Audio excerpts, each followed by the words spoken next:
Author's note: the novel 2001, A Space Odyssey was written during the years 1964-8 and was published in July 1968, shortly after release of the movie. As I have described in The Lost Worlds of 2001, both projects proceeded simultaneously, with feedback in each direction. Thus I often had the strange experience of revising the manuscript after viewing rushes based upon an earlier version of the story, a stimulating but rather expensive way of writing a novel. As a result, there is a much closer parallel between book and movie than is usually the case, but there are also major differences. In the novel, the destination of the spaceship Discovery was Iapetus, or Japetus, most enigmatic of Saturn's many moons. The Saturnian system was reached via Jupiter. Discovery made a close approach to the giant planet, using its enormous gravitational field to produce a slingshot effect and to accelerate it along the second lap of its journey. Exactly the same maneuver was used by the Voyager space probes in 1979, when they made the first detailed reconnaissance of the outer giants. In the movie, however, Stanley Kubrick wisely avoided confusion by setting the third confrontation between man and monolith among the moons of Jupiter. Saturn was dropped from the script entirely, though Douglas Trumbull later used the expertise he had acquired to film the ringed planet in his own production, Silent Running. No one could have imagined, back in the mid-60s, that the exploration of the moons of Jupiter lay, not in the next century, but only 15 years ahead. Nor had anyone dreamed of the wonders that would be found there, although we can be quite certain that the discoveries of the twin Voyagers will one day be surpassed by even more unexpected finds. When 2001 was written, Io, Europa, Ganymede, and Callisto were mere pinpoints of light in even the most powerful telescope. Now they are worlds, each unique, and one of them, Io, is the most volcanically active body in the solar system. Yet, all things considered, both movie and book stand up quite well in the light of these discoveries, and it is fascinating to compare the Jupiter sequences in the film with the actual movies from the Voyager cameras. But clearly, anything written today has to incorporate the results of the 1979 explorations. The moons of Jupiter are no longer uncharted territory, and there is another, more subtle, psychological factor to be taken into consideration. 2001 was written in an age that now lies beyond one of the great divides in human history. We are sundered from it forever by the moment when Neil Armstrong set foot upon the moon. The date 20 July 1969 was still half a decade in the future when Stanley Kubrick and I started thinking about the proverbial good science fiction movie. His phrase, "Now history and fiction have become inextricably intertwined." The Apollo astronauts had already seen the film when they left for the moon. The crew of Apollo 8, who at Christmas 1968 became the first men ever to set eyes upon the lunar far side, told me that they had been tempted to radio back the discovery of a large black monolith. Alas, discretion prevailed, and there were later, almost uncanny instances of nature imitating art. Strangest of all was the saga of Apollo 13 in 1970. As a good opening, the command module which houses the crew had been christened Odyssey, just before the explosion of the oxygen tank that caused the mission to be aborted. The crew had been playing Richard Strauss's Zarathustra theme, now universally identified with the movie. Immediately after the loss of power, Jack Swigert radioed back to Mission Control. "Houston, we've had a problem." The words that Hal used to astronaut Frank Poole on a similar occasion were, "Sorry to interrupt the festivities, but we have a problem." When the report of the Apollo 13 mission was later published, NASA Administrator Tom Paine sent me a copy and noted under Swigert's words, "Just as you always said it would be, Arthur." I still get a very strange feeling when I contemplate this whole series of events, almost, indeed, as if I share a certain responsibility. Another resonance is less serious, but equally striking. One of the most technically brilliant sequences in the movie was that in which Frank Poole was shown running round and round the circular trick of the giant centrifuge, held in place by the artificial gravity produced by its spin. Almost a decade later, The crew of the superbly successful Skylab realized that its designers had provided them with a similar geometry. A ring of storage cabinets formed a smooth, circular hand around the space station's interior. Skylab, however, was not spinning, but this did not deter its ingenious occupants. They discovered that they could run around the track, just like mice in a squirrel cage, to produce a result visually indistinguishable from that shown in 2001. And they televised the whole exercise back to Earth. Need I name the accompanying music, with the comment, "Stanley Kubrick should see this." As in due course he did, because I sent him the telecine recording. I never got it back. Stanley uses a tame black hole as a filing system. Yet another link between film and reality is the painting by Apollo-Soyuz commander, cosmonaut Alexei Leonov, Near the Moon. I first saw it in 1968, when 2001 was presented at the United Nations Conference on the Peaceful Uses of Outer Space. Immediately after the screening, Alexei pointed out to me that his concept, on page 32 of the Leonov-Sokolov book The Stars Are Awaiting Us, Moscow, 1967, shows exactly the same lineup as the movie's opening, the Earth rising beyond the Moon and the Sun rising beyond them both. His autographed sketch of the painting now hangs on my office wall. For further details, see Chapter 12.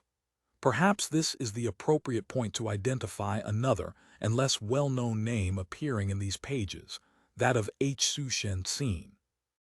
In 1936, with the great Theodore von Karman and Frank J. Malina, Dr. Tsien founded the Guggenheim Aeronautical Laboratory of the California Institute of Technology, GALCIT, the direct ancestor of Pasadena's famed Jet Propulsion Laboratory. He was also the first Goddard professor at Caltech and contributed greatly to American rocket research through the 1940s. Later, in one of the most disgraceful episodes of the McCarthy period, he was arrested on trumped-up security charges when he wished to return to his native country. For the last 2 decades, he has been one of the leaders of the Chinese rocket program. Finally, there is the strange case of the Eye of Japetus, Chapter 35 of 2001.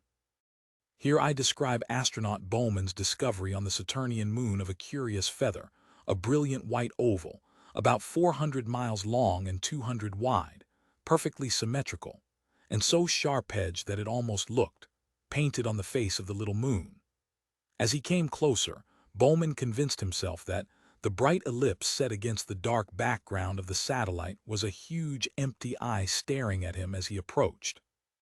Later he noticed the tiny black dot at the exact center, which turns out to be the monolith or one of its avatars. Well, when Voyager 1 transmitted the first photographs of Japetus, they did indeed disclose a large, clear-cut white oval with a tiny black dot at the center. Carl Sagan promptly sent me a print from the Jet Propulsion Laboratory with the cryptic annotation, "Thinking of you." I do not know whether to be relieved or disappointed that Voyager 2 has left the matter still open. Inevitably, therefore, the story you are about to read is something much more complex than a straightforward sequel to the earlier novel or the movie. Where these differ, I have followed the screen version. However, I have been more concerned with making this book self-consistent and as accurate as possible in the light of current knowledge, which, of course, will once more be out of date by 2001. Arthur C. Clarke Colombo, SRI LANKA January 1982, LEONOV, one meeting at the focus. Even in this metric age, it was still the 1,000-foot telescope, not the 300-meter one. The great saucer set among the mountains was already half full of shadow as the tropical sun dropped swiftly to rest, but the triangular raft of the antenna complex suspended high above its center still blazed with light. From the ground far below, it would have taken keen eyes to notice the 2 human figures in the aerial maze of girders, support cables, and wave guides. "The time has come," said Dr. Dmitry Moisevich to his old friend Heywood Floyd, "to talk of many things, of shoes and spaceships and sealing wax, but mostly of monoliths and malfunctioning computers. So that's why you got me away from the conference." Not that I really mind. I've heard Carl give that SETI speech so many times that I can recite it myself. And the view certainly is fantastic, you know. All the times I've been to Arecibo, I've never made it up here to the antenna feed. Shame on you. I've been here 3 times. Imagine we're listening to the whole universe, but no one can overhear us. So let's talk about your problem. What problem? To start with, why you had to resign as chairman of the National Council on Astronautics. I didn't resign. The University of Hawaii pays a lot better. Okay, you didn't resign, you were one jump ahead of them. After all these years, Woody, you can't fool me and you should give up trying. If they offered the NCA back to you right now, would you hesitate? All right, you old Cossack. What do you want to know? First of all, there are lots of loose ends in the report you finally issued after so much prodding.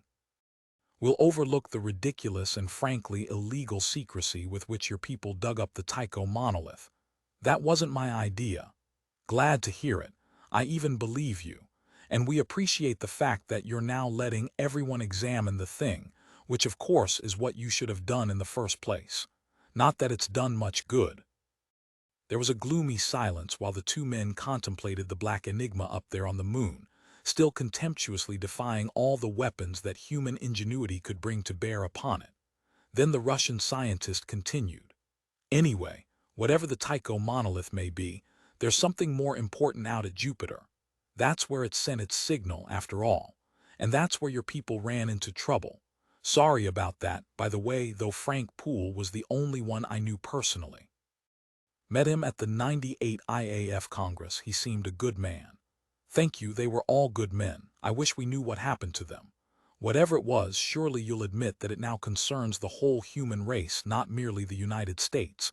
You can no longer try to use your knowledge for purely national advantage. Dmitri, you know perfectly well that your side would have done exactly the same thing, and you'd have helped. You're absolutely right. But that's ancient history, like the just-departed administration of yours that was responsible for the whole mess. With a new president, perhaps wiser counsels will prevail. Possibly. Do you have any suggestions, and are they official or just personal hopes? Entirely unofficial at the moment. What the bloody politicians call exploratory talks, which I shall flatly deny ever occurred. Fair enough, go on. Okay, here's the situation. You're assembling Discovery 2 in parking orbit as quickly as you can, but you can't hope to have it ready in less than 3 years, which means you'll miss the next launch window. I neither confirm nor deny. Remember, I'm merely a humble university chancellor, the other side of the world from the Astronautics Council. And your last trip to Washington was just a holiday to see old friends, I suppose. To continue, our own Alexei Leonov. I thought you were calling it German Titov. Wrong, Chancellor. The dear old CIA's let you down again. Leonov it is, as of last January. And don't let anyone know I told you it will reach Jupiter at least a year ahead of Discovery. Don't let anyone know I told you we were afraid of that, but do go on. Because my bosses are just as stupid and short-sighted as yours, they want to go it alone. Which means that whatever went wrong with you may happen to us, and we'll all be back to square one or worse. What do you think went wrong? We're just as baffled as you are, and don't tell me you haven't got all of Dave Bowman's transmissions. Of course we have. Right up to that last, my God, it's full of stars. We've even done a stress analysis on his voice patterns. We don't think he was hallucinating. He was trying to describe what he actually saw. And what do you make of his Doppler shift?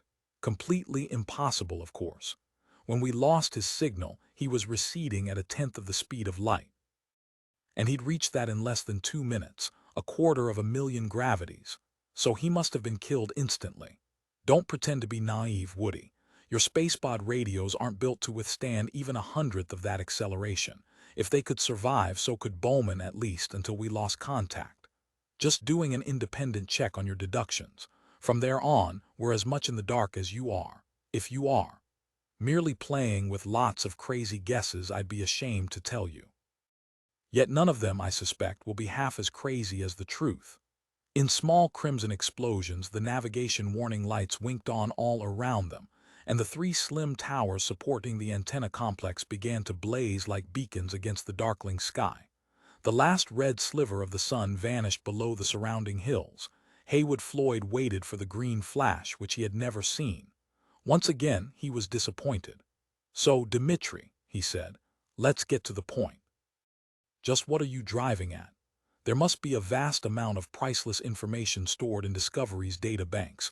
Presumably it's still being gathered, even though the ship S stopped transmitting. We'd like to have that. Fair enough.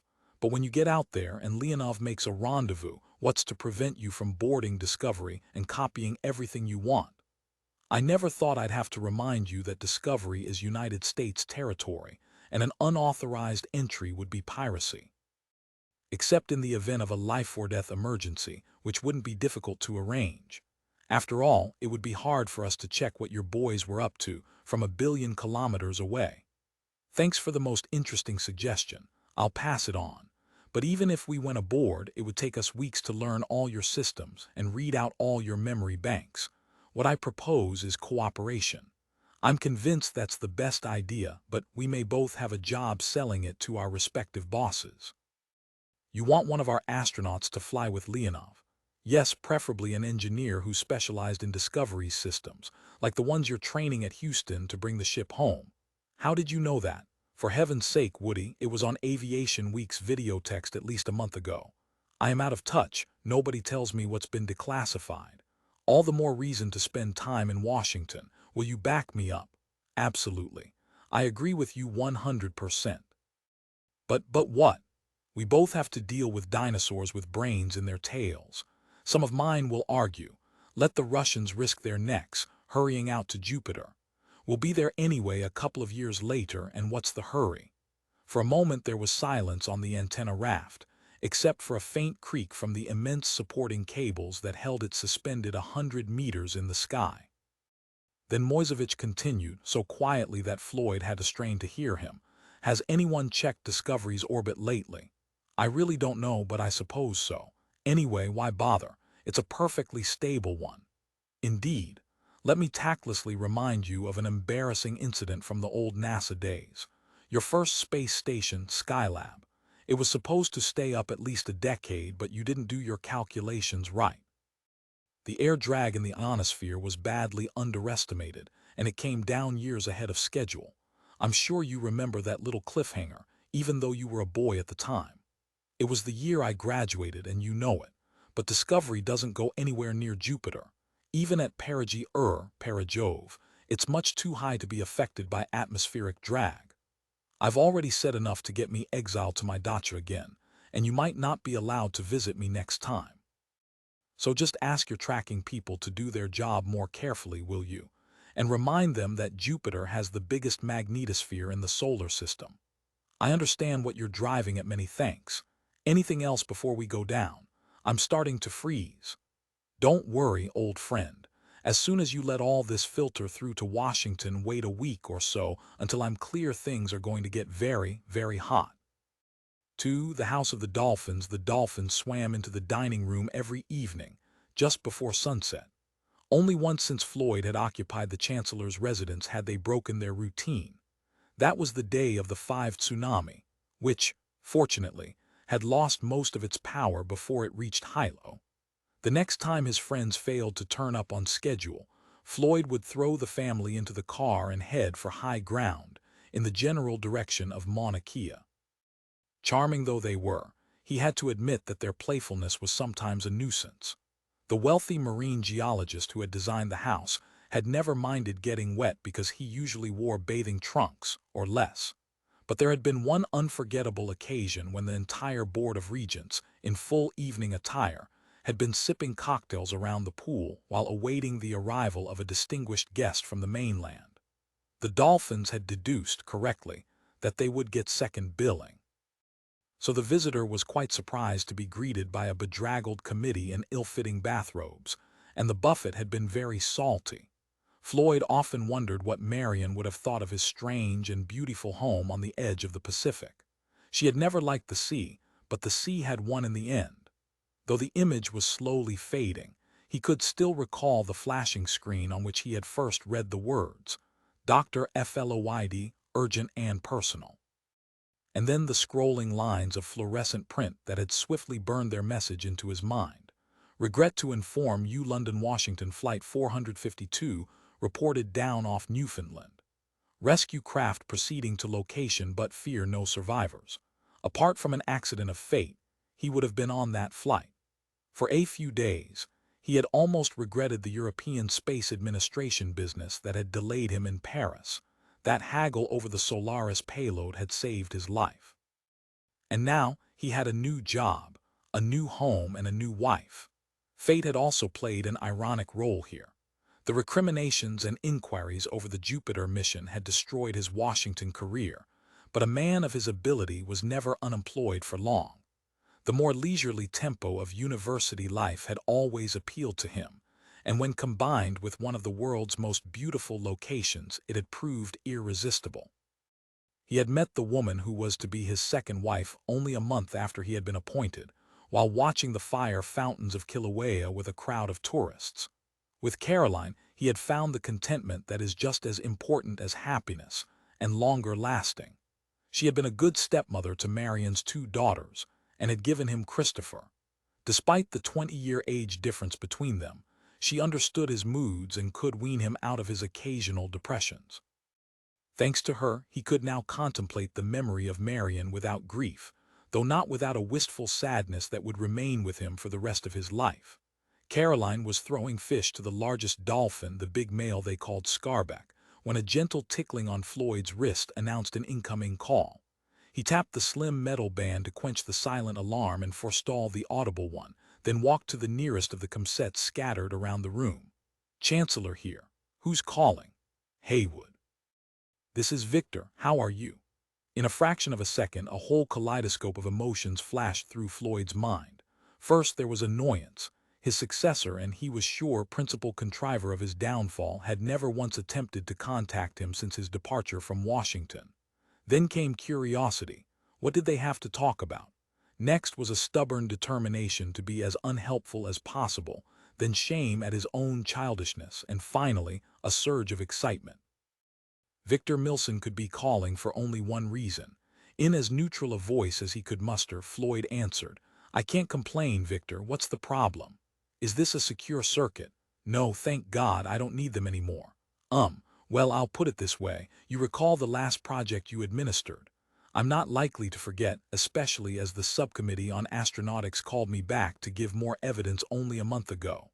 Of course. I really must get around to reading your statement when I have a moment, but I've been so busy with the follow-up, and that's the problem. I thought that everything was right on schedule. It is, unfortunately. There's nothing we can do to advance it. Even the highest priority would make only a few weeks' difference, and that means we'll be too late. "I don't understand," said Floyd innocently. "Though we don't want to waste time, of course, there's no real deadline." "Now there is, and 2 of them." "You amaze me." If Victor noticed any irony, he ignored it. "Yes, there are 2 deadlines, one man-made, one not. It now turns out that we won't be the first to get back to the scene of the action. Our old rivals will beat us by at least a year. Too bad. That's not the worst. Even if there were no competition, we'd be too late. There wouldn't be anything there when we arrive." "That's ridiculous. I'm sure I'd have heard if Congress had repealed the law of gravitation." "I'm serious. The situation isn't stable. I can't give details now. Will you be in for the rest of the evening?" "Yes," Floyd answered, realizing with some pleasure that it must now be well after midnight in Washington. "Good. You'll have a package delivered within the hour. Call me back as soon as you've had the time to study it." "Won't it be rather late by then?" "Yes, it will be, but we've wasted too much time already. I don't want to lose any more." Milson was true to his word. Exactly an hour later, a large sealed envelope was delivered by an Air Force colonel, no less, who sat patiently chatting with Caroline while Floyd read its contents. "I'm afraid I'll have to take it away when you've finished," the high-ranking messenger boy said apologetically. "I'm glad to hear it," Floyd answered, as he settled down in his favorite reading hammock. There were 2 documents, the first very short. It was stamped top secret, though the top had been crossed out and the modification endorsed by 3 signatures, all completely illegible. Obviously an extract from some much longer report, it had been heavily censored and was full of blanks, which made it most annoying to read. Fortunately, its conclusions could be summed up in one sentence. The Russians would reach discovery long before its rightful owners could do so. As Floyd already knew this, he turned quickly to the second document, though not before noticing with satisfaction that this time they'd managed to get the name right. As usual, Dmitri had been perfectly accurate. The next manned expedition to Jupiter would travel aboard spacecraft cosmonaut Alexei Leonov. The second document was much longer and was merely confidential. Indeed, it was in the form of a draft letter to science, awaiting final approval before publication. Its snappy title was Space Vehicle Discovery, Anomalous Orbital Behavior. Then followed a dozen pages of mathematics and astronomical tables. Floyd skimmed through these, picking out the words from the music, and trying to detect any note of apology or even embarrassment. When he had finished, he was compelled to give a smile of wry admiration. No one could possibly guess that the tracking stations and ephemeris calculators had been caught by surprise, and that a frantic cover-up was in progress. Heads would doubtless roll, and he knew that Victor Milson would enjoy rolling them if his was not one of the first to go. Though to do him justice, Victor had complained when Congress had cut funds for the tracking network. Maybe that would get him off the hook. "Thank you, Colonel," said Floyd when he had finished skimming the papers. "Quite like old times having classified documents. That's one thing I don't miss." The colonel placed the envelope carefully back in his briefcase and activated the locks. "Dr. Milson would like you to return his call as soon as possible." "I know, but I don't have a secure circuit. I've some important visitors coming shortly, and I'm damned if I'm driving down to your office in Hilo just to say I've read 2 documents. Tell him that I've studied them carefully and await any further communication with interest." For a moment it looked as if the colonel was going to argue. Then he thought better of it, made a stiff farewell, and departed morosely into the night. "Now what was all that about?" asked Caroline. "We're not expecting any visitors tonight, important or otherwise. I hate being pushed around, particularly by Victor Milson. Betty calls you back as soon as the colonel reports. Then we must switch off video and make some party noises, but to be perfectly truthful at this stage I really don't have anything to say." "About what, if I'm allowed to ask?" "Sorry, dear.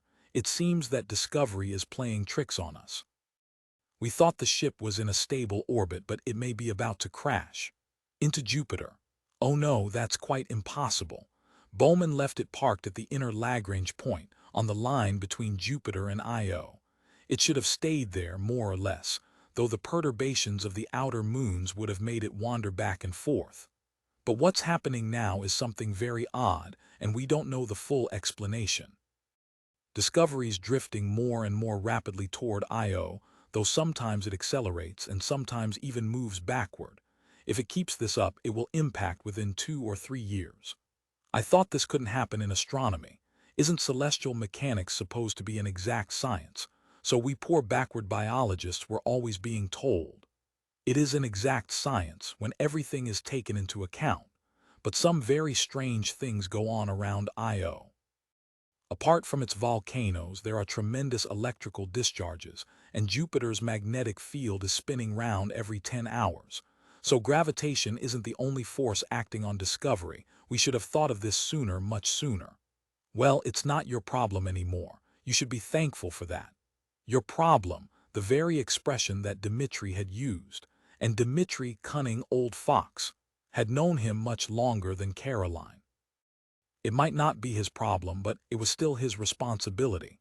Though many others had been involved, in the final analysis he had approved the plans for the Jupiter mission and supervised their execution. Even at the time, he had had qualms. His views as a scientist had conflicted with his duties as a bureaucrat.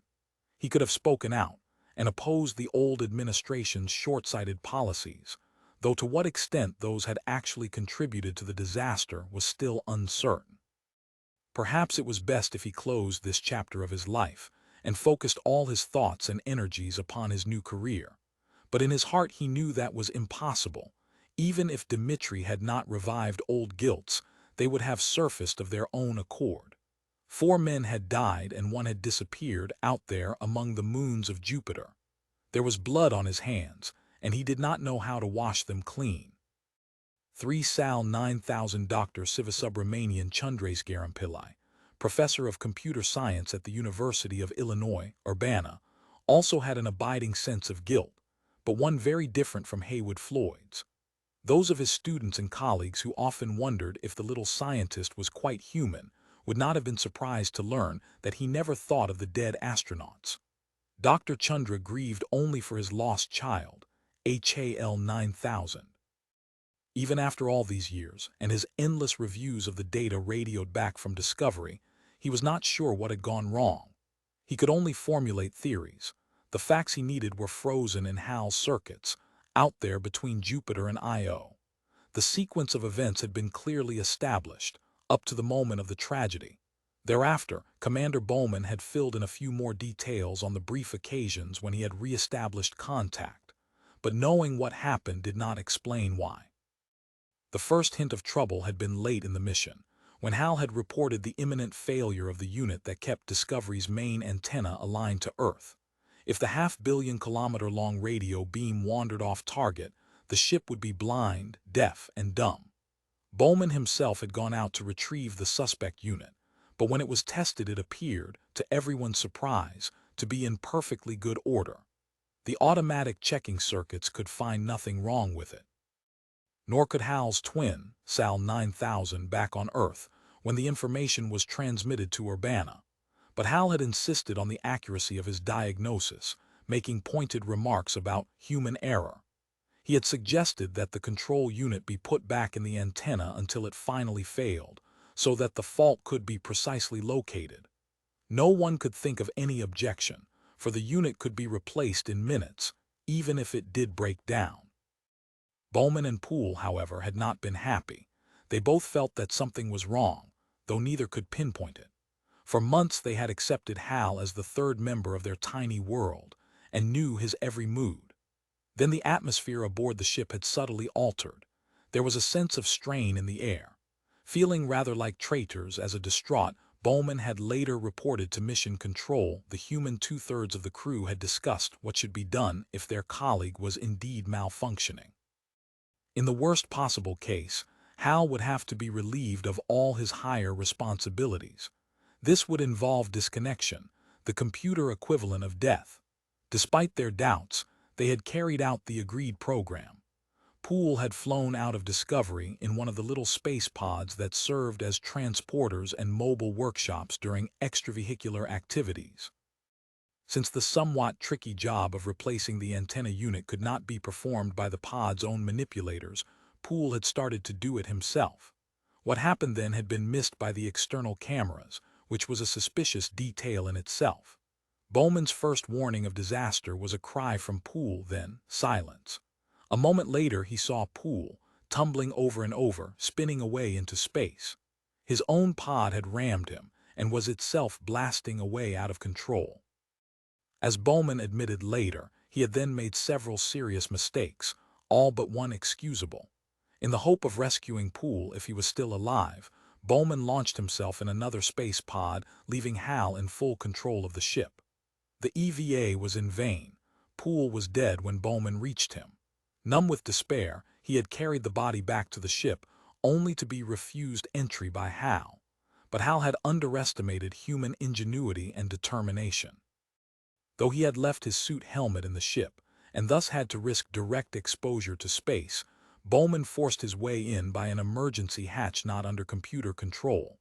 Then he proceeded to lobotomize HAL, unplugging his brain modules one by one. When he regained control of the ship, Bowman made an appalling discovery. During his absence, HAL had switched off the life support systems of the 3 hibernating astronauts. Bowman was alone, as no man had ever been before in the whole of human history. Others might have abandoned themselves in helpless despair, but now David Bowman proved that those who had selected him had indeed chosen well. He managed to keep Discovery operational, and even re-established intermittent contact with Mission Control by orienting the whole ship so that the jammed antenna pointed toward Earth. On its preordained trajectory, Discovery had finally arrived at Jupiter. There Bowman had encountered, orbiting among the moons of the giant planet, a black slab of exactly the same shape as the monolith excavated in the lunar crater Tycho, but hundreds of times larger. He had gone out in a space pod to investigate, and had disappeared, leaving that final, baffling message. "My God, it's full of stars." That mystery was for others to worry about. Dr. Chandra's overwhelming concern was with HAL. If there was one thing his unemotional mind hated, it was uncertainty.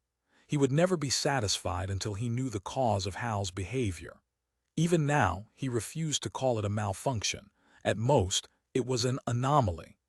The tiny cubbyhole he used as his inner sanctum was equipped only with a swivel chair, a desk console, and a blackboard flanked by 2 photographs. Few members of the general public could have identified the portraits, but anyone permitted thus far would have recognized them instantly as John von Neumann and Alan Turing, the twin gods of the computing pantheon. There were no books, and not even paper and pencil on the desk. All the volumes in all the libraries of the world were instantly available at the touch of Chandra's fingers, and the visual display was his sketchbook and writing pad. Even the blackboard was used only for visitors. The last half-erased block diagram upon it bore a date already 3 weeks in the past. Dr. Chandra lit one of the venomous cheroots which he imported from Madras, and which were widely and correctly believed to be his only vice. The console was never switched off. He checked that no messages were flashing importantly on the display, then spoke into the microphone. "Good morning, Sal. So you've nothing new for me?" "No, Dr. Chandra." "Have you anything for me?" The voice might have been that of any cultured Hindu lady educated in the United States as well as her own country. Sal's accent had not started that way, but over the years she had picked up many of Chandra's intonations. The scientist tapped out a code on the board, switching Sal's inputs to the memory with the highest security rating. No one knew that he talked to the computer on this circuit as he never could to a human being. No matter that Sal did not really understand more than a fraction of what he said. Her responses were so convincing that even her creator was sometimes deceived. As indeed he wished to be, these secret communications helped to preserve his mental equilibrium, perhaps even his sanity. "You've often told me, Sal, that we cannot solve the problem of Hal's anomalous behavior without more information. But how can we get that information?" "That is obvious. Someone must return to discovery." "Exactly. Now it looks as if that is going to happen sooner than we expected." "I am pleased to hear that." "I knew that you would be," answered Chandra, and meant it. He had long since broken off communications with the dwindling body of philosophers who argued that computers could not really feel emotions, but only pretended to do so. "If you can prove to me that you're not pretending to be annoyed," he had once retorted scornfully to one such critic, "I'll take you seriously." At that point his opponent had put on a most convincing imitation of anger. "Now I want to explore another possibility," Chandra continued. "Diagnosis is only the first step. The process is incomplete unless it leads to a cure. You believe that Hal can be restored to normal functioning?" "I hope so. I do not know. There may have been irreversible damage and certainly major loss of memory." He paused thoughtfully, took several puffs, then blew a skillful smoke ring that scored a bullseye on Sal's wide-angle lens. A human being would not have regarded this as a friendly gesture. That was yet another of the many advantages of computers. "I need your cooperation, Sal." "Of course, Dr. Chandra. There may be certain risks." "What do you mean?" "I propose to disconnect some of your circuits, particularly those involving your higher functions. Does this disturb you?" "I am unable to answer that without more specific information." "Very well, let me put it this way. You have operated continuously, have you not, since you were first switched on?" "That is correct. But you are aware that we human beings cannot do so. We require sleep, an almost complete break in our mental functioning, at least on the conscious level." "I know this, but I do not understand it." "Well, you may be about to experience something like sleep. Probably all that will happen is that time will pass, but you will be unaware out. When you check your internal clock, you will discover that there are gaps in your monitor record, that is all." "But you said that there might be risks. What are they?" "There is a very slight chance, it is impossible to compute it, that when I reconnect your circuits, there may be some changes in your personality, your future behavior patterns. You may feel different, not necessarily better or worse." "I do not know what that means." "I'm sorry, it may not mean anything, so don't worry about it. Now please open a new file. Here is the name." Using the keyboard input, Chandra typed out Phoenix. "Do you know what that is?" he asked Sal. With no discernible pause, the computer replied, "There are 25 references in the current encyclopedia." "Which one do you think is relevant?" The tutor of Achilles. Interesting. I didn't know that one. Try again. A fabulous bird reborn from the ashes of its earlier life. Excellent. Now do you understand why I chose it? Because you hope that Hal can be reactivated. Yes, with your assistance. Are you ready? Not yet. I would like to ask a question. What is it? Will I dream? Of course you will. All intelligent creatures dream, but no one knows why. Chandra paused for a moment, blew another smoke ring from the chariot, and added something that he would never admit to a human being. Perhaps you will dream about Hal, as I often do. 4 Mission Profile English Version 2. Captain Tatiana Orlova, Commander. Spacecraft Cosmonaut Alexei Leonov, UNCOS Registration 81342. From National Council on Astronautics, Pennsylvania Avenue, Washington Commission on Outer Space, USSR Academy of Science, Korolev Prospect. Moscow Mission Objectives. The objectives of your mission are, in order of priority. 1. To proceed to the Jovian system and rendezvous with U.S. spacecraft Discovery, UNCOS 1283. 2. To board this spacecraft and obtain all possible information relating to its earlier mission. 3. To reactivate spacecraft Discovery's onboard systems, and if propellant supplies are adequate, inject the ship into an Earth returns trajectory. 4. To locate the alien artifact encountered by Discovery, and to investigate it to the maximum extent possible by remote sensors. 5. If it seems advisable and mission control concurs, to rendezvous with this object for closer inspection. 6. To carry out a survey of Jupiter and its satellites, as far as this is compatible with the above objectives. It is realized that unforeseen circumstances may require a change of priorities, or even make it impossible to achieve some of these objectives. It must be clearly understood that the rendezvous with spacecraft Discovery is for the express purpose of obtaining information about the artifact. This must take precedence over all other objectives, including attempts at salvage.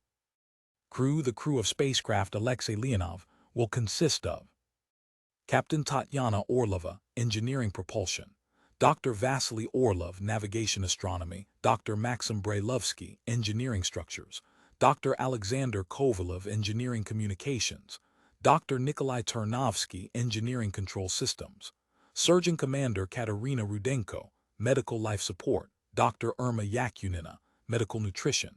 In addition, the U.S. National Council on Astronautics will provide the following 3 experts. Dr. Heywood Floyd dropped the memorandum and leaned back in his chair. It was all settled.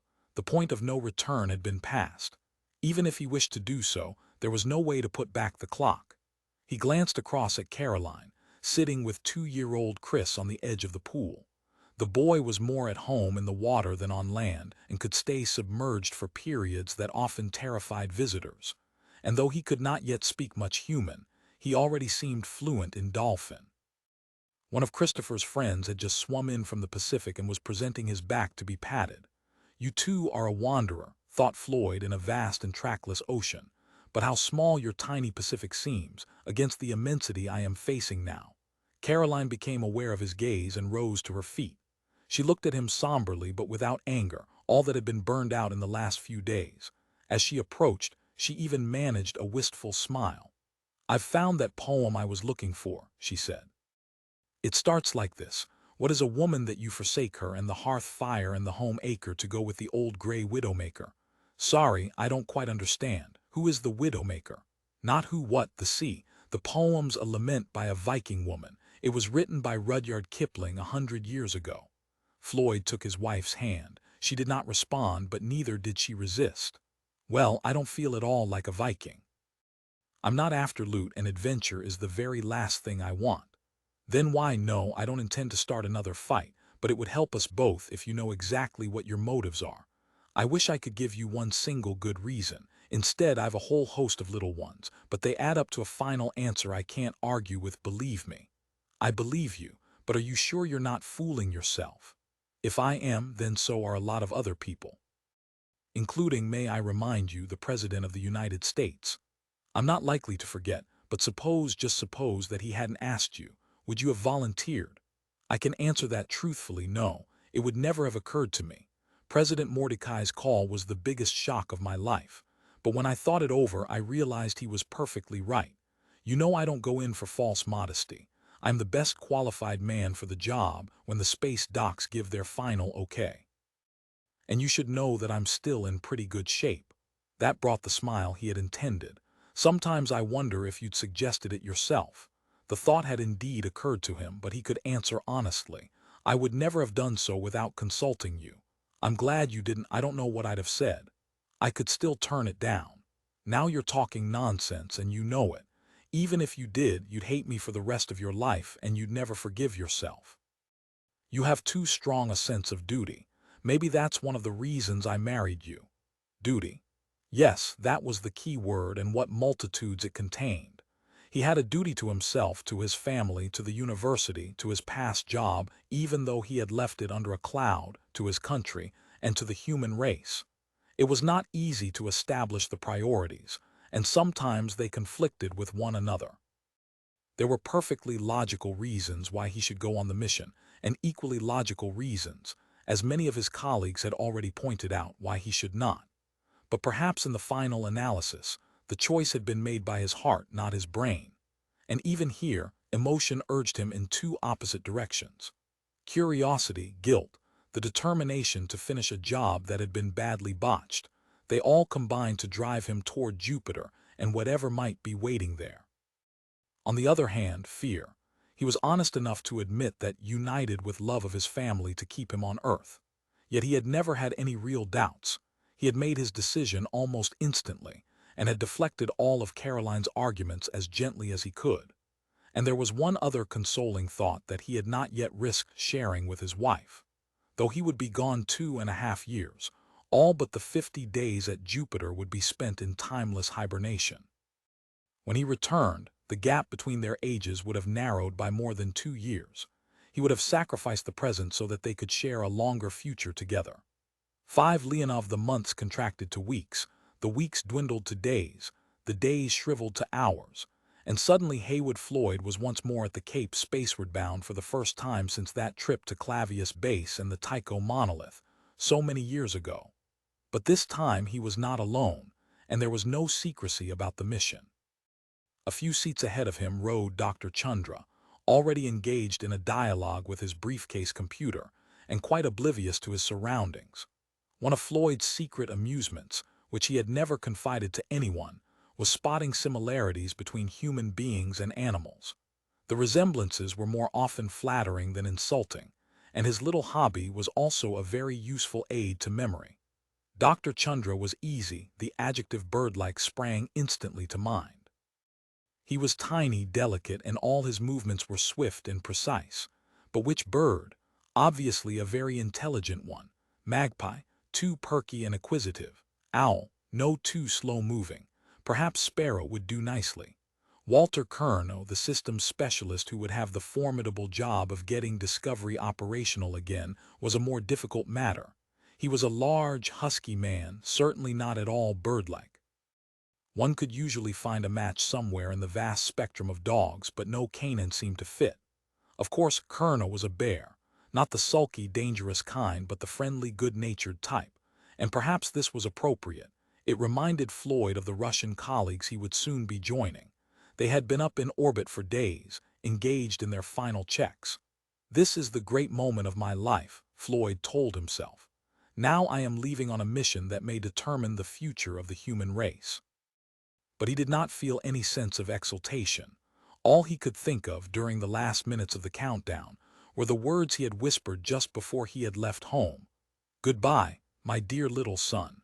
Will you remember me when I return?" And he still felt resentment toward Caroline because she would not awaken the sleeping child for one final embrace. Yet he knew that she had been wise, and it was better that way. His mood was shattered by a sudden explosive laugh.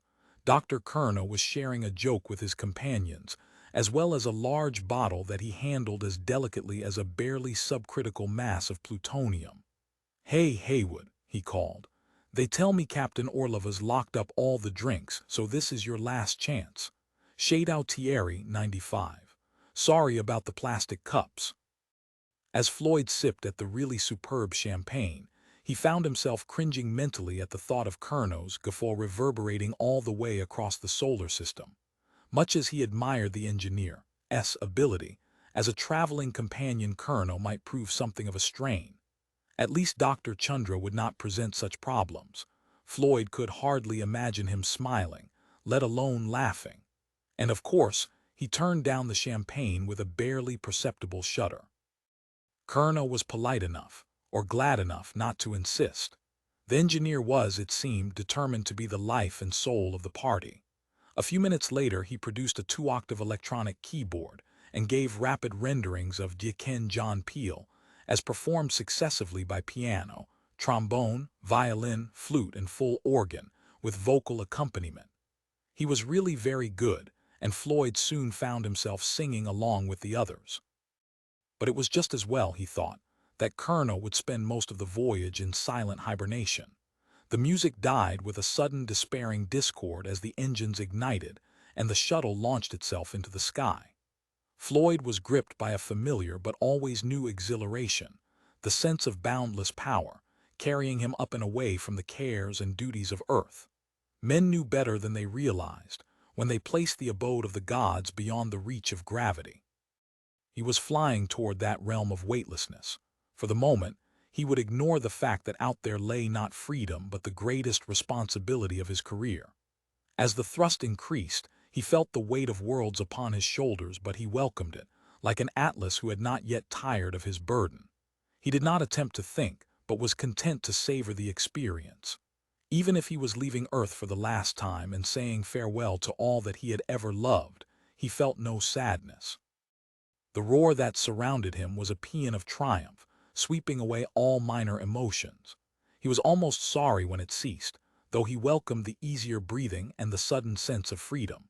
Most of the other passengers started to unbuckle their safety straps, preparing to enjoy the 30 minutes of zero gravity during the transfer orbit, but a few who were obviously making the trip for the first time remained in their seats, looking around anxiously for the cabin attendants. Captain speaking. We're now at an altitude of 300 kilometers, coming up over the west coast of Africa. You won't see much as it's night down there. That glow ahead is Sierra Leone, and there's a big tropical storm over the Gulf of Guinea. Look at those flashes. We'll have sunrise in 15 minutes. Meanwhile, I'm rolling the ship so you can get a good view of the equatorial satellite belt. The brightest one almost straight overhead is Intelsat's Atlantic 1 antenna farm. Then Intercosmos 2 to the west, that fainter star is Jupiter.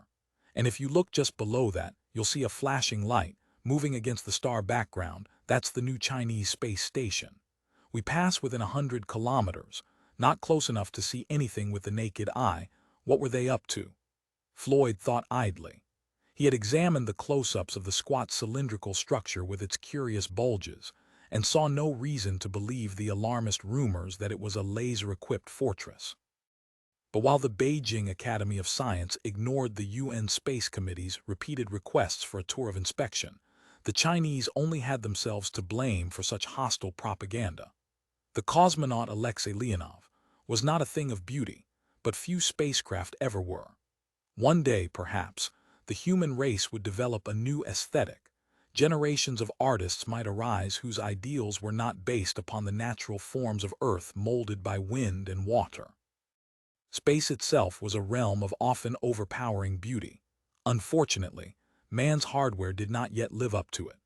Apart from the 4 huge propellant tanks, which would be dropped off as soon as the transfer orbit was achieved, Leonov was surprisingly small. From heat shield to drive units was less than 50 meters. It was hard to believe that so modest a vehicle, smaller than many commercial aircraft, could carry 10 men and women halfway across the solar system. But zero gravity, which made walls and roof and floor interchangeable, rewrote all the rules of living. There was plenty of room aboard Leonov even when everyone was awake at the same time, as was certainly the case at the moment. Indeed, her normal complement was at least doubled by assorted newsmen, engineers making final adjustments, and anxious officials. As soon as the shuttle had docked, Floyd tried to find the cabin he would share, a year hence, when he awoke with Colonel and Chandra. When he did locate it, he discovered that it was packed so tightly with neatly labeled boxes of equipment and provisions that entry was almost impossible. He was wondering glumly how to get a foot in the door when one of the crew, launching himself skillfully from handhold to handhold, noticed Floyd's dilemma and braked to a halt. "Dr. Floyd, welcome aboard. I'm Max Brailovsky, assistant engineer." The young Russian spoke the slow, careful English of a student who had had more lessons with an electronic tutor than a human teacher. As they shook hands, Floyd matched the face and name to the set of crew biographies he had already studied. Maxim Andreevich Brailovsky, age 31, born Leningrad, specializing in structure, hobbies, fencing, skycycling, chess. "Glad to meet you," said Floyd. "But how do I get inside?" "Not to worry," said Max cheerfully. "All that will be gone when you wake up. It's, what do you say, expendables. We'll eat your room empty by the time you need it, I promise." He patted his stomach.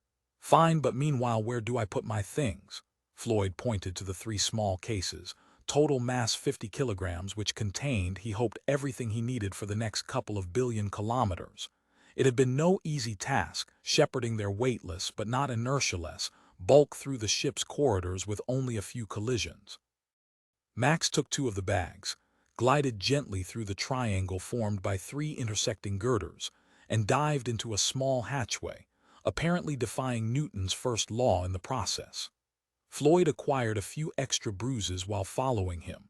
After a considerable time, Leonov seemed much bigger inside than out. They arrived at a door labeled Captain, in both Cyrillic and Roman.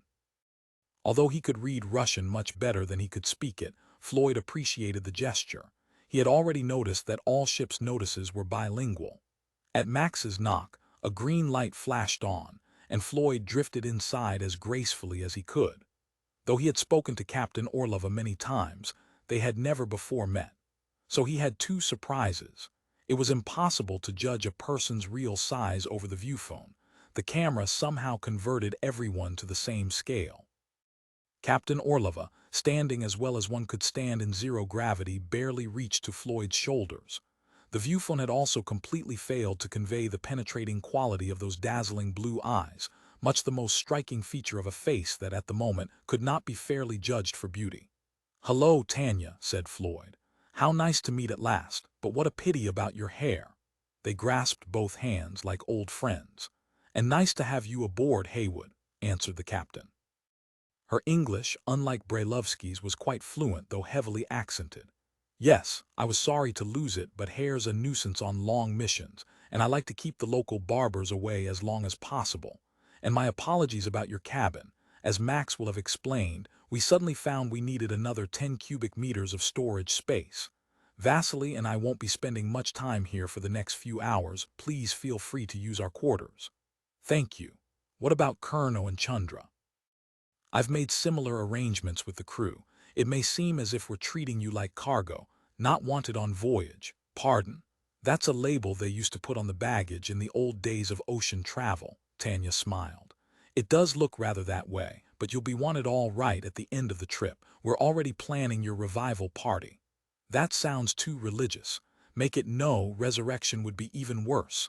Waking up party."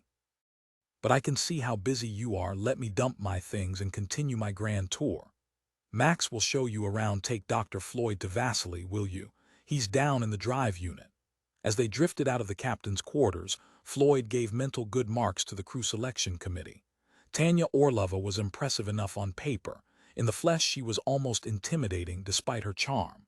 "I wonder what she's like," Floyd asked himself, "when she loses her temper. Would it be fire or ice?" On the whole, I'd prefer not to find out. Floyd was rapidly acquiring his space legs. By the time they reached Vasily Orlov, he was maneuvering almost as confidently as his guide. The chief scientist greeted Floyd as warmly as his wife had. "Welcome aboard, Heywood. How do you feel?" "Fine, apart from slowly starving to death." For a moment Orlov looked puzzled. Then his face split into a broad smile. "Oh, I'd forgotten. Well, it won't be for long. In 10 months' time you can eat as much as you like."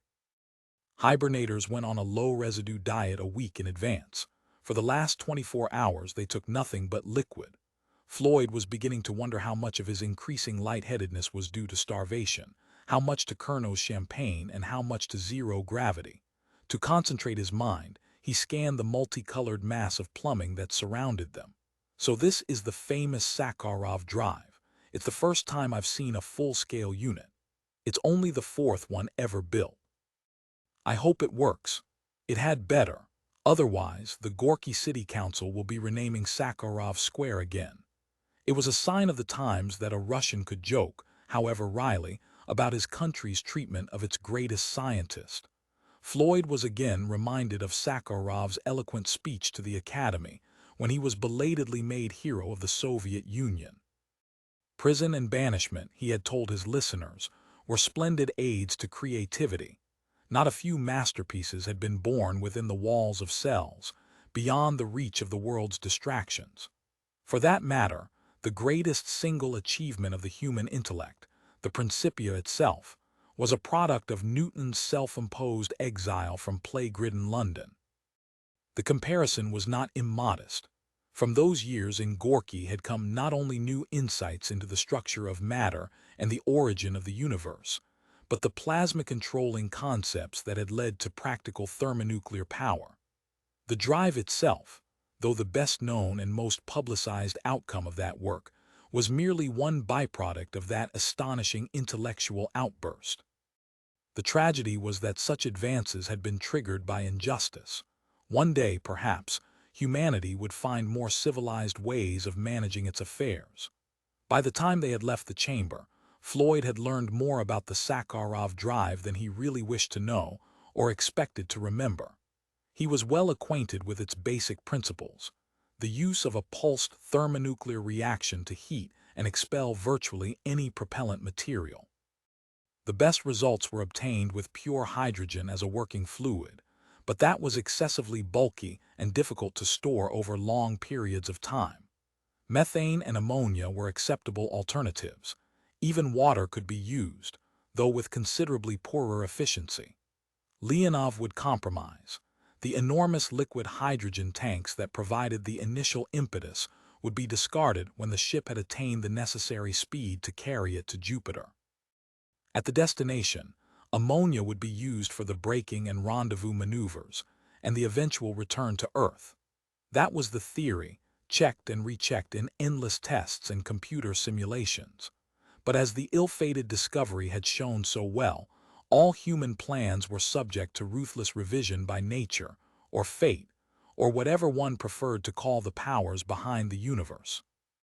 "So there you are, Dr. Floyd," said an authoritative female voice, interrupting Vasily's enthusiastic explanation of magnetohydrodynamic feedback. "Why didn't you report to me?" Floyd rotated slowly on his axis by gently torquing himself with one hand. He saw a massive maternal figure wearing a curious uniform adorned with dozens of pockets and pouches. The effect was not unlike that of a Cossack trooper draped with cartridge belts. "Nice to meet you again, Doctor. I'm still exploring. I hope you've received my medical report from Houston.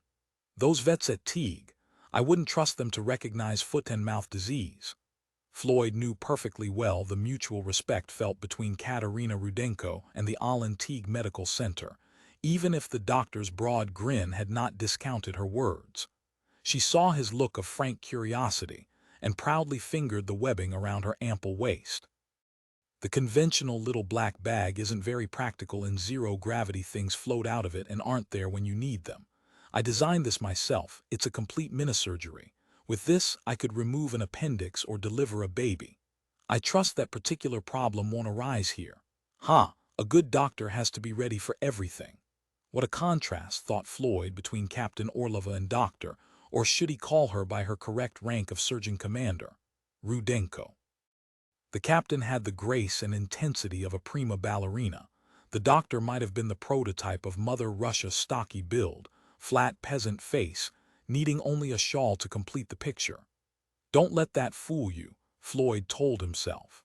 "This is the woman who saved at least a dozen lives during the Komarov docking accident and, in her spare time, manages to edit the annals of space medicine. Consider yourself very lucky to have her aboard.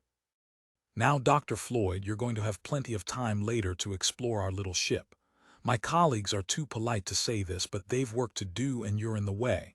I'd like to get you, all three of you, nice and peaceful as quickly as we can. Then we'll have less to worry about. I was afraid of that, but I quite see your point of view. I'm ready as soon as you are. I'm always ready. Come along, please. The ship's hospital was just large enough to hold an operating table, 2 exercise bicycles, a few cabinets of equipment, and an X-ray machine. While Dr. Rudenko was giving Floyd a quick but thorough examination, she asked unexpectedly, "What's that little gold cylinder Dr. Chandra carries on the chain around his neck? Some kind of communications device?" He wouldn't take it off, in fact. He was almost too shy to take anything off.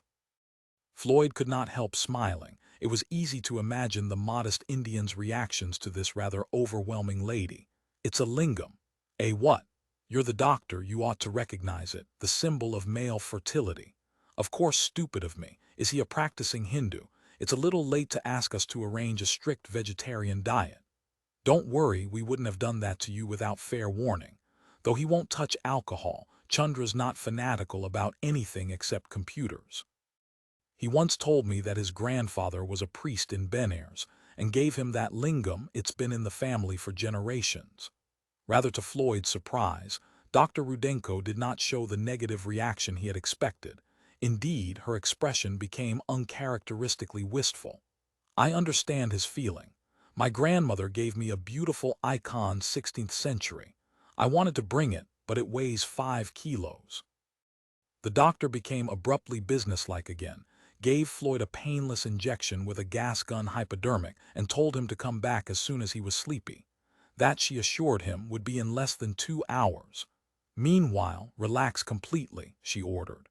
"There's an observation port on this level, station D6. Why don't you go there?" It seemed a good idea, and Floyd drifted away with a docility that would have surprised his friends. Dr. Rudenko glanced at her watch, dictated a brief entry into her autosec, and set its alarm 30 minutes ahead. When he reached the D6 viewport, Floyd found Chandra and Colonel already there. They looked at him with a total lack of recognition, then turned once more toward the awesome spectacle outside. It occurred to Floyd, and he congratulated himself on such a brilliant observation, that Chandra could not really be enjoying the view. His eyes were tightly closed. A totally unfamiliar planet hung there, gleaming with glorious blues and dazzling whites. How strange, Floyd told himself. What has happened to the Earth? Why, of course, no wonder he didn't recognize it. It was upside down. What a disaster, he wept briefly, for all those poor people falling off into space. He barely noticed when 2 crew members removed Chandra's unresisting form. When they came back for Colonel, Floyd's own eyes were shut, but he was still breathing. When they returned for him, even his breathing had ceased. "Roman 2, Tsien 6 awakening, and they told us we wouldn't dream," thought Heywood Floyd, more with surprise than annoyance. The glorious pink glow that surrounded him was very soothing. It reminded him of barbecues and the crackling logs of Christmas fire. But there was no warmth. Indeed, he felt a distinct though not uncomfortable coldness. Voices were murmuring, just too softly for him to understand the words. They became louder, but still he could not understand. "Surely," he said in sudden amazement, "I can't be dreaming in Russian." "No, Heywood," answered a woman's voice. "You're not dreaming. It's time to get out of bed." The lovely glow faded. He opened his eyes and had a blurred glimpse of a flashlight being withdrawn from his face. He was lying on a couch, held against it by elastic webbing. Figures were standing around him, but they were too out of focus to identify. Gentle fingers closed his eyelids and massaged his forehead. "Don't exert yourself. Breathe deeply. Again. That's right. Now how do you feel?" "I don't know. Strange, light-headed, and hungry." "That's a good sign. Do you know where you are? You can open your eyes now." The figures came into focus, first Dr. Rudenko, then Captain Orlova. But something had happened to Tanya since he had seen her only an hour ago. When Floyd identified the cause, it was almost a physical shock. "You've grown your hair back. I hope you think it's an improvement. I can't say the same about your beard." Floyd lifted his hand to his face, finding that he had to make a conscious effort to plan every stage of the movement. His chin was covered with short stubble, a 2 or 3 days' growth. In hibernation, hair grew at only 1/100th of its normal rate. "So I made it," he said. "We've arrived at Jupiter." Tanya looked at him somberly, then glanced at the doctor, who gave a barely perceptible nod. "No, Heywood," she said. "We're still a month away. Don't be alarmed, the ship's fine and everything's running normally. But your friends in Washington have asked us to wake you up ahead of time. Something very unexpected has happened. We're in a race to reach discovery, and I'm afraid we're going to lose." Tsien, when Heywood Floyd's voice came from the ComSat speaker, the two dolphins suddenly stopped circling around the pool and swam over to its edge. They placed their heads on the rim and stared intently at the source of the sound. "So they recognize Heywood," thought Caroline with a twinge of bitterness. Yet Christopher, crawling around his playpen, did not even stop playing with the color controls of his picture book as his father's voice came loud and clear across 500 million kilometers of space. "My dear, you won't be surprised to hear from me. A month ahead of schedule. You'll have known for weeks that we have company out here." I still find it hard to believe. In some ways, it doesn't even make sense. They can't possibly have enough fuel for a safe return to Earth. We don't even see how they can make the rendezvous. We never saw them, of course. Even at its closest, Tsien was more than 50 million kilometers away. They had plenty of time to answer our signals if they wanted to, but they ignored us completely. Now they'll be much too busy for friendly chat. In a few hours, they'll hit Jupiter's atmosphere, and then we'll see how well their aerobraking system works. If it does its job, that will be good for our morale. But if it fails, well, let's not talk about that. The Russians are taking it remarkably well, all things considered. They're angry and disappointed, of course, but I've heard many expressions of frank admiration. It was certainly a brilliant trick, building that ship in full view and making everyone think it was a space station until they hitched on those boosters. Well, there's nothing we can do except watch. And at our distance, we won't have a much better view than your best telescopes. I can't help wishing them luck, though of course I hope they leave Discovery alone. That's our property, and I bet the State Department's reminding them of it, every hour on the hour. It's an ill wind. If our Chinese friends hadn't jumped the gun on us, you wouldn't have heard from me for another month. But now that Dr. Rudenko's woken me up, I'll be speaking to you every couple of days. After the initial shock, I'm settling down nicely, getting to know the ship and its crew, finding my space legs, and polishing up my lousy Russian. Though I don't have much chance of using it, everyone insists on speaking English. What shocking linguists we Americans are. I sometimes feel ashamed of our chauvinism, or our laziness. The standard of on-board English ranges from absolutely perfect chief engineer Sasha Kovalov could earn a living as a BBC announcer, down to the "if you talk fast enough it doesn't matter how many mistakes you make" variety. The only one who isn't fluent is Xenia Marchenko, who replaced Irma Yakunina at the last moment. Incidentally, I'm glad to hear that Irma made a good recovery. What a disappointment that must have been. I wonder if she started hang gliding again. And speaking of accidents, it's obvious that Xenia must also have had a very bad one. Though the plastic surgeons have done a remarkable job, you can tell that she must have been severely burned at some time. She's the baby of the crew, and the others treat her with, I was going to say pity, but that's too condescending. Let's say with special kindness. Maybe you're wondering how I get on with Captain Tanya. Well, I like her very much, but I'd hate to make her angry. There's no doubt exactly who runs this ship. And Surgeon Commander Rudenko, you met her at the Honolulu Aerospace Convention 2 years ago, and I'm sure you won't have forgotten that last party. You'll understand why we all call her Catherine the Great, behind her broad back, of course. But that's enough gossip. If I run overtime, I hate to think of the surcharge. And by the way, these personal calls are supposed to be completely private.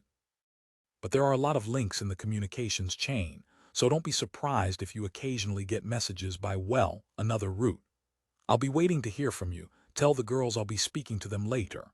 My love to you all. I miss you and Chris very badly. And when I get back, I promise I'll never leave again. There was a brief hissing pause, then an obviously synthetic voice said, "This terminates transmission 432/7 from spacecraft Leonov." As Caroline Floyd switched off the speaker, the two dolphins slid beneath the surface of the pool and glided out into the Pacific, leaving scarcely a ripple in the water. When he realized that his friends were gone, Christopher began to cry. His mother picked him up in her arms and tried to comfort him, but it was a long time before she succeeded. 8 Transit of Jupiter, the image of Jupiter, with its ribbons of white cloud, its mottled bands of salmon pink, and the great red spot staring out like a baleful eye hung steady on the flight deck projection screen. It was 3/4 full, but no one was looking at the illuminated disk. All eyes were focused on the crescent of darkness at its edge. There, over the night side of the planet, the Chinese ship was about to meet its moment of truth. This is absurd, thought Floyd. We can't possibly see anything across 40 million kilometers. And it doesn't matter, the radio will tell us all we want to know. Tsien had closed down all voice, video, and data circuits 2 hours before, as the long-range antennas were withdrawn into the protective shadow of the heat shield. Only the omnidirectional beacon was still transmitting, accurately pinpointing the Chinese ship's position as it plunged toward that ocean of continent-sized clouds. The shrill beep, beep, beep was the only sound in Leonov's control room. Each of those pulses had left Jupiter more than 2 minutes earlier. By this time, their source might already be a cloud of incandescent gas dispersing in the Jovian stratosphere. The signal was fading, becoming noisy. The beeps were getting distorted. Several dropped out completely, then the sequence returned. A plasma sheath was building up around Tsien and soon would cut off all communications until the ship re-emerged, if it ever did. Plasmatry, cried Max. There it is. At first Floyd could see nothing. Then just off the edge of the illuminated disk, he made out a tiny star gleaming where no star could possibly be, against the darkened face of Jupiter. It appeared quite motionless, though he knew it must be moving at 100 kilometers a second. Slowly it grew in brilliance, and then it was no longer a dimensionless point but was becoming elongated. A man-made comet was streaking across the Jovian night sky, leaving a trail of incandescence thousands of kilometers in length. One last badly distorted and curiously drawn-out beep sounded from the tracking beacon, then only the meaningless hiss of Jupiter's own radiation, one of those many cosmic voices that had nothing to do with man or his works. Tsien was inaudible, but not yet invisible, for they could see that the tiny elongated spark had indeed moved appreciably away from the sunward face of the planet and would soon disappear into the night side. By then, if all had gone according to plan, Jupiter would have captured the ship, destroying its unwanted velocity. When it emerged from behind the giant world, it would be another Jovian satellite. The spark flickered out. Tsien had rounded the curve of the planet and was heading over the night side. There would be nothing to see or to hear until it emerged from shadow, if all went well, in just under an hour. It would be a very long hour for the Chinese. To Chief Scientist Vasily Orlov and Communications Engineer Sasha Kovalov, the hour went extremely quickly. There was much they could learn from observations of that little star, its times of appearance and disappearance, and above all, the Doppler shift of the radio beacon gave vital information about Tsien's new orbit.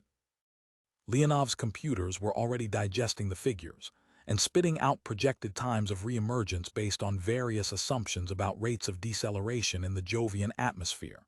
Vasily switched off the computer display, spun around in his chair, loosened his seat belt, and addressed the patiently waiting audience. Earliest reappearance is in 42 minutes. Why don't you spectators go for a walk so we can concentrate on getting all this into good shape? See you in 35 minutes. Shoo. Nu Ukhodi. Reluctantly, the unwanted bodies left the bridge, but to Vasily's disgust, everyone was back again in little more than 30 minutes. He was still chiding them for their lack of faith in his calculations when the familiar beep, beep, beep of Tsien's tracking beacon burst from the loudspeakers. Vasily looked astonished and mortified, but soon joined in the spontaneous round of applause. Floyd could not see who first started the clapping. Rivals though they might be, they were all astronauts together, as far from home as any men had ever traveled, ambassadors for mankind. In the noble words of the first UN space treaty, even if they did not want the Chinese to succeed, neither did they wish them to meet disaster. A large element of self-interest was also involved, Floyd could not help thinking. Now the odds in Leonov's own favor were significantly improved. Tsien had demonstrated that the aerobraking maneuver was indeed possible. The data on Jupiter was correct. Its atmosphere did not contain unexpected and perhaps fatal surprises. "Well," said Tanya, "I suppose we should send them a message of congratulations, but even if we did, they wouldn't acknowledge it." Some of his colleagues were still making fun of Vasily, who was staring at his computer output in frank disbelief. "I don't understand it," he exclaimed. "They should still be behind Jupiter. Sasha, give me a velocity reading on their beacon." Another silent dialogue was held with the computer. Then Vasily gave a long, low whistle. "Something's wrong. They're in a capture orbit all right, but it won't let them make a rendezvous with Discovery. The orbit they're on now will take them way beyond Io. I'll have more accurate data when we've tracked them for another 5 minutes." "Anyway, they must be in a safe orbit," said Tanya. "They can always make corrections later." "Perhaps, but that could cost them days, even if they have the fuel." "Which I doubt. So we may still beat them. Don't be such an optimist. We're still 3 weeks from Jupiter. They can make a dozen orbits before we get there and choose the most favorable one for a rendezvous. Again, assuming that they have enough propellant. Of course, and that's something we can only make educated guesses about." All this conversation took place in such rapid and excited Russian that Floyd was left far behind. When Tanya took pity on him and explained that Tsien had overshot and was heading for the outer satellites, his first reaction was, "Then they may be in serious trouble. What will you do if they appeal for help?" "You must be making a joke. Can you imagine them doing that? They're much too proud. Anyway, it would be impossible. We can't change our mission profile, as you know perfectly well, even if we had the fuel." "You're right, of course. But it might be difficult to explain that to the 99% of the human race that doesn't understand orbital mechanics. We should start thinking about some of the political complications. It would look bad for all of us if we can't help. Vasily, will you give me their final orbit as soon as you've worked it out? I'm going down to my cabin to do some homework." Floyd's cabin, or rather 1/3 of a cabin, was still partly full of stores, many of them stacked in the curtained bunks that would be occupied by Chandra and Kurno when they emerged from their long slumbers. He had managed to clear a small working space for his personal effects, and had been promised the luxury of another whole 2 cubic meters, just as soon as someone could be spared to help with the furniture removing. Floyd unlocked his little communications console, set the decryption keys, and called for the information on Tsien that had been transmitted to him from Washington. He wondered if his hosts had had any luck in unscrambling it. The cipher was based on the product of 200-digit prime numbers, and the National Security Agency had staked its reputation on the claim that the fastest computer in existence could not crack it before the big crunch at the end of the universe. It was a claim that could never be proved, only disproved. Once again he stared intently at the excellent photographs of the Chinese ship, taken when it had revealed its true colors and was just about to leave Earth orbit. There were later shots, not so clear, because by then it had been far away from the prying cameras of the final stage as it hurtled toward Jupiter. Those were the ones that interested him most. Even more useful were the cutaway drawings and estimates of performance. Granted the most optimistic assumptions, it was difficult to see what the Chinese hoped to do. They must have burned up at least 90% of their propellant in that mad dash across the solar system, unless it was literally a suicide mission, something that could not be ruled out. Only a plan involving hibernation and later rescue made any sense. And intelligence did not believe that Chinese hibernation technology was sufficiently far advanced to make that a viable option. But intelligence was frequently wrong, and even more often confused by the avalanche of raw facts it had to evaluate the noise in its information circuits. It had done a remarkable job on Tsien, considering the shortness of time, but Floyd wished that the material sent to him had been more carefully filtered. Some of it was obvious junk, of no possible connection with the mission.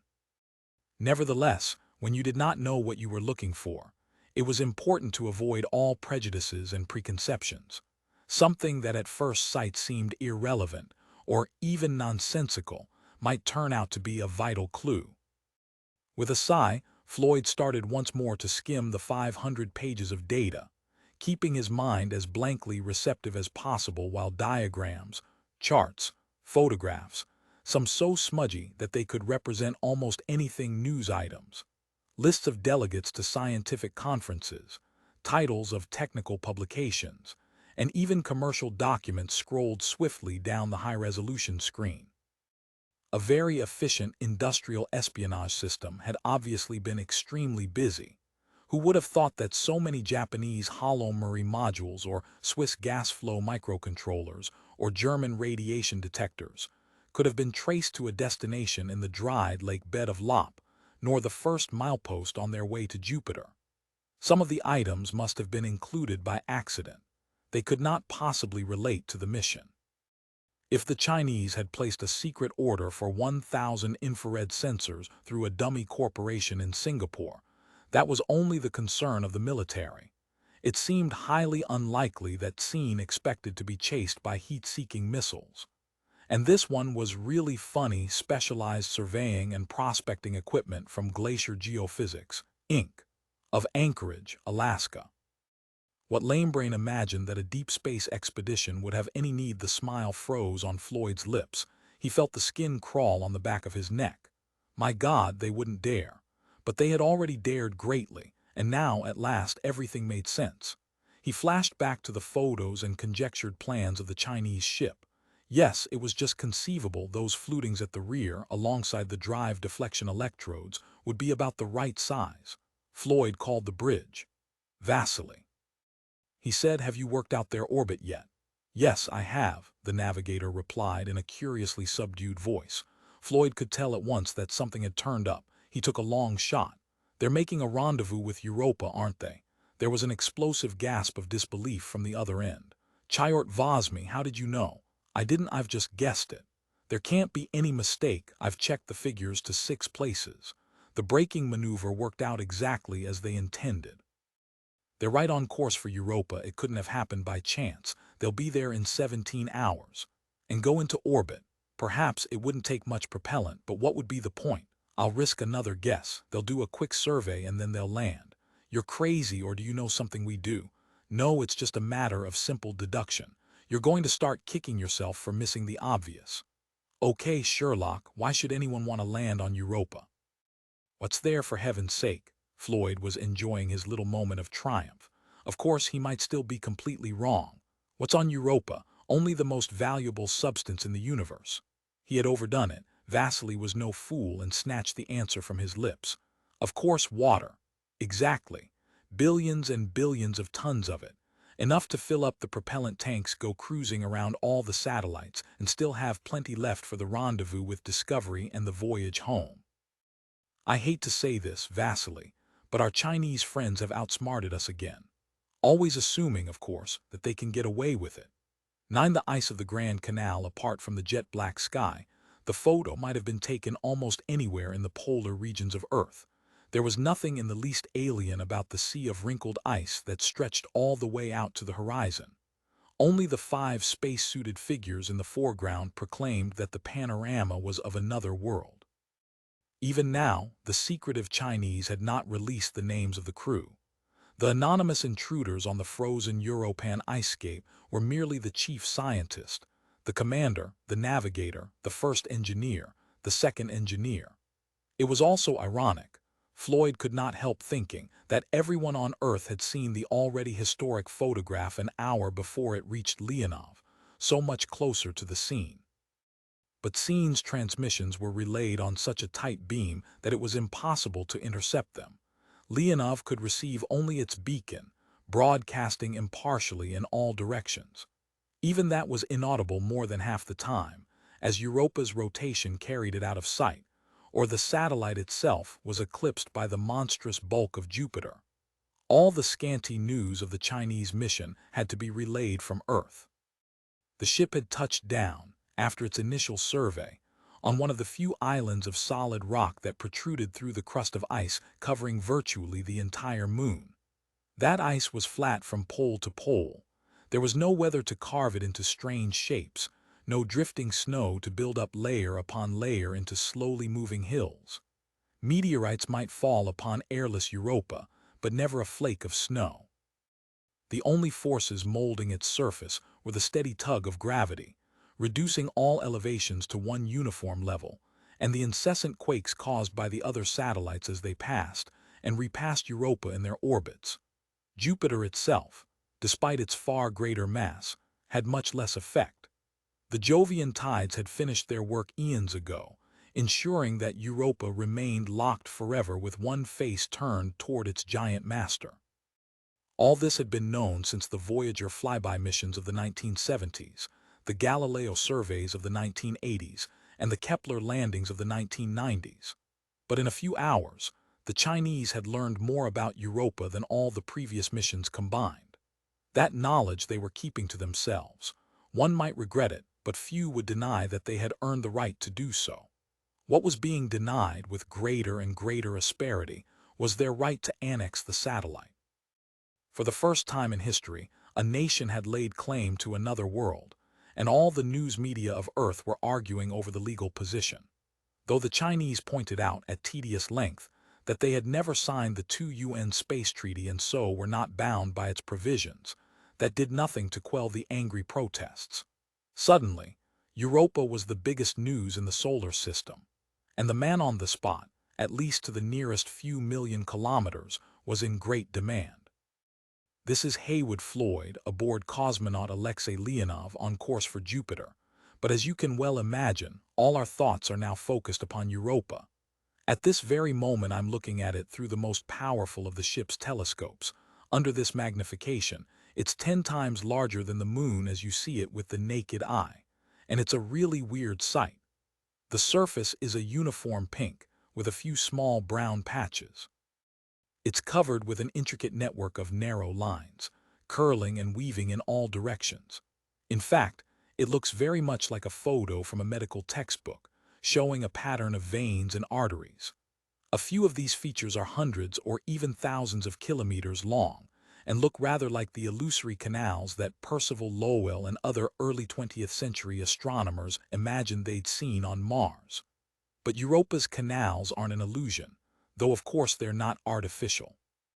What's more, they do contain water, or at least ice, for the satellite is almost entirely covered by ocean, averaging 50 kilometers deep. Because it's so far from the sun, Europa's surface temperature is extremely low, about 150 degrees below freezing, so one might expect its single ocean to be a solid block of ice.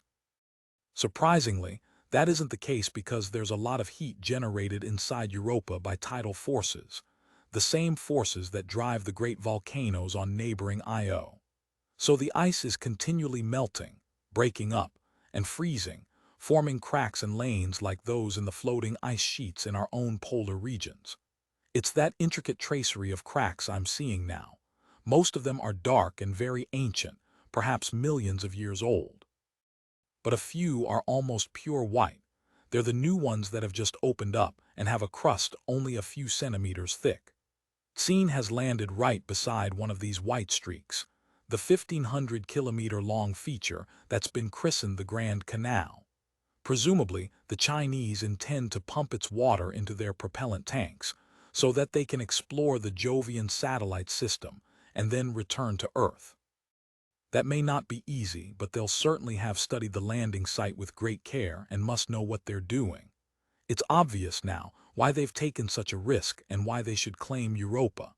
As a refueling point, it could be the key to the entire outer solar system.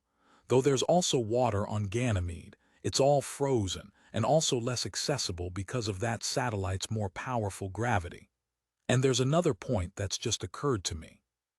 Even if the Chinese do get stranded on Europa, they might be able to survive until a rescue mission is arranged. They have plenty of power, there may be useful minerals in the area, and we know that the Chinese are the experts on synthetic food production. It wouldn't be a very luxurious life, but I have some friends who would accept it happily for that staggering view of Jupiter sprawled across the sky, the view we expect to see ourselves in just a few days. This is Heywood Floyd saying goodbye for my colleagues and myself aboard Alexei Leonov. And this is the bridge, Very nice presentation, Heywood. You should have been a newsman. I've had plenty of practice. Half my time was spent on PR work. PR, public relations, usually telling politicians why they should give me more money, something you don't have to bother about. How I wish that was true. Anyway, come up to the bridge. There's some new information we'd like to discuss with you. Floyd removed his button microphone, locked the telescope into position, and extricated himself from the tiny viewing blister. As he left, he almost collided with Nikolai Timovsky, obviously on a similar mission. I'm about to steal your best quotes for Radio Moscow, Woody. Hope you don't mind. You're welcome, Tavarish. Anyway, how could I stop you?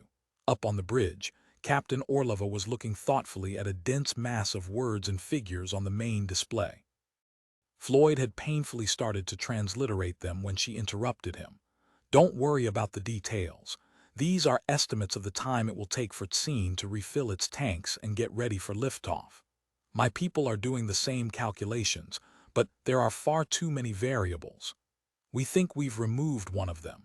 Did you know that the very best water pumps you can buy belong to fire brigades? And would you be surprised to learn that the Beijing Central Station had 4 of its latest models suddenly requisitioned a few months ago, despite the protests of the mayor? I'm not surprised, merely lost in admiration. Go on, please. That may be a coincidence, but those pumps would be just the right size. Making educated guesses about pipe deployment, drilling through the ice, and so on. Well, we think they could lift off again in 5 days. 5 days. If they're lucky and everything works perfectly. And if they don't wait to fill their propellant tanks but merely take on just enough for a safe rendezvous with Discovery before we do. Even if they beat us by a single hour, that would be enough. They could claim salvage rights at the very least. Not according to the State Department's lawyers. At the appropriate moment, we'll declare that Discovery is not a derelict, but has merely been parked until we can retrieve it. Any attempt to take over the ship would be an act of piracy. I'm sure the Chinese will be most impressed. If they're not, what can we do about it? We outnumber them, and 2 to 1 when we revive Chandra and Kurno. Are you serious? Where are the cutlasses for the boarding party? Cutlasses? Swords, weapons. Oh, we could use the laser telespectrometer.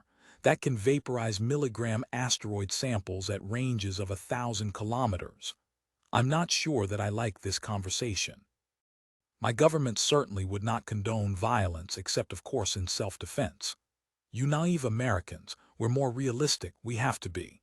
All your grandparents died of old age, Heywood. 3 of mine were killed in the Great Patriotic War. When they were alone together, Tanya always called him Woody, never Heywood. She must be serious. Or was she merely testing his reactions? Anyway, Discovery is merely a few $1 billion worth of hardware. The ship's not important, only the information it carries. Exactly, information that could be copied and then erased. You do get some cheerful ideas, Tanya. Sometimes I think that all Russians are a little paranoid. Thanks to Napoleon and Hitler, we've earned every right to be. But don't tell me that you haven't already worked out that, what do you call it, scenario, for yourself. It wasn't necessary, Floyd answered rather glumly. The State Department's already done it for me with variations. We'll just have to see which one the Chinese come up with. And I wouldn't be in the least surprised if they outguess us again.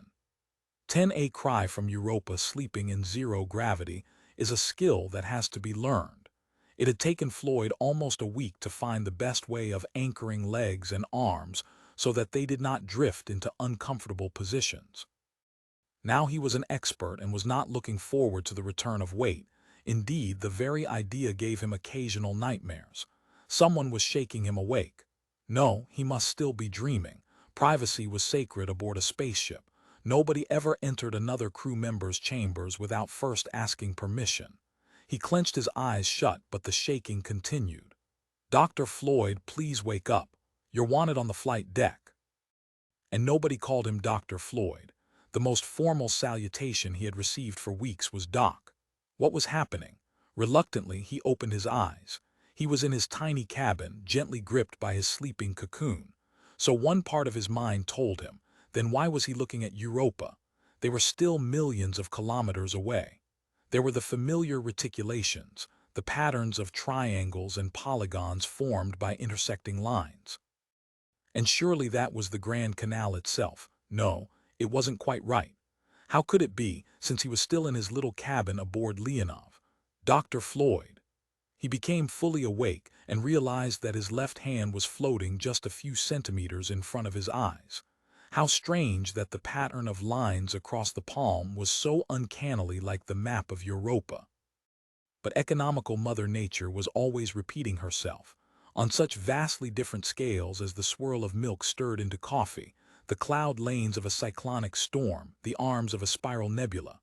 "Sorry, Max," he said. "What's the problem? Is something wrong?" "We think so, but not with us. Tsien's in trouble." Captain, navigator, and chief engineer were strapped in their seats on the flight deck. The rest of the crew orbited anxiously around convenient handholds or watched on the monitors. "Sorry to wake you up, Heywood," Tanya apologized brusquely. "Here's the situation. 10 minutes ago we had a Class 1 priority from Mission Control. Tsien's gone off the air. It happened very suddenly in the middle of a cipher message. There were a few seconds of garbled transmission, then nothing. Their beacon. That stopped as well. We can't receive it either. Phew. Then it must be serious, a major breakdown. Any theories?" "Lots, but all guesswork. An explosion, landslide, earthquake, who knows? And we may never know until someone else lands on Europa or we do a close flyby and take a look." Tanya shook her head. "We don't have enough delta V. The closest we could get is 50,000 kilometers. Not much you could see from that distance." "Then there's absolutely nothing we can do." "Not quite, Heywood. Mission Control has a suggestion. They'd like us to swing our big dish around just in case we can pick up any weak emergency transmissions. It's, how do you say, a long shot but worth trying. What do you think?" Floyd's first reaction was strongly negative. "That will mean breaking our link with Earth." "Of course, but we'll have to do that anyway when we go around Jupiter, and it will only take a couple of minutes to re-establish the circuit." Floyd remained silent. The suggestion was perfectly reasonable, yet it worried him obscurely. After puzzling for several seconds, he suddenly realized why he was so opposed to the idea. Discovery's troubles had started when the big dish, the main antenna complex, had lost its lock on Earth, for reasons which even now were not completely clear. But Hal had certainly been involved, and there was no danger of a similar situation arising here. Leonov's computers were small, autonomous units. There was no single controlling intelligence, at least no non-human one. The Russians were still waiting patiently for his answer. "I agree," he said at last. "Let Earth know what we're doing and start listening. I suppose you'll try all the space Mayday frequencies." "Yes, as soon as we've worked out the Doppler corrections." "How's it going, Sasha?" "Give me another 2 minutes and I'll have the automatic search running." "How long should we listen?" The captain barely paused before giving her answer. Floyd had often admired Tatiana Orlova's decisiveness and had once told her so. In a rare flash of humor she had replied, "Woody, a commander can be wrong but never uncertain. Listen for 50 minutes and report back to Earth for 10, then repeat the cycle." There was nothing to see or hear. The automatic circuits were better at sifting the radio noise than any human senses. Nevertheless, from time to time Sasha turned up the audio monitor, and the roar of Jupiter's radiation belts filled the cabin. It was a sound like the waves breaking on all the beaches of Earth, with occasional explosive cracks from superbolts of lightning in the Jovian atmosphere. Of human signals there was no trace, and one by one, the members of the crew not on duty drifted quietly away. While he was waiting, Floyd did some mental calculations. Whatever had happened to Tsien was already 2 hours in the past, since the news had been relayed from Earth. But Leonov should be able to pick up a direct message after less than a minute's delay, so the Chinese had already had ample time to get back on the air. Their continued silence suggested some catastrophic failure, and he found himself weaving endless scenarios of disaster. The 50 minutes seemed like hours. When they were up, Sasha swung the ship's antenna complex back toward Earth and reported failure. While he was using the rest of the 10 minutes to send a backlog of messages, he looked inquiringly at the captain. "Is it worth trying again?" he said in a voice that clearly expressed his own pessimism. "Of course. We may cut back the search time, but we'll keep listening." On the hour, the big dish was once more focused upon Europa. and almost at once, the automatic monitor started flashing its alert light. Sasha's hand darted to the audio gain, and the voice of Jupiter filled the cabin. Superimposed upon that, like a whisper heard against a thunderstorm, was the faint but completely unmistakable sound of human speech. It was impossible to identify the language, though Floyd felt certain, from the intonation and rhythm, that it was not Chinese, but some European tongue. Sasha played skillfully with fine-tuning and bandwidth controls, and the words became clearer. The language was undoubtedly English, but its content was still maddeningly unintelligible. There is one combination of sounds that every human ear can detect instantly, even in the noisiest environment. When it suddenly emerged from the Jovian background, it seemed to Floyd that he could not possibly be awake, but was trapped in some fantastic dream. His colleagues took a little longer to react, then they stared at him with equal amazement and a slowly dawning suspicion. For the first recognizable words from Europa were, Dr. Floyd, I hope you can hear me. 11 ice and vacuum, who is it? Whispered someone to a chorus of shushes. Floyd raised his hands in a gesture of ignorance, and he hoped innocence. No, you are aboard Leonov. May not have much time. Aiming my suit antenna where I think. The signal vanished for agonizing seconds, then came back much clearer, though not appreciably louder. Relay this information to Earth. Tsien destroyed 3 hours ago. I'm only survivor. Using my suit radio, no idea if it has enough range, but it's the only chance. Please listen carefully. There is life on Europa. I repeat, there is life on Europa. The signal faded again. A stunned silence followed that no one attempted to interrupt. While he was waiting, Floyd searched his memory furiously. He could recognize the voice. It might have been that of any Western-educated Chinese. Probably it was someone he had met at a scientific conference, but unless the speaker identified himself, he would never know. Soon after local midnight, we were pumping steadily and the tanks were almost half full. Dr. Lee and I went out to check the pipe insulation. Tsien stand stood about 30 meters from the edge of the Grand Canal. Pipes go directly from it and down through the ice.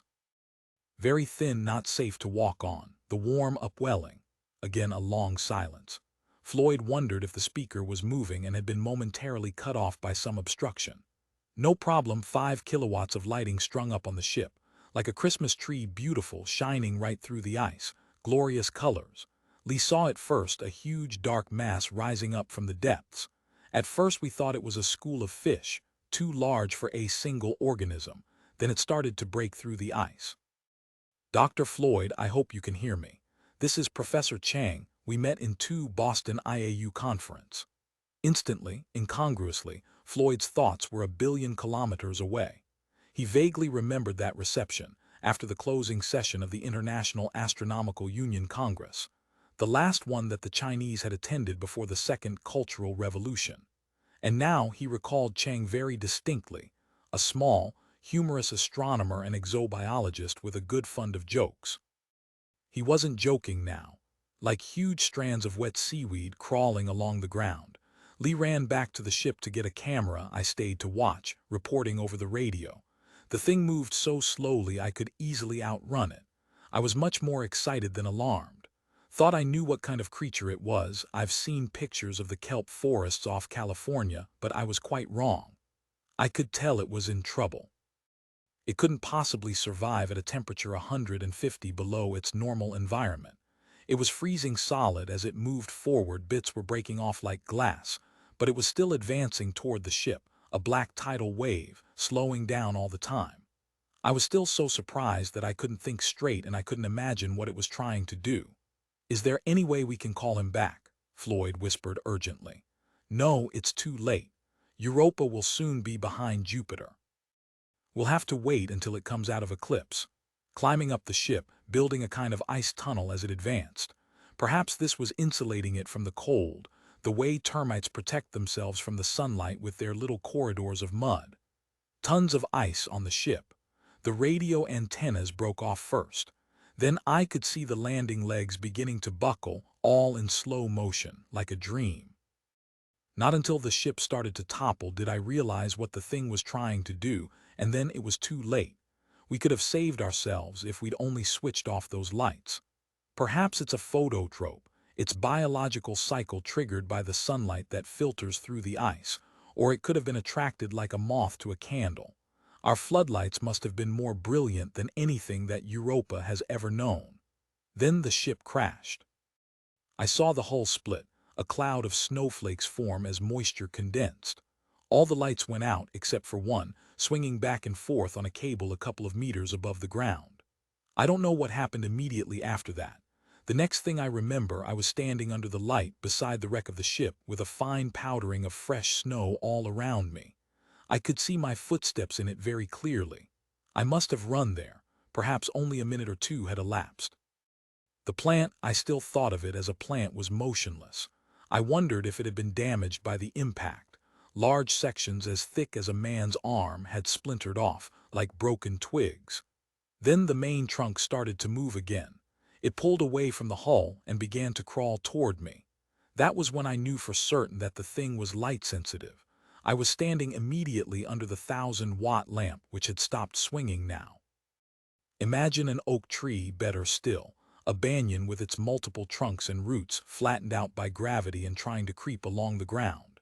It got to within 5 meters of the light, then started to spread out until it had made a perfect circle around me.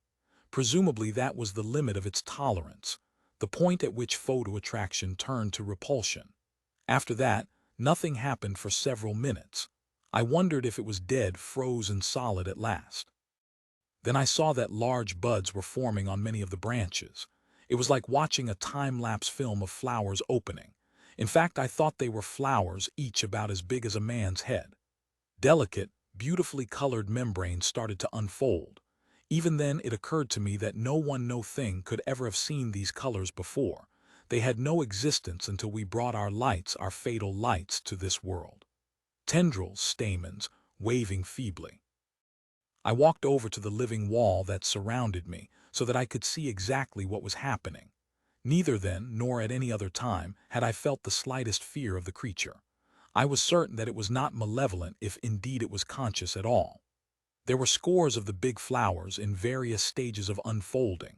Now they reminded me of butterflies, just emerging from the chrysalis, wings crumpled, still feeble. I was getting closer and closer to the truth. But they were freezing, dying as quickly as they formed. Then, one after another, they dropped off from the parent buds. For a few moments they flopped around like fish stranded on dry land. At last I realized exactly what they were. Those membranes weren't petals, they were fins, or their equivalent. This was the free-swimming, larval stage of the creature. Probably it spends much of its life rooted on the seabed, then sends these mobile offspring in search of new territory.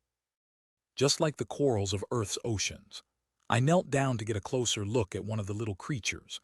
The beautiful colors were fading now to a drab brown. Some of the petal fins had snapped off, becoming brittle shards as they froze.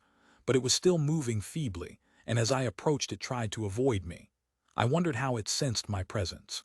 Then I noticed that the stamens, as I'd called them, all carried bright blue dots at their tips. They looked like tiny star sapphires, or the blue eyes along the mantle of a scallop, aware of light but unable to form true images. As I watched, the vivid blue faded, the sapphires became dull, ordinary stones. Dr. Floyd, or anyone else who is listening, I haven't much more time. Jupiter will soon block my signal, but I've almost finished.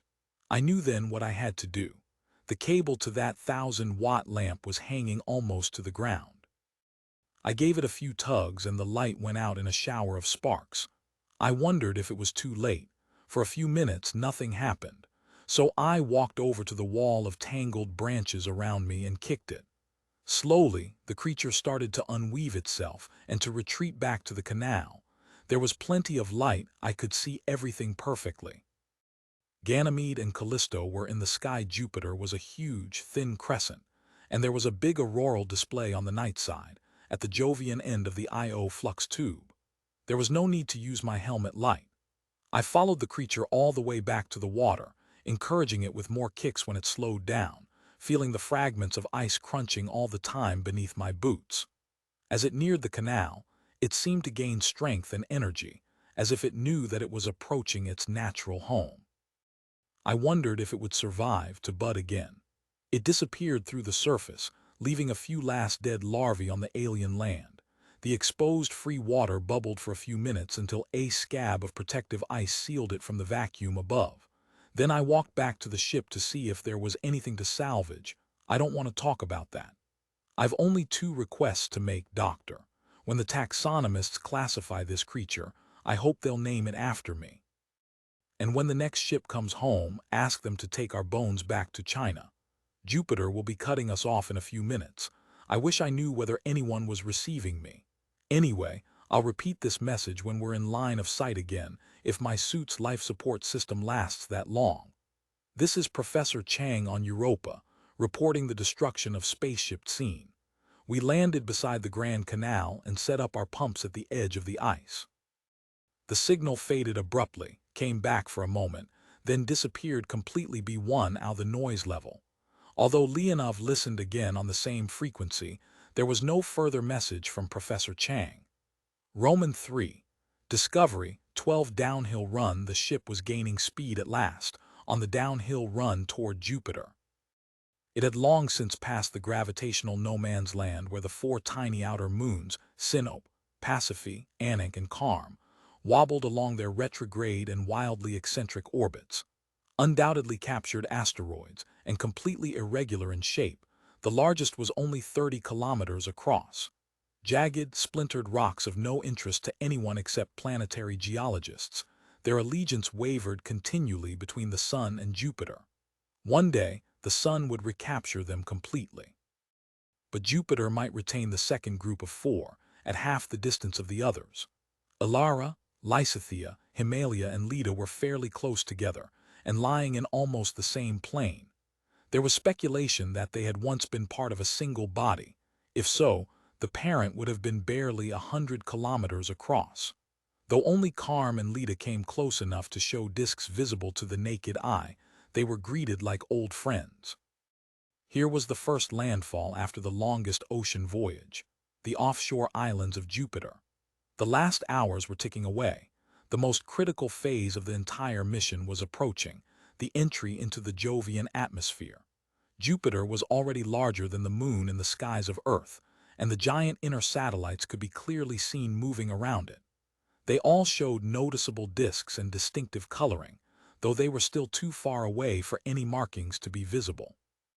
The eternal ballet they performed, disappearing behind Jupiter, reappearing to transit the daylight face with their accompanying shadows, was an endlessly engaging spectacle. It was one that astronomers had watched ever since Galileo had first glimpsed it almost exactly 4 centuries ago. But the crew of Leonov were the only living men and women to have seen it with unaided eyes. The interminable chess games had ceased. Off-duty hours were spent at the telescopes, or in earnest conversation, or listening to music, usually while gazing at the view outside. And at least one shipboard romance had reached a culmination. The frequent disappearances of Max Brailovsky and Xenia Marchenko were the subject of much good-natured banter. They were thought Floyd an oddly matched pair. Max was a big, handsome blonde who had been a champion gymnast, reaching the finals of the 2000 Olympics. Though he was in his early 30s, he had an open-faced, almost boyish expression. This was not altogether misleading. Despite his brilliant engineering record, he often struck Floyd as naive and unsophisticated, one of those people who are pleasant to talk to, but not for too long. Outside his own field of undoubted expertise, he was engaging but rather shallow. Xenia, at 29, the youngest on board, was still something of a mystery. Since no one wished to talk about it, Floyd had never raised the subject of her injuries, and his Washington sources could provide no information. Obviously, she had been involved in some serious accident, but it might have been nothing more unusual than a car crash. The theory that she had been on a secret space mission, still part of popular mythology outside the USSR, could be ruled out. Thanks to the global tracking networks, no such thing had been possible for 50 years. In addition to her physical and doubtless psychological scars, Xenia labored under yet another handicap. She was a last-minute replacement, and everyone knew it. Irma Yakunina was to have been dietitian and medical assistant aboard Leonov before that unfortunate argument with a hang glider broke too many bones. Every day at 1800 GMT, the crew of 7 plus 1 passenger gathered in the tiny common room that separated the flight deck from the galley and sleeping quarters. The circular table at its center was just big enough for 8 people to squeeze around. When Chandra and Kurna were revived, it would be unable to accommodate everyone, and 2 extra seats would have to be fitted in somewhere else. Though the 6 o'clock Soviet, as the daily round-table conference was called, seldom lasted more than 10 minutes, it played a vital role in maintaining morale.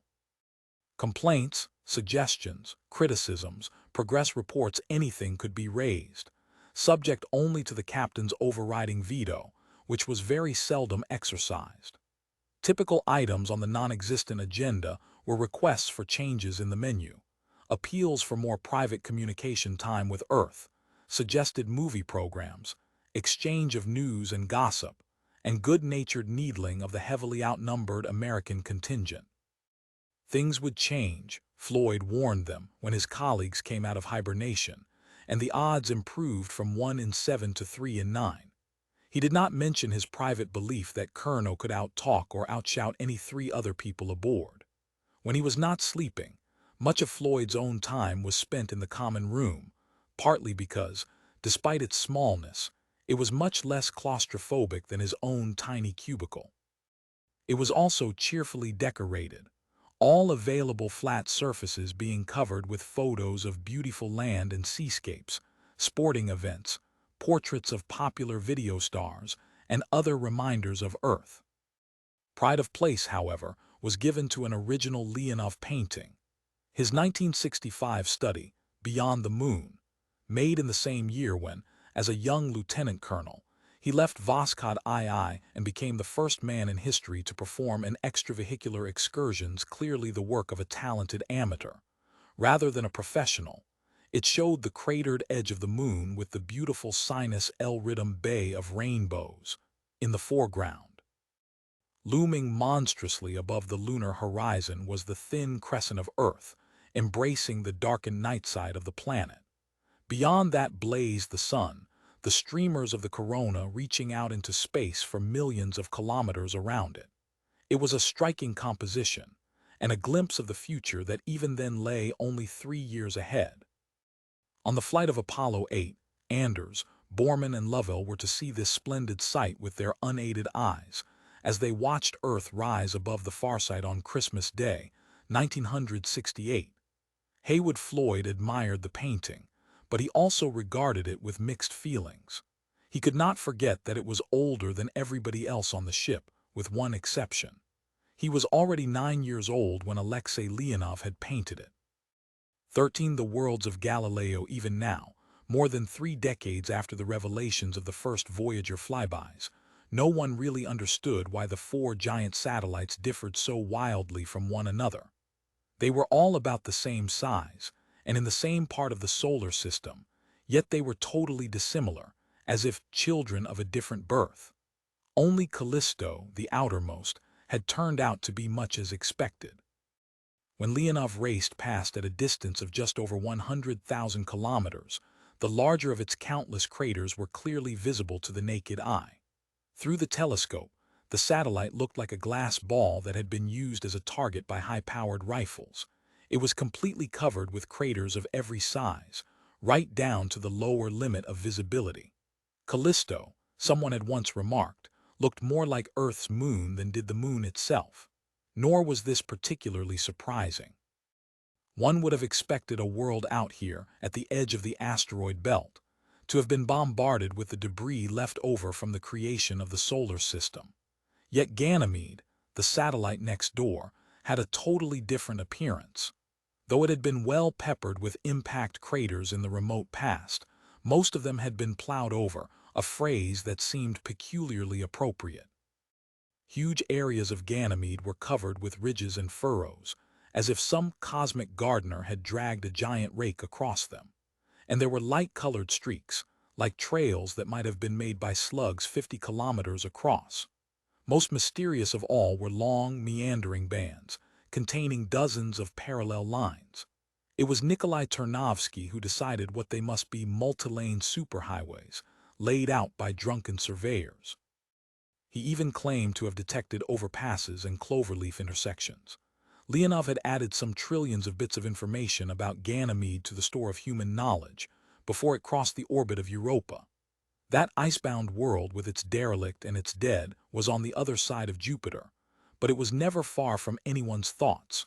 Back on Earth, Dr. Chang was already a hero, and his countrymen had, with obvious embarrassment, acknowledged countless messages of sympathy. One had been sent in the name of Leonov's crew after Floyd gathered considerable redrafting in Moscow. The feeling on board the ship was ambiguous, a mixture of admiration, regret, and relief. All astronauts, irrespective of their national origins, regarded themselves as citizens of space and felt a common bond, sharing each other's triumphs and tragedies. No one on Leonov was happy because the Chinese expedition had met with disaster, yet at the same time, there was a muted sense of relief that the race had not gone to the swiftest. The unexpected discovery of life on Europa had added a new element to the situation, one that was now being argued at great length both on Earth and aboard Leonov. Some exobiologists cried, "I told you so," pointing out that it should not have been such a surprise after all. As far back as the 1970s, research submarines had found teeming colonies of strange marine creatures thriving precariously in an environment thought to be equally hostile to life. The trenches on the bed of the Pacific, volcanic springs, fertilizing and warming the abyss, had created oases of life in the deserts of the deep. Anything that had happened once on Earth should be expected millions of times elsewhere in the universe. That was almost an article of faith among scientists. Water, or at least ice, occurred on all the moons of Jupiter, and there were continuously erupting volcanoes on Io, so it was reasonable to expect weaker activity on the world next door. Putting these two facts together made Europan life seem not only possible, but inevitable, as most of nature's surprises are, when viewed with 20/20 hindsight. Yet that conclusion raised another question, and one vital to Leonov's mission. Now that life had been discovered on the moons of Jupiter, did it have any connection with the Tycho monolith, and the still more mysterious artifact in orbit near Io? That was a favorite subject to debate in the 6 o'clock Soviets. It was generally agreed that the creature encountered by Dr. Chang did not represent a high form of intelligence, at least, if his interpretation of its behavior was correct. No animal with even elementary powers of reasoning would have allowed itself to become a victim of its instincts, attracted like a moth to the candle, until it risked destruction. Vasily Orlov was quick to give a counterexample that weakened, if it did not refute that argument. "Look at whales and dolphins," he said. "We call them intelligent, but how often they kill themselves in mass strandings. That looks like a case where instinct overpowers reason." "No need to go to the dolphins," interjected Max Brailovsky. "One of the brightest engineers in my class was fatally attracted to a blonde in Kiev. When I heard of him last, he was working in a garage, and he'd won a gold medal for designing space stations. What a waste!" Even if Dr. Chang's Europan was intelligent, that of course did not rule out higher forms elsewhere. The biology of a whole world could not be judged from a single specimen. But it had been widely argued that advanced intelligence could never arise in the sea. There were not enough challenges in so benign and unvarying an environment. Above all, how could marine creatures ever develop a technology without the aid of fire? Yet perhaps even that was possible. The route that humanity had taken was not the only one. There might be whole civilizations in the seas of other worlds. Still, it seemed unlikely that a spacefaring culture could have arisen on Europa without leaving unmistakable signs of its existence in the form of buildings, scientific installations, launching sites, or other artifacts. But from pole to pole, nothing could be seen but level ice and a few outcroppings of bare rock. No time remained for speculations and discussions when Leonov hurtled past the orbits of Io and tiny Mimas. The crew was busy almost non-stop, preparing for the encounter and the brief onset of weight after months in free fall. All loose objects had to be secured before the ship entered Jupiter's atmosphere, and the drag of deceleration produced momentary peaks that might be as high as 2 gravities. Floyd was lucky. He alone had time to admire the superb spectacle of the approaching planet, now filling almost half the sky. Because there was nothing to give it scale, there was no way that the mind could grasp its real size. He had to keep telling himself that 50 Earths would not cover the hemisphere now turned toward him. The clouds, colorful as the most garish sunset on Earth, raced so swiftly that he could see appreciable movement in as little as 10 minutes. Great eddies were continually forming along the dozen or so bands that girdled the planet, then rippling away like swirls of smoke. Plumes of white gas occasionally geysered up from the depths, to be swept away by the gales caused by the planet's tremendous spin. And perhaps strangest of all were the white spots, sometimes spaced as regularly as pearls on a necklace, which lay along the trade winds of the middle Jovian latitudes. In the hours immediately before encounter, Floyd saw little of captain or navigator. The Orlovs scarcely left the bridge, as they continually checked the approach orbit and made minute refinements to Leonov's course.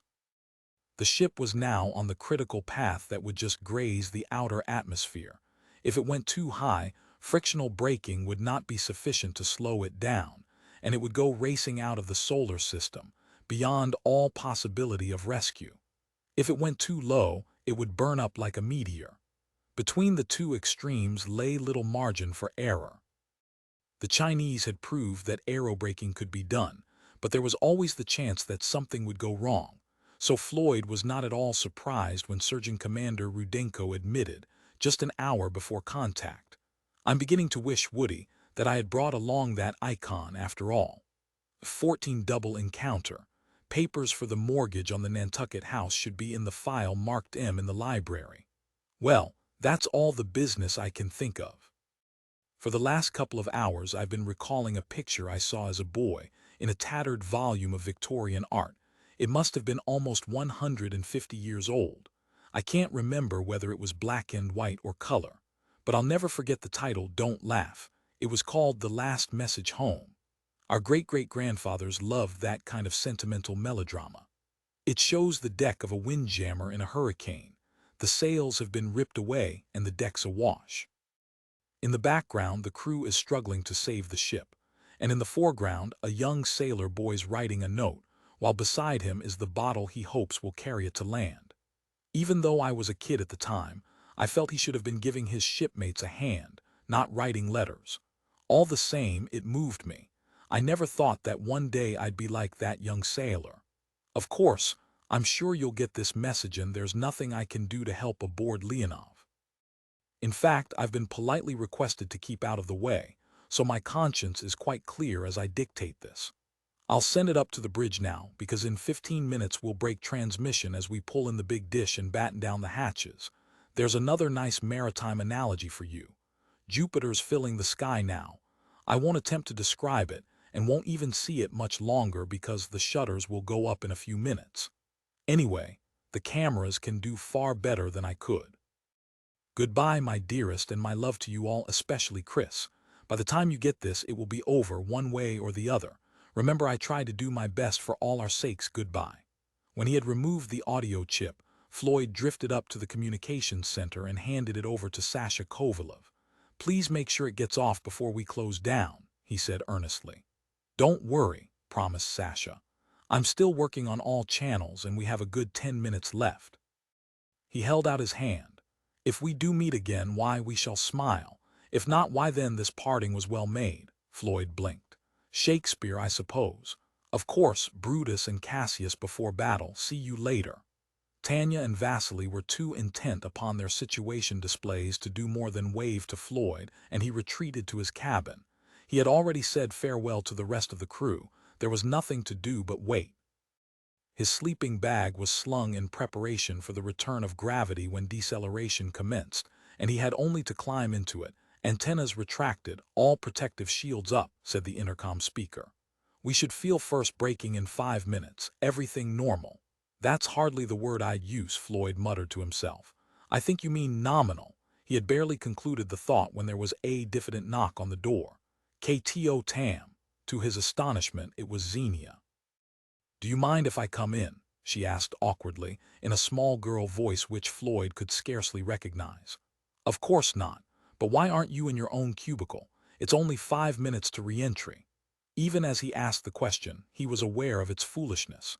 The answer was so perfectly obvious that Xenia did not deign to reply. But Xenia was the very last person he would have expected. Her attitude toward him had invariably been polite but distant.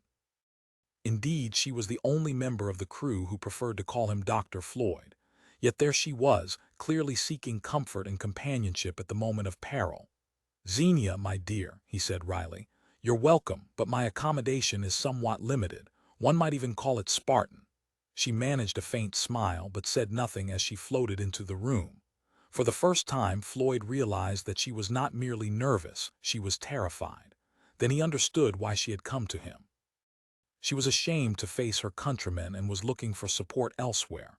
With this realization, his pleasure at the unexpected encounter abated somewhat. That did not lessen his responsibility to another lonely human being, a long way from home. The fact that she was an attractive, though certainly not beautiful woman of barely half his own age should not have affected the issue. But it did. He was beginning to rise to the occasion. She must have noticed, but did nothing to encourage or discourage him as they lay down side by side in the sleeping cocoon. There was just enough room for them both, and Floyd began to do some anxious calculations. Suppose maximum G was higher than predicted and the suspension gave way. They could easily be killed. There was an ample safety margin. No need to worry about such an ignominious end. Humor was the enemy of desire. Their embrace was now completely chaste. He was not sure whether to be glad or sorry, and it was too late for second thoughts. From far, far away came the first faint whisper of sound, like the wailing of some lost soul. At the same moment the ship gave a barely perceptible jerk. The cocoon began to swing around and its suspension tightened. After weeks of weightlessness, gravity was returning. Within seconds, the faint wail had risen to a steady roar, and the cocoon had become an overloaded hammock. This is not such a good idea, Floyd thought to himself. Already it was difficult to breathe. The deceleration was only a part of the problem. Xenia was clutching him as a drowning person is supposed to clutch the proverbial straw. He detached her as gently as he could. "It's all right, Xenia. If Tsien did it, so can we. Relax, don't worry."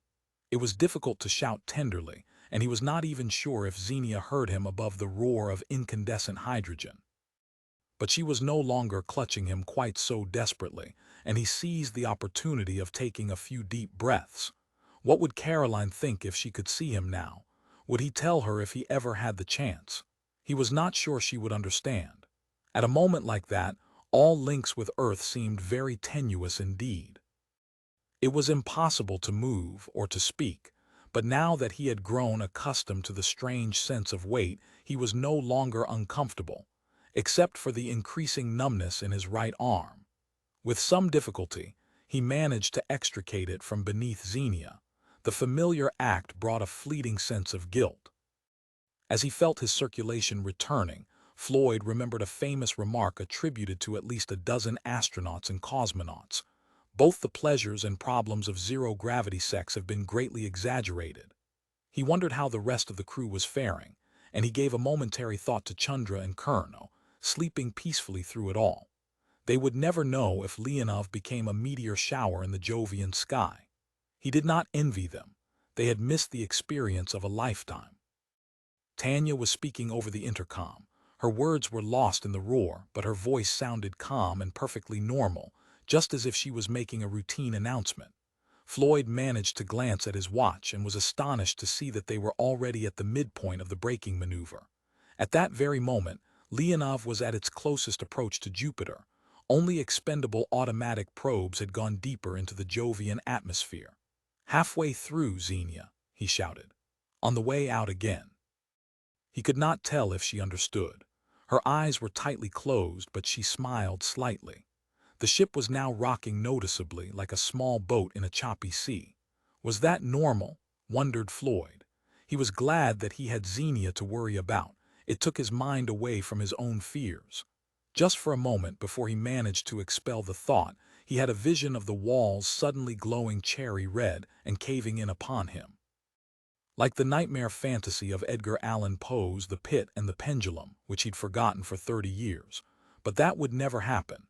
If the heat shield failed, the ship would crumble instantly, hammered flat by a solid wall of gas. There would be no pain. His nervous system would not have time to react before it ceased to exist. He had experienced more consoling thoughts, but this one was not to be despised. The buffeting slowly weakened. There was another inaudible announcement from Tanya. He would pull her leg about that when it was all over. Now time seemed to be going much more slowly. After a while he stopped looking at his watch because he could not believe it. The digits changed so slowly that he could almost imagine himself in some Einsteinian time dilation. And then something even more unbelievable happened. First he was amused, then slightly indignant. Xenia had fallen asleep, if not exactly in his arms, then at least beside them. It was a natural reaction. The strain must have exhausted her, and the wisdom of the body had come to her rescue. And suddenly Floyd himself became aware of an almost post-orgasmic drowsiness, as if he too had been emotionally drained by the encounter. He had to fight to remain awake. And then he was falling, falling, falling. It was all over. The ship was back in space where it belonged. And he and Xenia were floating apart. They would never again be so close together, but they would always know a special tenderness toward each other, which no one else could ever share. 15 escaped from the giant when Floyd reached the observation deck. A discreet few minutes after Xenia, Jupiter already seemed farther away. But that must be an illusion based on his knowledge, not the evidence of his eyes. They had barely emerged from the Jovian atmosphere, and the planet still filled half the sky. And now they were, as intended, its prisoners. During the last incandescent hour, they had deliberately jettisoned the excess speed that could have carried them right out of the solar system and on to the stars. Now they were traveling in an ellipse, a classical Hohmann orbit, which would shuttle them back between Jupiter and the orbit of Io, 350,000 kilometers higher. If they did not or could not fire their motors again, Leonov would swing back and forth between these limits, completing one revolution every 19 hours. It would become the closest of Jupiter's moons, though not for long. Each time it grazed the atmosphere, it would lose altitude, until it spiraled into destruction. Floyd had never really enjoyed vodka, but he joined the others without any reservations in drinking a triumphant toast to the ship's designers, coupled with a vote of thanks to Sir Isaac Newton. Then Tanya put the bottle firmly back in its cupboard. There was still much to be done. Though they were all expecting it, everyone jumped at the sudden muffled thud of explosive charges and the jolt of separation. A few seconds later, a large, still glowing disk floated into view, slowly turning end over end as it drifted away from the ship. "Look," cried Max, "a flying saucer. Who's got a camera?" There was a distinct note of hysterical relief in the laughter that followed. It was interrupted by the captain in a more serious vein. "Goodbye, faithful heat shield. You did a wonderful job." "But what a waste," said Sasha. "There's at least a couple of tons left. Think of all the extra payload we could have carried." "If that's good, conservative Russian engineering," retorted Floyd, "then I'm all for it. Far better a few tons too much than 1 milligram too little." Everyone applauded those noble sentiments as the jetty-sewn shield cooled to yellow, then red, and finally became as black as the space around it. It vanished from sight while only a few kilometers away, though occasionally the sudden reappearance of an eclipsed star would betray its presence. "Preliminary orbit check completed," said Vasily. "We're within 10 meters a second of our right vector. Not bad for a first try." There was a subdued sigh of relief at the news, and a few minutes later Vasily made another announcement. "Changing attitude for course correction. Delta V 6 meters a second. 20-second burn coming up in 1 minute." They were still so close to Jupiter it was impossible to believe that the ship was orbiting the planet. They might have been in a high-flying aircraft that had just emerged from a sea of clouds. There was no sense of scale. It was easy to imagine that they were speeding away from some terrestrial sunset. The reds and pinks and crimsons sliding below were so familiar. And that was an illusion. Nothing here had any parallels with Earth. Those colors were intrinsic, not borrowed from the setting sun. The very gases were utterly alien: methane and ammonia and a witch's brew of hydrocarbons, stirred in a hydrogen-helium cauldron. Not one trace of free oxygen, the breath of human life. The clouds marched from horizon to horizon in parallel rows, distorted by occasional swirls and eddies. Here and there upwellings of brighter gas broke the pattern, and Floyd could also see the dark rim of a great whirlpool, a maelstrom of gas leading down into unfathomable Jovian depths. He began to look for the great red spot, then quickly checked himself at such a foolish thought. All the enormous cloudscape he could see below would be only a few % of the red spot's immensity. One might as well expect to recognize the shape of the United States from a small airplane flying low above Kansas. Correction completed. We're now on interception orbit with Io. Arrival time, 8 hours, 55 minutes. Less than 9 hours to climb up from Jupiter and meet whatever is waiting for us, thought Floyd. We've escaped from the giant, but he represents a danger we understood and could prepare for. What lies ahead now is utter mystery. And when we have survived that challenge, we must return to Jupiter once again. We shall need his strength to send us safely home. 16 Private Line. Hello, Dimitri. This is Woody, switching to key 2 in 15 seconds. Hello, Dimitri. Multiply keys 3 and 4, take cube root, add pi squared and use nearest integer as key 5. Unless your computers are 1,000,000 times faster than ours, and I'm damn sure they're not. No one can decrypt this on your side or mine. But you may have some explaining to do. Anyway, you're good at that. By the way, my usual excellent sources told me about the failure of the latest attempt to persuade old Andre to resign. I gather that your delegation had no more luck than the others, and you're still saddled with him as president. I'm laughing my head off. It serves the Academy right. I know he's over 90 and growing a bit, well, stubborn. But you won't get any help from me, even though I'm the world's sorry solar system's leading expert on the painless removal of elderly scientists. Would you believe that I'm still slightly drunk? We felt we deserved a little party, once we'd successfully rendezvoused with Discovery. Besides, we had 2 new crew members to welcome aboard. Chandra doesn't believe in alcohol, it makes you too human, but Walter Curnow more than made up for him. Only Tanya remained stone-cold sober, just as you'd expect. My fellow Americans, I sound like a politician. God help me, came out of hibernation without any problems, and are both looking forward to starting work.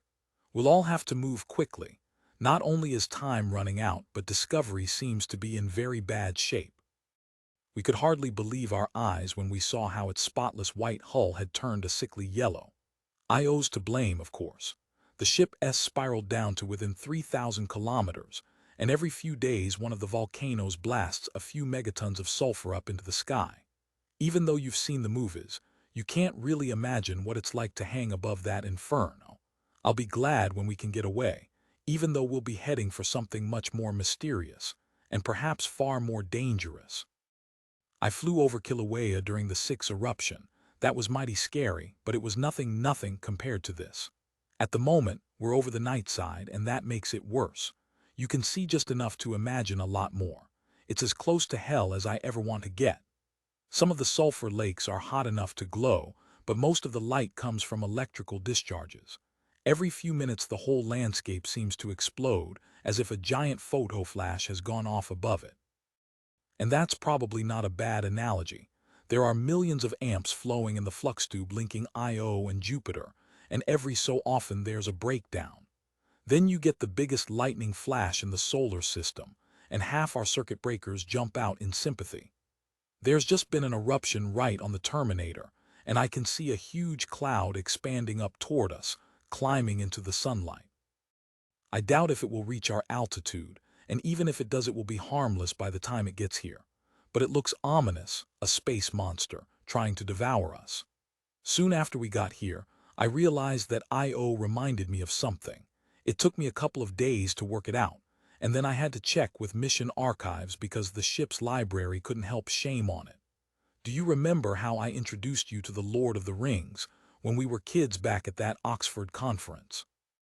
Well, Io is Mordor. Look up part 3. There's a passage about rivers of molten rock that wound their way until they cooled and lay like twisted dragon shapes vomited from the tormented earth. That's a perfect description. How did Tolkien know, a quarter century before anyone ever saw a picture of Io, talk about nature imitating art? At least we won't have to land there. I don't think that even our late Chinese colleagues would have attempted that. Perhaps one day it may be possible. There are areas that seem fairly stable and not continually inundated by sulfur floods. Who would have believed that we'd come all the way to Jupiter, greatest of planets, and then ignore it? Yet that's what we're doing most of the time. And when we're not looking at Io or Discovery, we're thinking about the artifact. It's still 10,000 kilometers away, up there at the libration point. But when I look at it through the main telescope, it seems close enough to touch. Because it's so completely featureless, there's no indication of size, no way the eye can judge it's really a couple of kilometers long. If it's solid, it must weigh billions of tons. But is it solid? It gives almost no radar echo, even when it's square on to us. We can see it only as a black silhouette against the clouds of Jupiter, 300,000 kilometers below. Apart from its size, it looks exactly like the monolith we dug up on the moon. Well, tomorrow we'll go aboard Discovery, and I don't know when I'll have time or opportunity to speak to you again. But there's one more thing, old friend, before I sign off. It's Caroline.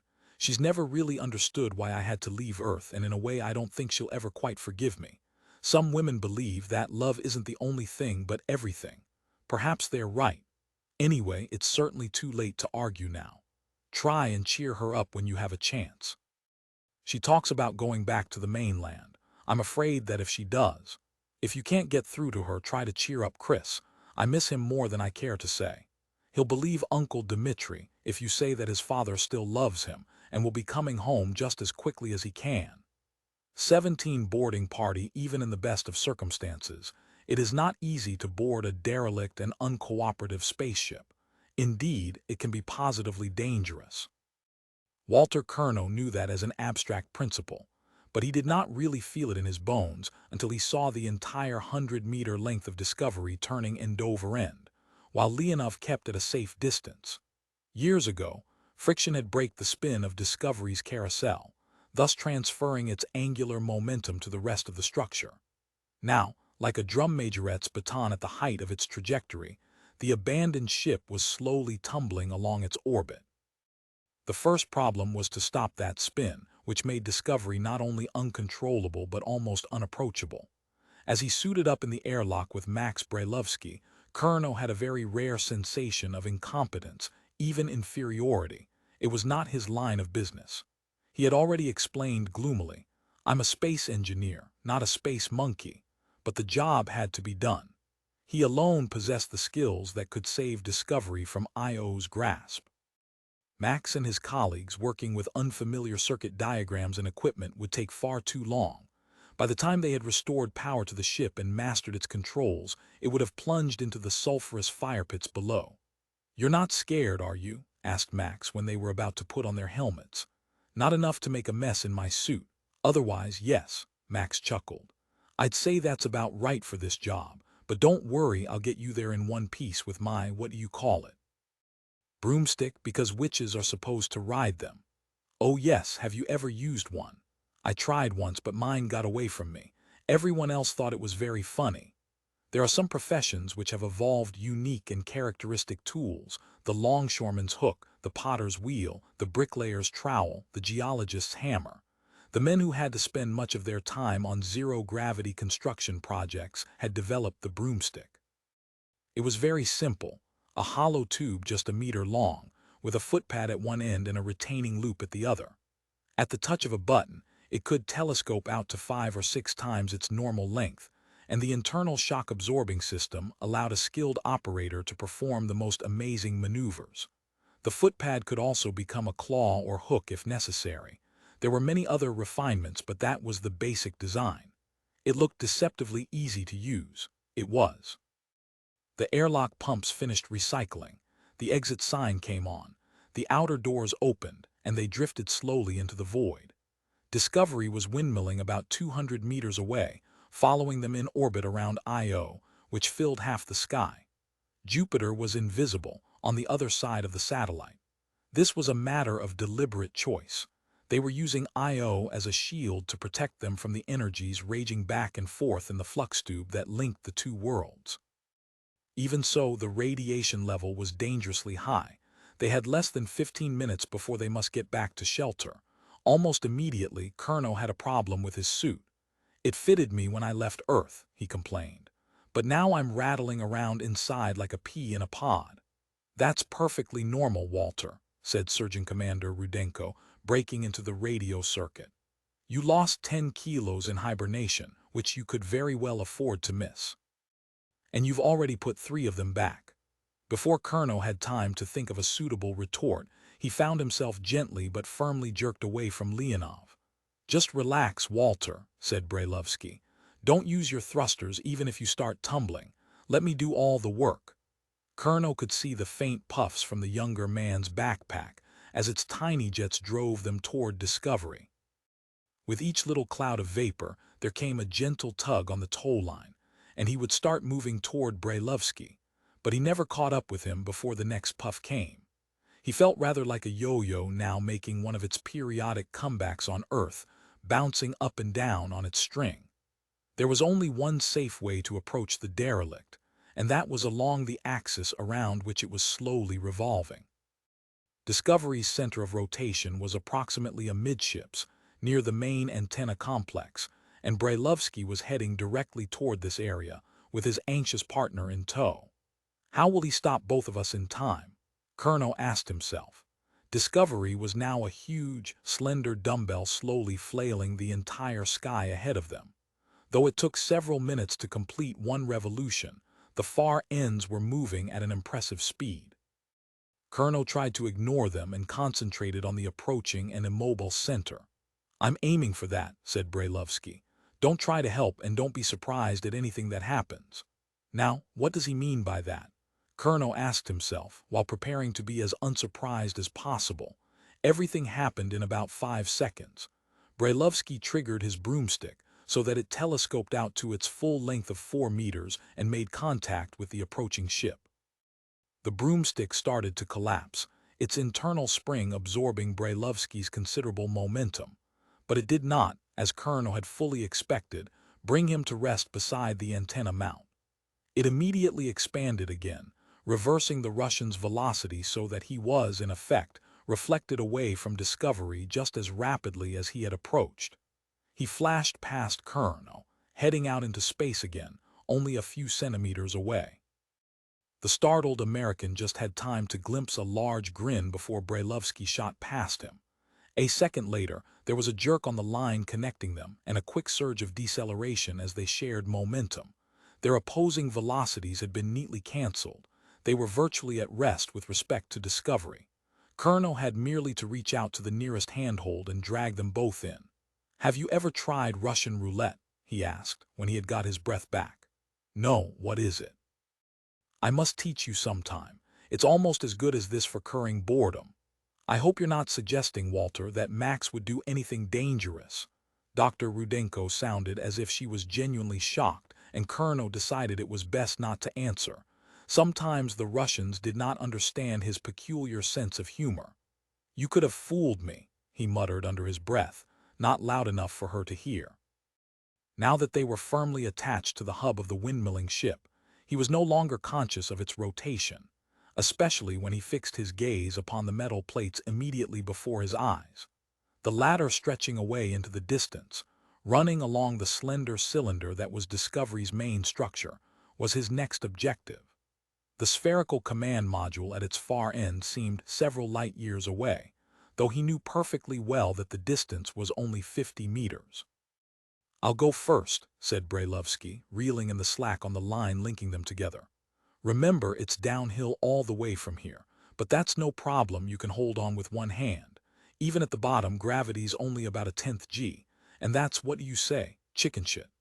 "I think you mean chicken feed, and if it's all the same to you, I'm going feet first. I never liked crawling down ladders the wrong way up, even in fractional gravity." It was essential, Colonel was very well aware, to keep up this gently bantering tone.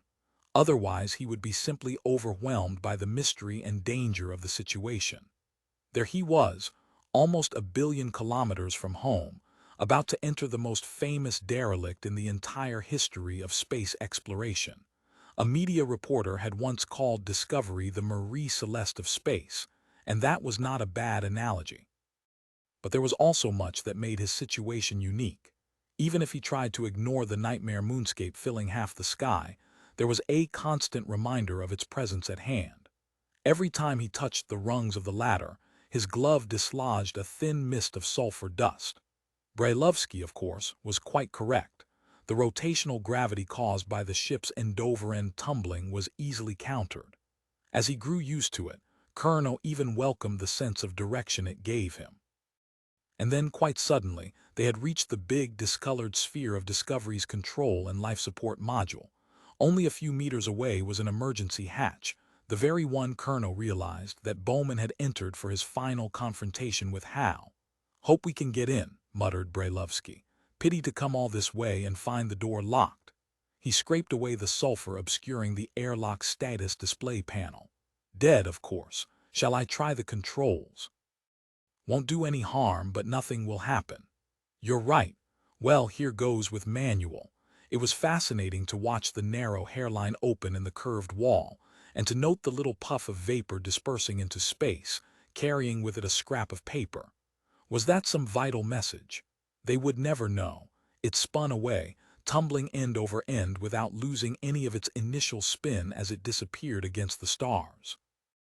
Brailovsky kept turning the manual control for what seemed a very long time, before the dark, uninviting cave of the airlock was completely open. Colonel had hoped that the emergency lights at least might still be operating. No such luck. "Your boss now, Walter. Welcome to U.S. territory." It certainly did not look very welcoming as he clambered inside, flashing the beam of his helmet light around the interior. As far as Colonel could tell, everything was in good order. What else had he expected? He asked himself, half angrily. Closing the door manually took even longer than opening it, but there was no alternative until the ship was powered up again. Just before the hatch was sealed, Colonel risked a glance at the insane panorama outside. A flickering blue lake had opened up near the equator. He was sure it had not been there a few hours earlier. Brilliant yellow flares, the characteristic color of glowing sodium, were dancing along its edges, and the whole of the nightland was veiled in the ghostly plasma discharge of one of Io's almost continuous auroras. It was the stuff of future nightmares. And as if that was not sufficient, there was one further touch worthy of a mad surrealist artist. Stabbing up into the black sky, apparently emerging directly from the fire pits of the burning moon, was an immense, curving horn, such as a doomed bullfighter might have glimpsed in the final moment of truth. The crescent of Jupiter was rising to greet Discovery and Leonov as they swept toward it along their common orbit. 18 salvage, the moment that the outer hatch had closed behind them, there had been a subtle reversal of roles. Colonel was at home now, while Brailovsky was out of his element, feeling ill at ease in the labyrinth of pitch-black corridors and tunnels that was Discovery's interior. In theory, Max knew his way round the ship, but that knowledge was based only on a study of its design drawings. Colonel, on the other hand, had spent months working in Discovery's still uncompleted identical twin. He could, quite literally, find his way around blindfolded. Progress was made difficult because that part of the ship was designed for zero-G. Now the uncontrolled spin provided an artificial gravity, which, slight though it was, always seemed to be in the most inconvenient direction. "First thing we've got to do," muttered Colonel, after sliding several meters down a corridor before he could grab a handhold, "is to stop this damned spin. And we can't do that until we have power. I only hope that Dave Bowman safeguarded all systems before he abandoned ship." "Are you sure he did abandon the ship? He may have intended to come back." "You may be right. I don't suppose we'll ever know, if he even knew himself." They had now entered the pod bay Discovery's space garage, which normally contained 3 of the spherical one-man modules used for activities outside the ship. Only pod number 3 remained. Number 1 had been lost in the mysterious accident that had killed Frank Poole, and number 2 was with Dave Bowman, wherever he might be. The pod bay also contained 2 spacesuits, looking uncomfortably like decapitated corpses as they hung helmetless in their racks. It needed very little effort of the imagination, and Brailovsky's was now working overtime to fill them with a whole menagerie of sinister occupants. It was unfortunate, but not altogether surprising, that Curno's sometimes irresponsible sense of humor got the better of him at this very moment. "Max," he said in a tone of deadly seriousness, "whatever happens, please don't go chasing off after the ship's cat." For a few milliseconds, Brailovsky was thrown off guard. He almost answered, "I do wish you hadn't said that, Walter," but checked himself in time. That would have been too damning an admission of weakness. Instead, he replied, "I'd like to meet the idiot who put that movie in our library. Katerina probably did it to test everyone's psychological balance. Anyway, you laughed your head off when we screened it last week." Brailovsky was silent. Curno's remark was perfectly true, but that had been back in the familiar warmth and light of Leonov, among his friends, not in a pitch-black, freezing derelict haunted by ghosts. No matter how rational one was, it was all too easy to imagine some implacable alien beast prowling these corridors, seeking whom it might devour. "It's all your fault, Grandma. May the Siberian tundra lie lightly on your beloved bones. I wish you hadn't filled my mind with so many of those gruesome legends. If I close my eyes, I can still see the hut of the Baba Yaga, standing in that forest clearing on its scrawny chicken legs. Enough of this nonsense. I'm a brilliant young engineer faced with the biggest technical challenge of his life, and I mustn't let my American friend know that I'm sometimes a frightened little boy." The noises did not help. There were too many of them, though they were so faint that only an experienced astronaut would have detected them against the sounds of his own suit. But to Max Brailovsky, accustomed to working in an environment of utter silence, they were distinctly unnerving, even though he knew that the occasional cracklings and creakings were almost certainly caused by thermal expansion, as the ship turned like a roast on a spit. Feeble though the sun was out here, there was still an appreciable temperature change between light and shade. Even his familiar spacesuit felt wrong, now that there was pressure outside as well as in. All the forces acting on its joints were subtly altered, and he could no longer judge his movements accurately. "I'm a beginner, starting my training all over again," he told himself angrily. "Time to break the mood by some decisive action. Walter, I'd like to test the atmosphere. Pressure S OK, temperature few, it's 105 below zero. A nice bracing Russian winter. Anyway, the air in my suit will keep out the worst of the cold. Well, go ahead, but let me shine my light on your face so I can see if you start to turn blue, and keep talking." Brailovsky unsealed his visor and swung the faceplate upward. He flinched momentarily as icy fingers seemed to caress his cheeks, then took a cautious sniff, followed by a deeper breath. "Chilly, but my lungs aren't freezing. There's a funny smell, though, stale, rotten, as if something's, oh no." Looking suddenly pale, Brailovsky quickly snapped the faceplate shut. "What's the trouble, Max?" Curno asked with sudden and now perfectly genuine anxiety. Brailovsky did not reply. He looked as if he was still trying to regain control of himself. Indeed, he seemed in real danger of that always horrible and sometimes fatal disaster, vomiting in a spacesuit. There was a long silence. Then Curno said reassuringly, "I get it, but I'm sure you're wrong. We know that Poole was lost in space. Bowman reported that he ejected the others after they died in hibernation, and we can be sure that he did. There can't be anyone here. Besides, it's so cold." He almost added like a morgue, but checked himself in time. "But suppose," whispered Brailovsky, "just suppose Bowman managed to get back to the ship and died here." There was an even longer silence before Curno deliberately and slowly opened his own faceplate. He winced as the freezing air bit into his lungs, then wrinkled his nose in disgust. "I see what you mean, but you're letting your imagination run away with you. I'll bet you 10 to 1 that smell comes from the galley. Probably some meat went bad before the ship froze up, and Bowman must have been too busy to be a good housekeeper. I've known bachelor apartments that smelled as bad as this." "Maybe you're right. I hope you are." Of course I am. And even if I'm not, damn it, what difference does it make? We've got a job to do, Max. If Dave Bowman's still here, that's not our department, is it, Katerina? There was no reply from the surgeon commander.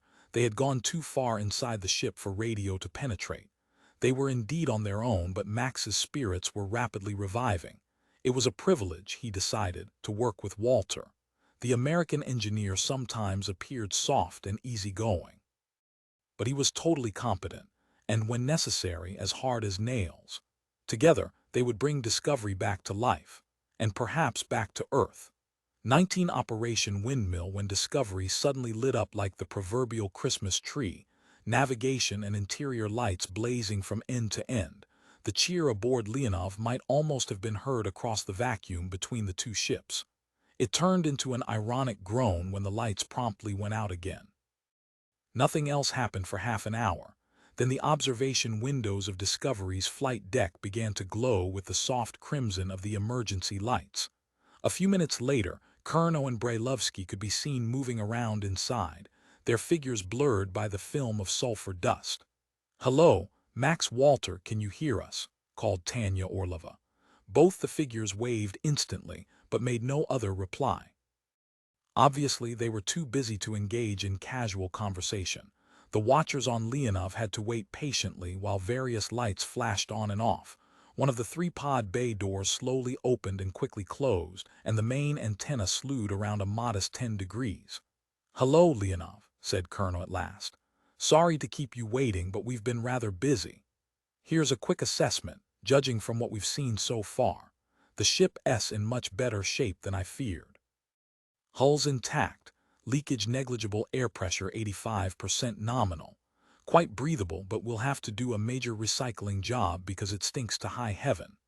The best news is that the power systems are okay. Main reactor stable, batteries in good shape. Almost all the circuit breakers were open, they jumped or been thrown by Bowman before he left, so all vital equipment's been safeguarded. But it will be a very big job checking everything before we have full power again." "How long will that take, at least for the essential systems, life support, propulsion?" "Hard to say, Skipper. How long before we crash? Minimum present prediction is 10 days, but you know how that's changed up and down. Well, if we don't run into any major snags, we can haul Discovery up to a stable orbit away from this hellhole, I'd say inside a week. Anything you need." "No, Max and I are doing fine.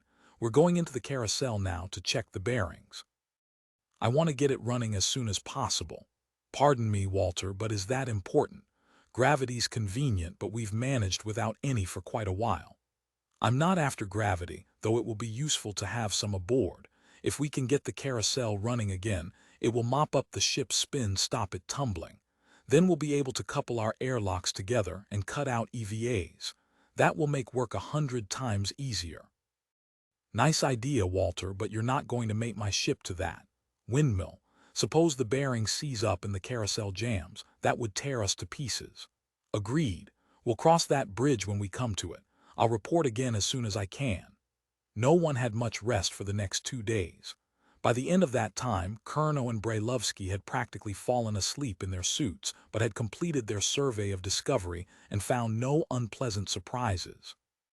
Both the Space Agency and the State Department were relieved by the preliminary report. It allowed them to claim, with some justification, that Discovery was not a derelict but a temporarily decommissioned United States spacecraft. Now the task of reconditioning had to begin. Once power had been restored, the next problem was the air. Even the most thorough house-cleaning operations had failed to remove the stink. Curnow had been right in identifying its source as food spoiled when refrigeration had failed. He also claimed, with mock seriousness, that it was quite romantic. "I've only got to close my eyes," he asserted, "and I feel I'm back on an old-time whaling ship. Can you imagine what the Pequod must have smelled like?" It was unanimously agreed that, after a visit to Discovery, very little effort of the imagination was required. The problem was finally solved, or at least reduced to manageable proportions, by dumping the ship's atmosphere. Fortunately, there was still enough air in the reserve tanks to replace it. One piece of very welcome news was that 90% of the propellant needed for the return journey was still available. Choosing ammonia instead of hydrogen as working fluid for the plasma drive had paid off handsomely. The more efficient hydrogen would have boiled off into space years ago, despite the insulation of the tanks and the frigid temperature outside. But almost all the ammonia had remained safely liquefied, and there was enough to get the ship back to a safe orbit around the Earth, or at least around the Moon. Checking Discovery's propeller-like spin was perhaps the most critical step in getting the ship under control. Sasha Kovalov compared Cherno and Brailovsky to Don Quixote and Sancho Panza, and expressed the hope that their windmill-tilting expedition would end more successfully. Very cautiously, with many pauses for checking, power was fed to the carousel motors, and the great drum was brought up to speed, reabsorbing the spin it had long ago imparted to the ship. Discovery executed a complex series of precessions, until eventually its end-over-end tumble had almost vanished. The last traces of unwanted rotation were neutralized by the attitude control jets, until the two ships were floating motionless side by side, the squat, stocky Leonov dwarfed by the long, slender Discovery. Transfer from one to the other was now safe and easy, but Captain Orlova still refused to permit a physical link-up. Everyone agreed with this decision, for Io was coming steadily closer. They might yet have to abandon the vessel they had worked so hard to save. The fact that they now knew the reason for Discovery's mysterious orbital decay did not help in the least. Every time the ship passed between Jupiter and Io, it sliced through the invisible flux tube linking the two bodies, the electric river flowing from world to world. The resulting eddy currents induced in the ship were continually slowing it down, breaking it once every revolution. There was no way to predict the final moment of impact, for the current in the flux tube varied wildly according to Jupiter's own inscrutable laws. Sometimes there were dramatic surges of activity accompanied by spectacular electric and auroral storms around Io. Then the ships would lose altitude by many kilometers, at the same time becoming uncomfortably hot before their thermal control systems could readjust. This unexpected effect had scared and surprised everyone before the obvious explanation was realized. Any form of braking produces heat, somewhere. The heavy currents induced in the hulls of Leonov and Discovery turned them briefly into low-powered electric furnaces. It was not surprising that some of Discovery's food supply had been ruined during the years the ship had been alternately cooked and cooled. The festering landscape of Io, looking more than ever like an illustration from a medical textbook, was only 500 kilometers away when Cherno risked activating the main drive, while Leonov stood off at a very respectful distance. There were no visible effects, none of the smoke and fire of the old-time chemical rockets, but the two ships drew slowly apart as Discovery gained speed. After a few hours of very gentle maneuvering, both ships had raised themselves 1,000 kilometers. Now there was time to relax briefly and to make plans for the next stage in the mission. "You've done a wonderful job, Walter," said Surgeon Commander Rudenko, putting her ample arm around the exhausted Colonel's shoulders. "We're all proud of you." Very casually, she broke a small capsule under his nose. It was 24 hours before he woke up, annoyed and hungry. 20 guillotine, what is it?" asked Colonel with mild distaste, hefting the little mechanism in his hand. "A guillotine for mice. Not a bad description, but I'm after bigger game." Floyd pointed to a flashing arrow on the display screen which was now showing a complicated circuit diagram. "You see this line?" "Yes, the main power supply, so. This is the point where it enters HAL's central processing unit. I'd like you to install this gadget here, inside the cable trunking, where it can't be found without a deliberate search." "I see. A remote control so you can pull the plug on HAL whenever you want to. Very neat, and a non-conducting blade, too, so there won't be any embarrassing shorts when it's triggered. Who makes toys like this? The CIA? Never mind. The controls in my room, that little red calculator I always keep on my desk. Put in 9 nines, take the square root, and press TNT. That's all. I'm not sure of its range, we'll have to test that, but as long as Leonov and Discovery are within a couple of kilometers of each other, There'll be no danger of Hal running amok again. Who are you going to tell about this thing? Well, the only person I'm really hiding it from is Chandra. I guessed as much. But the fewer who know, the less likely it is to be talked about. I'll tell Tanya that it exists, and if there's an emergency, you can show her how to operate it. What kind of emergency? That's not a very bright question, Walter. If I knew, I wouldn't need the damn thing.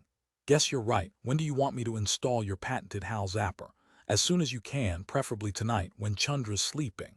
Are you kidding? I don't think he ever sleeps. He's like a mother nursing a sick baby. Well, he's got to come back to Leonov to eat occasionally. I've news for you. The last time he went across, he tied a little sack of rice to his suit. That will keep him going for weeks.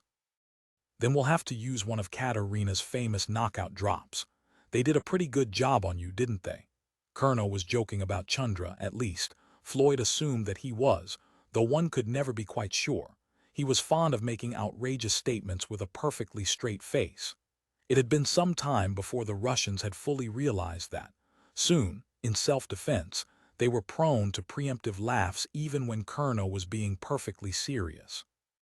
Colonel's own laugh, mercifully, had much abated since Floyd had first heard it in the upward-bound shuttle. On that occasion, it had obviously been primed by alcohol. He had fully expected to cringe from it again at the end-of-orbit party, when Leonov had finally made rendezvous with Discovery. But even on that occasion, though Colonel had drunk a good deal, he had remained as much under control as Captain Orlova herself. The one thing he did take seriously was his work. On the way up from Earth, he had been a passenger. Now he was crew.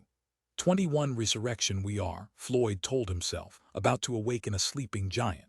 How will Hal react to our presence after all these years? What will he remember of the past, and will he be friendly or hostile? As he floated just behind Dr. Chandra in the zero-gravity environment of Discovery's flight deck, Floyd's mind was seldom far from the cutoff switch, installed and tested only a few hours earlier. The radio control was mere centimeters from his hand, and he felt somewhat foolish to have brought it with him. At this stage, Hal was still disconnected from all the ship's operational circuits. Even if he was reactivated, he would be a brain without limbs, though not without sense organs. He would be able to communicate but not to act. As Colonel had put it, the worst he can do is swear at us. "I'm ready for the first test, Captain," said Chandra. "All the missing modules have been replaced, and I've run diagnostic programs on all circuits. Everything appears normal, at least on this level." Captain Orlova glanced at Floyd, who gave a nod. At Chandra's insistence, only the three of them were present for this critical first run, and it was quite obvious that even this small audience was unwelcome. "Very well, Dr. Chandra." Ever conscious of protocol, the captain added quickly, "Dr. Floyd has given his approval, and I have no objections myself." "I should explain," said Chandra, in a tone that clearly conveyed disapproval, "that his voice recognition and speech synthesis centers have been damaged. We'll have to teach him to speak all over again. Luckily, he learns several million times faster than a human being." The scientist's fingers danced over the keyboard as he typed out a dozen words, apparently at random, carefully pronouncing each one as it appeared on the screen. Like a distorted echo, the words came back from the speaker grill, lifeless, indeed mechanical, with no sense of any intelligence behind them. This isn't the old Hal, thought Floyd. It's no better than the primitive speaking toys that were such a novelty when I was a kid. Chandra pressed the repeat button, and the series of words sounded once again. Already there was a noticeable improvement, though no one could have mistaken the speaker for a human being. "The words I gave him contain the basic English phonemes, about 10 iterations, and he'll be acceptable. But I don't have the equipment to do a really good job of therapy." "Therapy?" asked Floyd. "You mean that he's, well, brain damaged?" "No," snapped Chandra. "The logic circuits are in perfect condition. Only the voice output may be defective, though it will improve steadily. So check everything against the visual display to avoid misinterpretations. And when you do speak, enunciate carefully." Floyd gave Captain Orlova a wry smile and asked the obvious question. "What about all the Russian accents around here? I'm sure that won't be a problem with Captain Orlova and Dr. Kovalov. But with the others, well, we'll have to run individual tests. Anyone who can't pass will have to use the keyboard." that's still looking a long way ahead. For the present, you're the only person who should attempt communication. Agreed, Captain. Absolutely. Only the briefest of nods revealed that Dr. Chandra had heard them. His fingers continued to fly over the keyboard, and columns of words and symbols flashed across the display screen at such a rate that no human being could possibly assimilate them. Presumably, Chandra had an eidetic memory, for he appeared to recognize whole pages of information at a glance. Floyd and Orlova were just about to leave the scientist to his arcane devotions when he suddenly acknowledged their presence again, holding up his hand in warning or anticipation. With an almost hesitant movement, in marked contrast with his previous swift actions, he slid back a locking bar and pressed a single, isolated key. Instantly, with no perceptible pause, a voice came from the console, no longer in a mechanical parody of human speech. There was intelligence, consciousness, self-awareness here, though as yet only on a rudimentary level. "Good morning, Dr. Chandra, this is Hal. I am ready for my first lesson." There was a moment of shocked silence, then, acting on the same impulse, the two observers left the deck. Heywood Floyd would never have believed it. Dr. Chandra was crying. Roman 4, Lagrang, 22 Big Brother. What delightful news about the baby dolphin. I can just imagine how excited Chris was when the proud parents brought it into the house. You should have heard the ohs and ahs of my shipmates when they saw the videos of them swimming together, and Chris riding on its back. They suggest we call it Sputnik, which means companion as well as satellite. Sorry it's been quite a while since my last message, but the newscast will have given you an idea of the huge job we've had to do. Even Captain Tanya's given up all pretense of a regular schedule. Each problem has to be fixed as it comes along, by whoever is on the spot. We sleep when we can't stay awake any longer. I think we can all be proud of what we've done. Both ships are operational, and we've nearly finished our first round of tests on Hal. In a couple of days, we'll know if we can trust him to fly Discovery when we leave here to make our final rendezvous with Big Brother. I don't know who first gave it that name. The Russians, understandably, aren't keen on it. And they've waxed quite sarcastic about our official designation TMA2, pointing out to me several times that it's the best part of 1 billion kilometers from Tycho. Also that Bowman reported no magnetic anomaly, and that the only resemblance to TMA1 is the shape. When I asked them what name they preferred, they came up with Zagadka, which means enigma. It's certainly an excellent name, but everyone smiles when I try to pronounce it, so I'll stick to Big Brother. Whatever you call the thing, it's only 10,000 kilometers away now, and the trip won't take more than a few hours. But that last lap has us all nervous, I don't mind telling you. We hope that we might find some new information aboard Discovery. That's been our only disappointment, though we should have expected it. Hal, of course, was disconnected long before the encounter, and so has no memories of what happened. Bowman has taken all his secrets with him. There's nothing in the ship's log and automatic recording systems that we didn't already know. The only new item we discovered was purely personal, a message that Bowman had left for his mother. I wonder why he never sent it.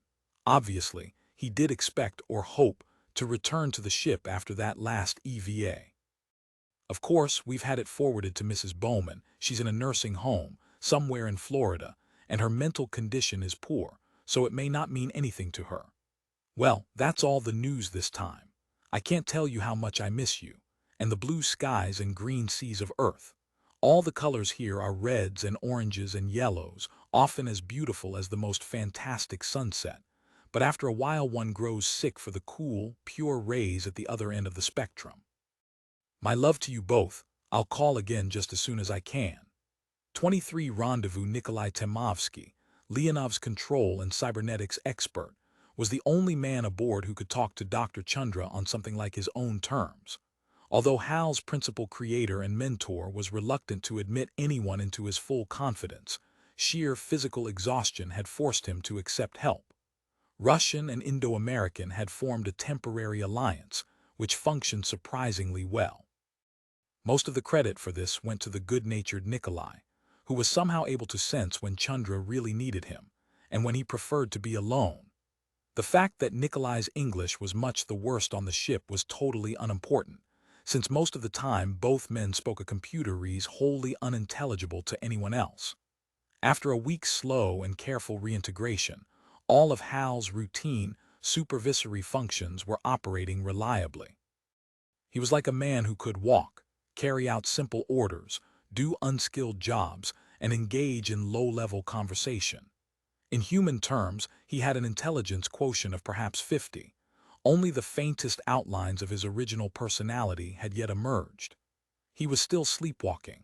Nevertheless, in Chandra's expert opinion, he was now quite capable of flying Discovery from its close orbit around Io up to the rendezvous with Big Brother. The prospect of getting an extra 7,000 kilometers away from the burning hell beneath them was welcomed by everyone. Trivial though that distance was in astronomical terms, it meant that the sky would no longer be dominated by a landscape that might have been imagined by Dante or Hieronymus Bosch. And although not even the most violent eruptions had blasted any material up to the ships, there was always the fear that Io might attempt to set a new record. As it was, visibility from Leonov's observation deck was steadily degraded by a thin film of sulfur, and sooner or later someone would have to go out and clean it off. Only Colonel and Chandra were aboard Discovery when Hal was given the first control of the ship. It was a very limited form of control. He was merely repeating the program that had been fed into his memory and monitoring its execution. And the human crew was monitoring him. If any malfunction occurred, they would take over immediately. The first burn lasted for 10 minutes. Then Hal reported that Discovery had entered the transfer orbit. As soon as Leonov's radar and optical tracking confirmed that, the other ship injected itself into the same trajectory. 2 minor in-course corrections were made.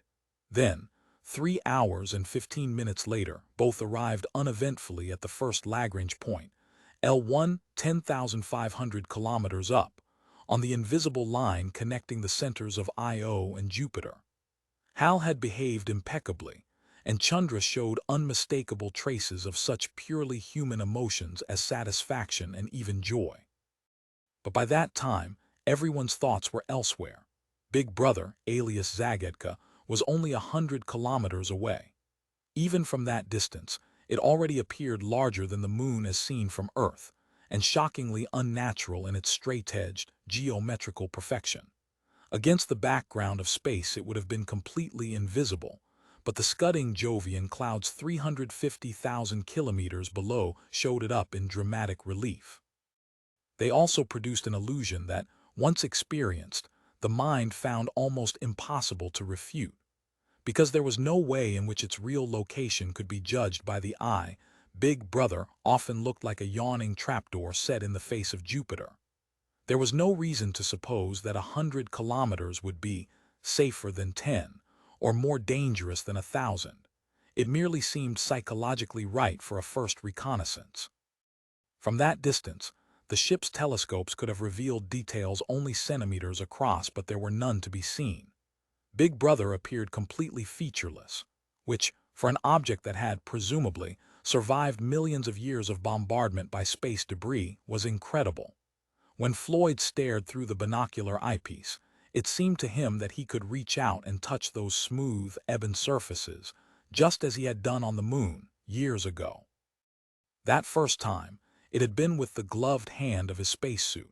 Not until the Tycho monolith had been enclosed in a pressurized dome had he been able to use his naked hand. That had made no difference. He did not feel that he had ever really touched TMA-1. The tips of his fingers had seemed to skitter over an invisible barrier, and the harder he pushed, the greater the repulsion grew. He wondered if Big Brother would produce the same effect. Yet before they came that close, they had to make every test they could devise and report their observations to Earth. They were in much the same position as explosives experts trying to defuse a new type of bomb, which might be detonated by the slightest false move. For all that they could tell, even the most delicate of radar probes might trigger some unimaginable catastrophe. For the first 24 hours, they did nothing except observe with passive instrument telescopes, cameras, sensors on every wavelength. Vasily Orlov also took the opportunity of measuring the slab's dimensions with the greatest possible precision and confirmed the famous 1:9 ratio to 6 decimal places. Big Brother was exactly the same shape as TMA-1, but as it was more than 2 kilometers long, it was 718 times larger than its small sibling. And there was a second mathematical mystery. Men had been arguing for years over that 1:9 ratio, the squares of the first 3 integers. That could not possibly be a coincidence. Now here was another number to conjure with. Back on Earth, statisticians and mathematical physicists were soon playing happily with their computers, trying to relate the ratio to the fundamental constants of nature, the velocity of light, the proton-slash-electron mass ratio, the fine structure constant.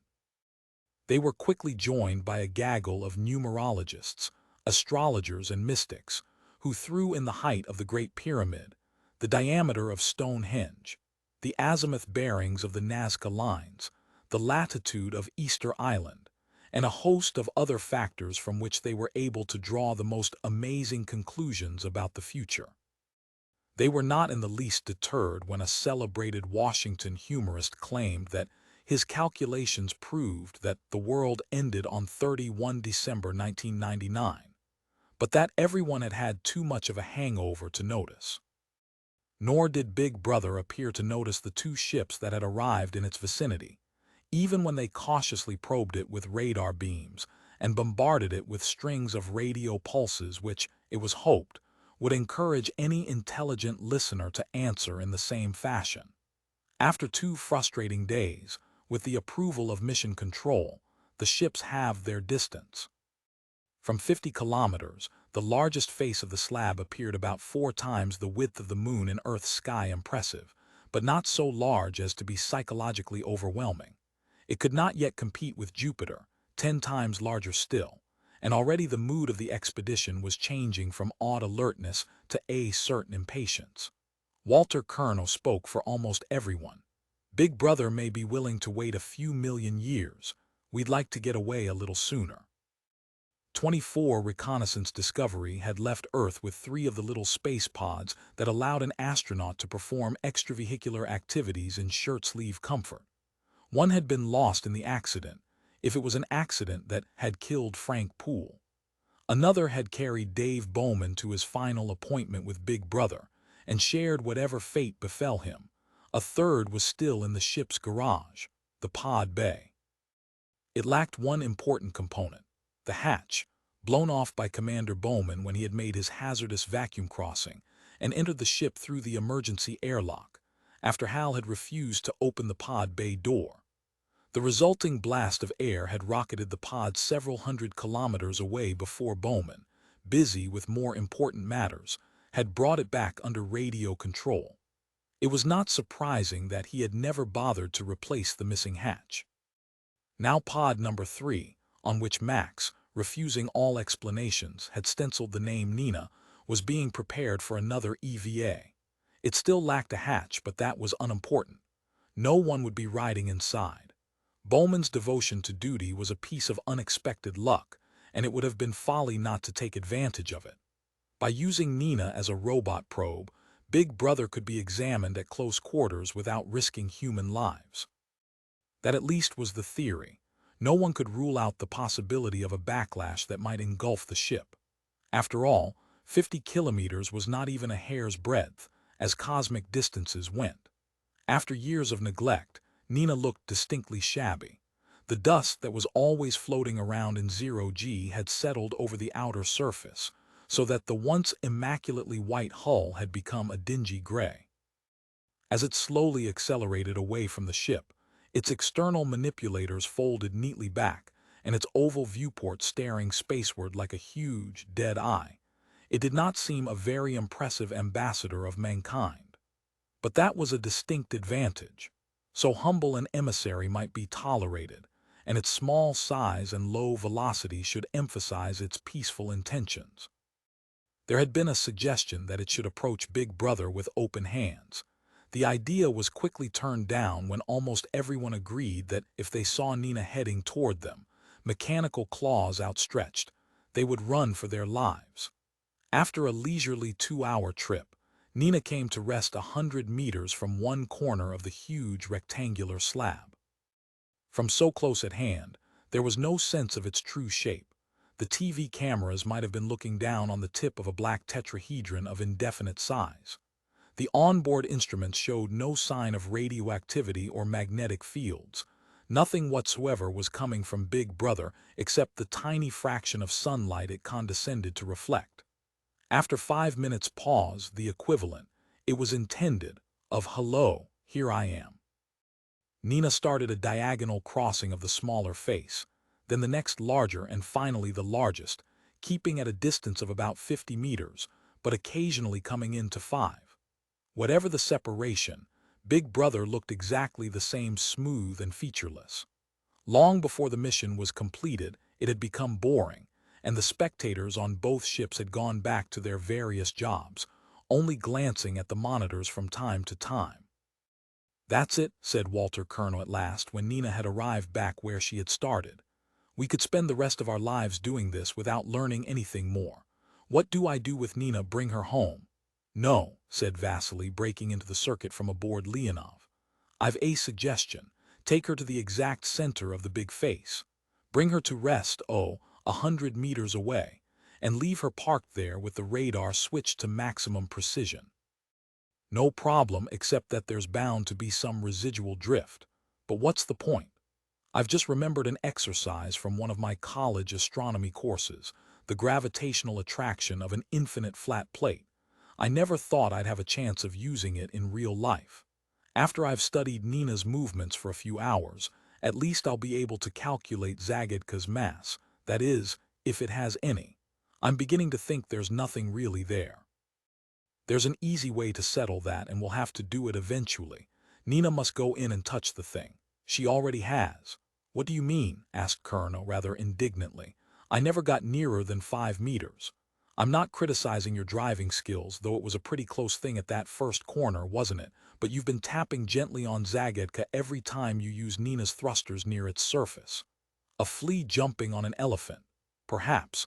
We simply don't know. But we'd better assume that, one way or another, it's aware of our presence, and will only tolerate us as long as we aren't a nuisance." He left the unspoken question hanging in the air. How did one annoy a 2-kilometer-long black rectangular slab? And just what form would its disapproval take? 25. The view from Lagrange astronomy was full of such intriguing but meaningless coincidences. The most famous was the fact that, from the Earth, both Sun and Moon have the same apparent diameter. Here at the L1 libration point, which Big Brother had chosen for its cosmic balancing act on the gravitational tightrope between Jupiter and Io, a similar phenomenon occurred. Planet and satellite appeared exactly the same size. And what a size! Not the miserable half-degree of Sun and Moon, but 40 times their diameter, 1,600 times their area. The sight of either was enough to fill the mind with awe and wonder. Together, the spectacle was overwhelming. Every 42 hours, they would go through their complete cycle of phases.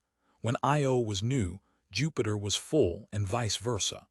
But even when the Sun was hiding behind Jupiter and the planet presented only its night side, it was unmistakably there, a huge black disk eclipsing the stars. Sometimes that blackness would be momentarily rent by lightning flashes lasting for many seconds, from electrical storms far larger than the Earth. On the opposite side of the sky, always keeping the same face toward its giant master, Io would be a sluggishly boiling cauldron of reds and oranges, with occasional yellow clouds erupting from one of its volcanoes and falling swiftly back to the surface. Like Jupiter, but on a slightly longer time scale, Io was a world without geography. Its face was remodeled in a matter of decades, Jupiter's in a matter of days. As Io waned toward its last quarter, so the vast, intricately banded Jovian cloudscape would light up beneath the tiny, distant sun. Sometimes the shadow of Io itself, or one of the outer satellites, would drift across the face of Jupiter, while every revolution would show the planet-sized vortex of the Great Red Spot, a hurricane that had endured for centuries if not for millennia. Poised between such wonders, the crew of Leonov had material for lifetimes of research, but the natural objects of the Jovian system were at the very bottom of their list of priorities. Big Brother was number one. Though the ships had now moved in to only 5 kilometers, Tanya still refused to allow any direct physical contact. "I'm going to wait," she said, "until we're in a position to make a quick getaway. We'll sit and watch until our launch window opens. Then we'll consider our next move." It was true that Nina had finally grounded on Big Brother after a leisurely 50-minute fall. This had allowed Vasily to calculate the object's mass as a surprisingly low 950,000 tons, which gave it about the density of air. Presumably it was hollow, which provoked endless speculation about what might be inside. But there were plenty of practical, everyday problems to take their minds off these greater issues. Housekeeping chores aboard Leonov and Discovery absorbed 90% of their working time, though operations were much more efficient since the two ships had been coupled by a flexible docking connection. Colonel had finally convinced Tanya that Discovery's carousel would not suddenly seize up and tear the ships to pieces, so it had become possible to move freely from one vessel to the other merely by opening and closing 2 sets of airtight doors. Spacesuits and time-consuming EVAs were no longer necessary, to the great delight of everyone except Max, who loved going outside and exercising with his broomstick. The 2 crew members quite unaffected by this were Chandra and Tarnovsky, who now virtually lived aboard Discovery and worked around the clock, continuing their apparently endless dialogue with Hal. "When will you be ready?" they were asked at least once a day. They refused to make any promises. Hal remained a low-grade moron. Then, a week after the rendezvous with Big Brother, Chandra unexpectedly announced, "We're ready." Only the 2 lady medics were absent from Discovery's flight deck, and that was merely because there was no room for them. They were watching on Leonov's monitors.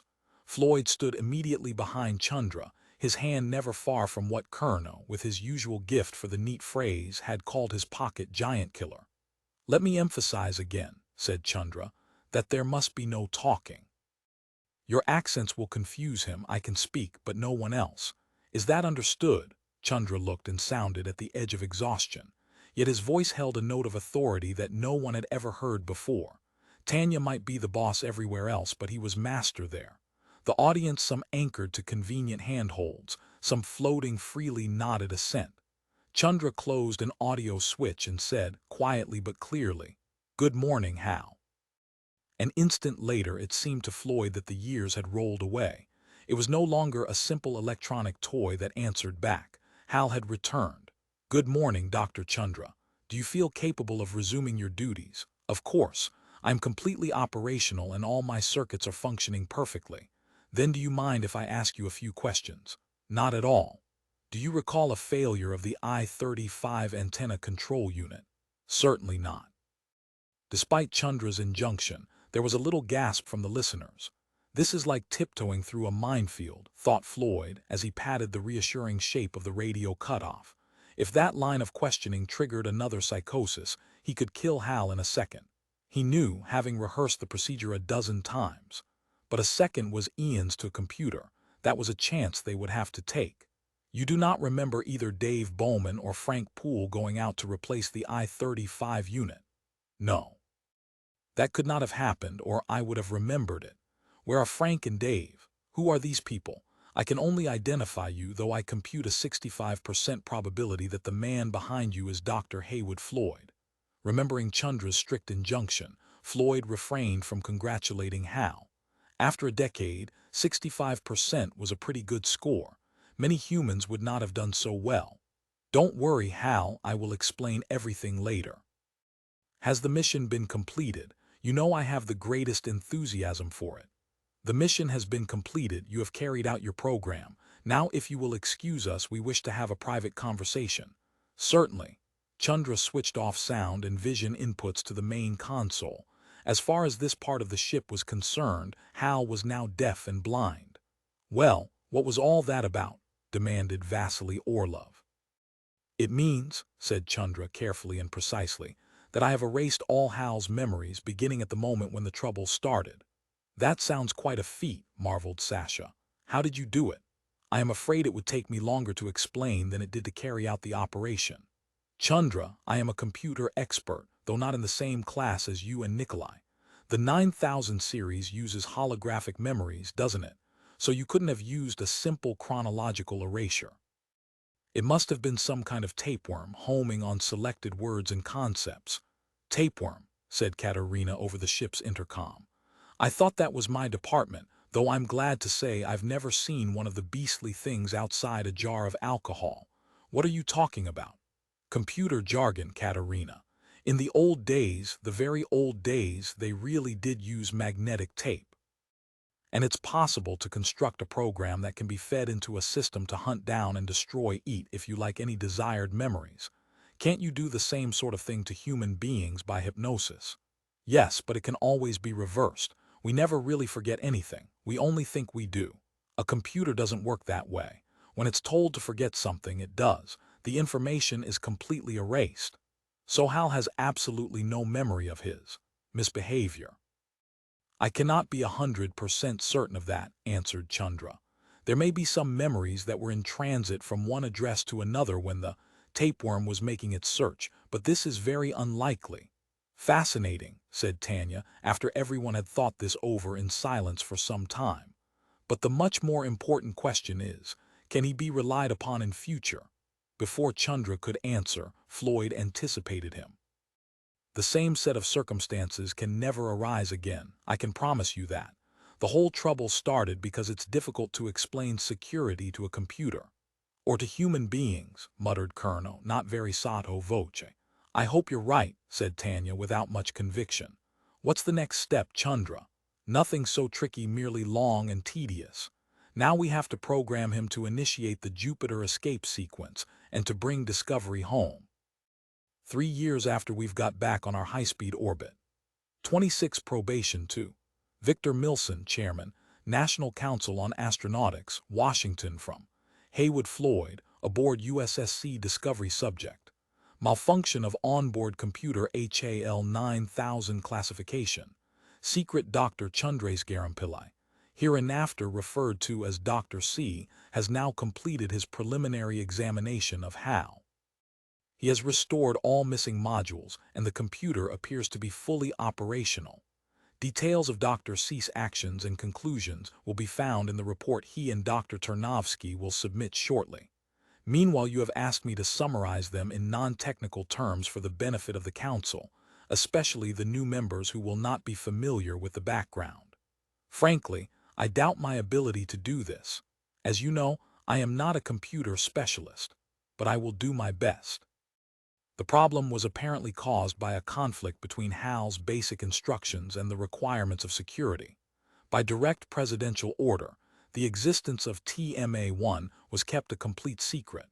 Only those with a need to know were permitted access to the information. Discovery's mission to Jupiter was already in the advanced planning stage when TMA-1 was excavated and radiated its signal to that planet. As the function of the prime crew, Bowman Pool was merely to get the vessel to its destination. It was decided that they should not be informed of its new objective. By training the investigative team, Kaminsky, Hunter, Whitehead, separately, and placing them in hibernation before the voyage began, it was felt that a much higher degree of security would be attained, as the danger of leaks, accidental or otherwise, would be greatly reduced. I would like to remind you that, at the time, my memorandum NCA 342/23/top secret of 010403, I pointed out several objections to this policy. However, they were overruled at a higher level. As HAL was capable of operating the ship without human assistance, it was also decided that he should be programmed to carry out the mission autonomously in the event of the crews being incapacitated or killed. He was therefore given full knowledge of its objectives, but was not permitted to reveal them to Bowman or Poole. This situation conflicted with the purpose for which HAL had been designed, the accurate processing of information without distortion or concealment. As a result, HAL developed what would be called, in human terms, a psychosis, specifically schizophrenia. Dr. C informs me that, In technical terminology, Hal became trapped in a Hofstadter-Mobius loop, a situation apparently not uncommon among advanced computers with autonomous goal-seeking programs. He suggests that for further information you contact Professor Hofstadter himself.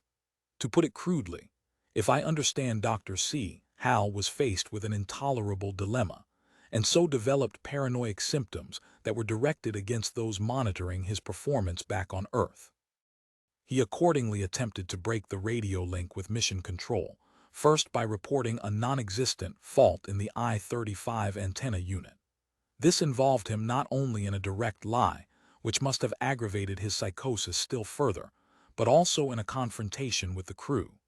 Presumably, we can only guess at this, of course, he decided that the only way out of the situation was to eliminate his human colleagues, which he very nearly succeeded in doing. Looking at the matter purely objectively, it would have been interesting to see what would have happened had he continued the mission alone, without man-made interference. This is virtually all I have been able to learn from Dr. C. I do not like to question him further, as he is working to the point of exhaustion. But even allowing for this fact, I must frankly state, and please keep this absolutely confidential, that Dr. C is not always as cooperative as he should be. He adopts a defensive attitude toward Hal, which sometimes makes it extremely difficult to discuss the subject. Even Dr. Tarnovsky, who might have been expected to be a little more independent, often appears to share this viewpoint. However, the only really important question is, can Hal be relied upon in the future? Dr. C, of course, has no doubts on the matter. He claims to have obliterated all the computer's memories of the traumatic events leading up to the disconnection. Nor does he believe that Hal can suffer from anything remotely analogous to the human sense of guilt. In any case, it seems impossible that the situation that caused the original problem can ever arise again. Although Hal suffers from a number of peculiarities, they are not of a nature that would cause any apprehension. They are merely minor annoyances, some of them even amusing. And as you know, but Dr. C does not, I have taken steps that will give us complete control as a last resort. To sum up, the rehabilitation of HAL 9000 is proceeding satisfactorily. One might even say that he is on probation. I wonder if he knows it. 27 Interlude. True confessions, the human mind has an astonishing capacity to adapt. After a while, even the incredible becomes commonplace. There were times when the crew of Leonov switched off their surroundings, perhaps in an unconscious move to preserve sanity. Dr. Heywood Floyd often thought that, on such occasions, Walter Kurna worked a little too hard at being the life and soul of the party. And though he triggered what Sasha Kovalov later called the True Confessions episode, he certainly had not planned anything of the sort. It arose spontaneously when he voiced the universal dissatisfaction with almost all aspects of zero-gravity plumbing. "If I could have one wish granted," he exclaimed during the daily 6 o'clock Soviet, "it would be to soak in a nice foaming bathtub, scented with essence of pine and with just my nose above the waterline." When the murmurs of assent and sighs of frustrated desire had died away, Katerina Rudenko took up the challenge. "How splendidly decadent, Walter," she beamed at him with cheerful disapproval. "It makes you sound like a Roman emperor. If I were back on Earth, I'd like something more active." "Such as, am I allowed to go back in time as well?" "If you like. When I was a girl, I used to go for holidays to a collective farm in Georgia. There was a beautiful Palomino stallion, bought by the director out of the money he'd made on the local black market. He was an old scoundrel, but I loved him, and he used to let me gallop Alexander all over the countryside. I might have been killed, but that's the memory that brings Earth back to me, more than anything else." There was a moment of thoughtful silence. Then Kurno asked, "Any other volunteers?" Everyone seemed so lost in their own memories that the game might have ended there, had not Maxim Brailovsky started it off again. "I'd like to be diving, that was just about my favorite hobby when I had time for one, and I was glad I could keep it up through my cosmonaut training. I've dived off Pacific atolls, the Great Barrier Reef. The Red Sea coral reefs are the most beautiful places in the world. Yet the experience I remember best was in quite a different place, one of the Japanese kelp forests. It was like an underwater cathedral with sunlight slanting through those enormous leaves. Mysterious. Magical. I've never been back. Perhaps it wouldn't be the same the next time, but I'd like to try. Fine, said Walter, who as usual had appointed himself master of ceremonies. Who's next? I'll give you a quick answer, said Tatiana Orlova. The Bolshoi Swan Lake, but Vasily won't agree. He hates ballet. That makes two of us. Anyway, what would you select, Vasily? I was going to say diving, but Max beat me to it, so I'll go in the opposite direction, gliding, soaring through the clouds on a summer day in complete silence. Well, not quite complete. The airflow over the wing can get noisy, especially when you're banking. That's the way to enjoy Earth like a bird. Xenia. Easy. Skiing in the Pamirs. I love snow. And you, Chandra. The atmosphere changed noticeably when Walter put the question. After all this time, Chandra was still a stranger, perfectly polite, even courteous, but never revealing himself. When I was a boy, he said slowly, my grandfather took me on a pilgrimage to Varanasi, Benares. If you've never been there, I'm afraid you won't understand. To me, to many Indians even nowadays, whatever their religion, it's the center of the world. One day I plan to go back. And you, Nikolai? Well, we've had the sea and sky. I'd like to combine both. My favorite sport used to be windsurfing. I'm afraid I'm too old for it now, but I'd like to find out. That only leaves you, Woody. What's your choice? Floyd did not even stop to think. His spontaneous answer surprised himself as much as the others. I don't mind where on earth I am as long as I'm with my little son. After that, there was no more to be said. The session was over. 28 Frustration. You've seen all the technical reports, Dmitri, so you'll understand our frustration.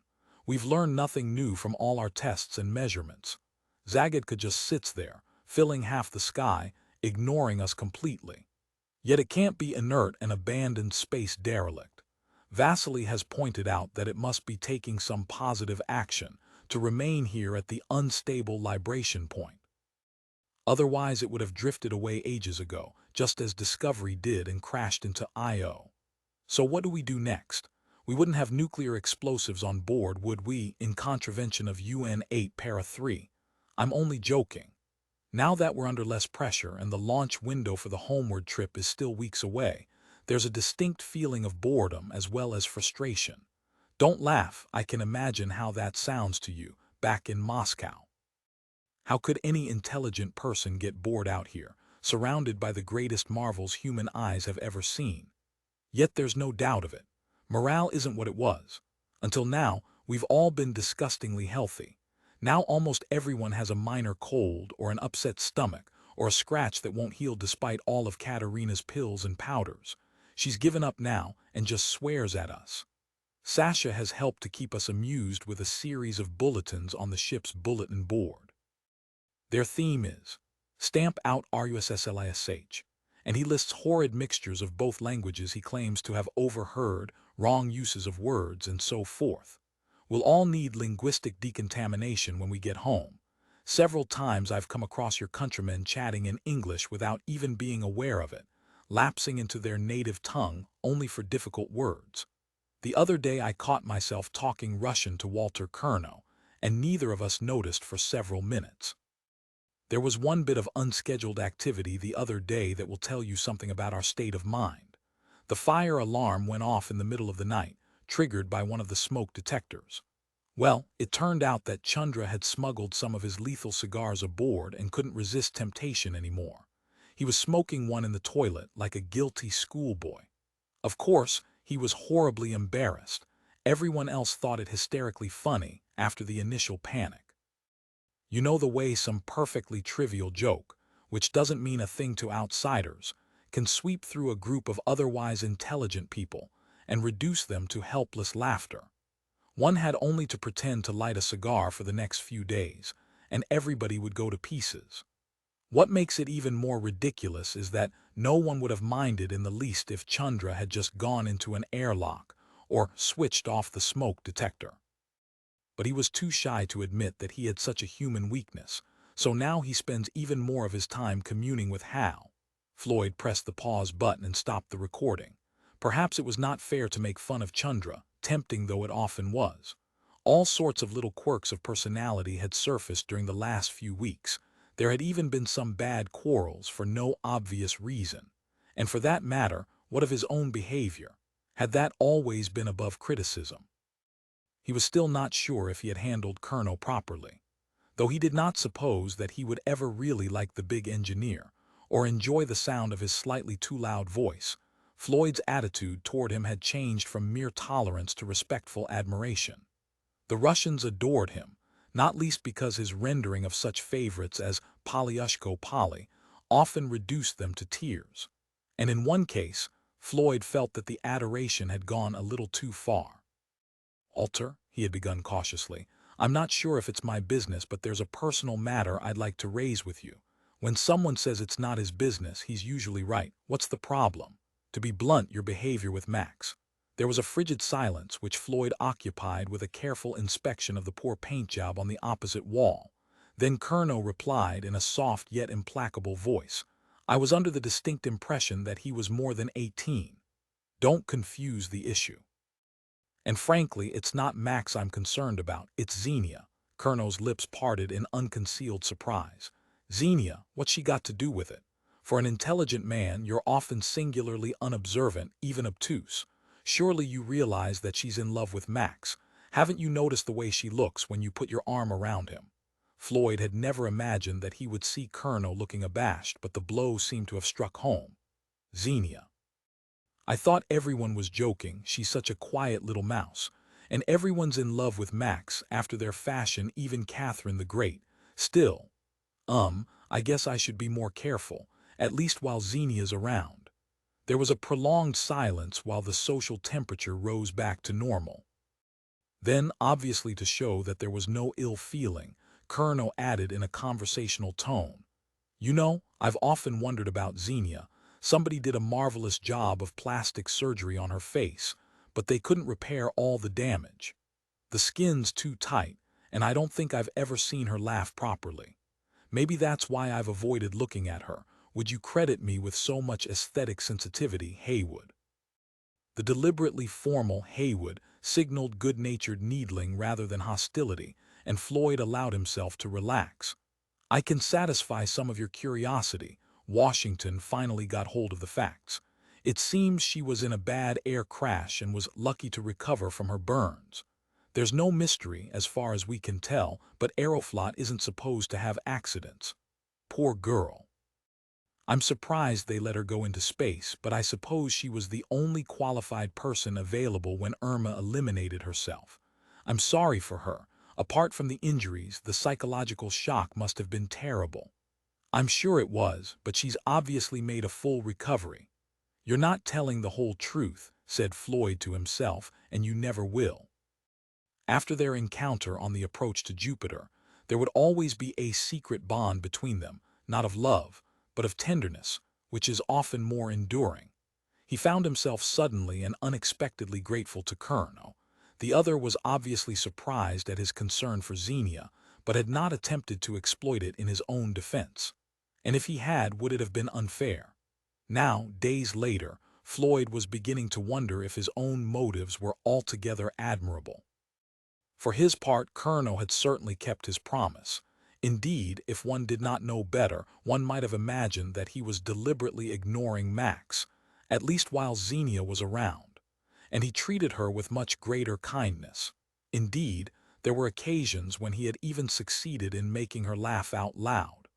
So the intervention had been worthwhile, whatever the impulse behind it. Even if, as Floyd sometimes ruefully suspected, it was no more than the secret envy that normal homo or heterosexuals feel, if completely honest with themselves, toward cheerfully well-adjusted polymorphs. His finger crept back toward the recorder, but the train of thought had been broken. Inevitably, images of his own home and family came crowding into his mind. He closed his eyes, and memory recalled the climax of Christopher's birthday party, the child blowing out the 3 candles on the cake, less than 24 hours ago, but almost a billion kilometers away. He had played the video back so often that now he knew the scene by heart. And how often had Caroline played his messages to Chris, so that the boy would not forget his father or view him as a stranger when he returned after missing yet another birthday. He was almost afraid to ask, yet he could not blame Caroline. To him, only a few weeks would have passed before they met again, but she would have aged more than 2 years while he was in his dreamless sleep between the worlds. That was a long time to be a young widow, even a temporary one. I wonder if I'm coming down with one of the shipboard maladies, Floyd thought. He had seldom felt such a sense of frustration, even of failure. I may have lost my family across the gulfs of time and space, all to no purpose. For I have achieved nothing. Even though I have reached my goal, it remains a blank, impenetrable wall of total darkness. And yet David Bowman had once cried, "My God, it's full of stars." 29 Emergent Sasha's latest edict read, Ruslish Bulletin 8 Subject, Tavarish to our American guests. Frankly, pals, I can't remember when I was last addressed by this term. To any 21st century Russian, it's way back there with the battleship Potemkin, a reminder of cloth caps and red flags and Vladimir Ilyich, haranguing the workers from the steps of railway carriages. Ever since I was a kid, it's been Bratets or Druzhak, take your choice. You're welcome. Comrade Koval of Floyd was still chuckling over this notice when Vasily Orlov joined him as he floated through the lounge observation deck on his way to the bridge. What amazes me, Tavarish, is that Sasha ever found time to study anything besides engineering physics. Yet he's always quoting poems and plays I don't even know, and he speaks better English than well, Walter. Because he switched to science, Sasha is, what do you say, the black sheep of the family. His father was a professor of English at Novosibirsk. Russian was only allowed in the house Monday to Wednesday, Thursday to Saturday it was English. And Sundays, oh, French or German alternate weeks. Now I know exactly what you mean by neckelturny, fits me like a glove. Does Sasha feel guilty about his defection? And with such a background, why did he ever become an engineer? At Novosibirsk, you soon learn who are the serfs and who are the aristocrats. Sasha was an ambitious young man as well as a brilliant one. Just like you, Vasily. Et tu, brute, you see, I can quote Shakespeare as well, bage moi. What was that? Floyd was unlucky. He was floating with his back to the observation window and saw nothing at all. When he twisted around, seconds later, there was only the familiar view of Big Brother bisecting the giant disk of Jupiter, just as it had done ever since their arrival. But to Vasily, for a moment that would be imprinted on his memory forever, that sharp-edged outline held a completely different and wholly impossible scene. It was as if a window had suddenly been opened onto another universe. The vision lasted for less than a second, before his involuntary blink reflex cut it off. He was looking into a field not of stars, but of suns, as if into the crowded heart of a galaxy or the core of a globular cluster. In that moment, Vasily Orlov lost forever the skies of Earth. From now on they would seem intolerably empty.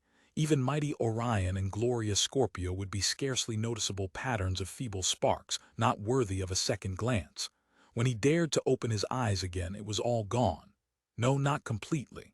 At the very center of the narrow-stored ebon rectangle, a faint star was still shining. But a star did not move as one watched. Orlov blinked again to clear his watering eyes. Yes, the movement was real. He was not imagining it. A meteor. It was some indication of Chief Scientist Vasily Orlov's state of shock that several seconds passed before he remembered that meteors were impossible in airless space.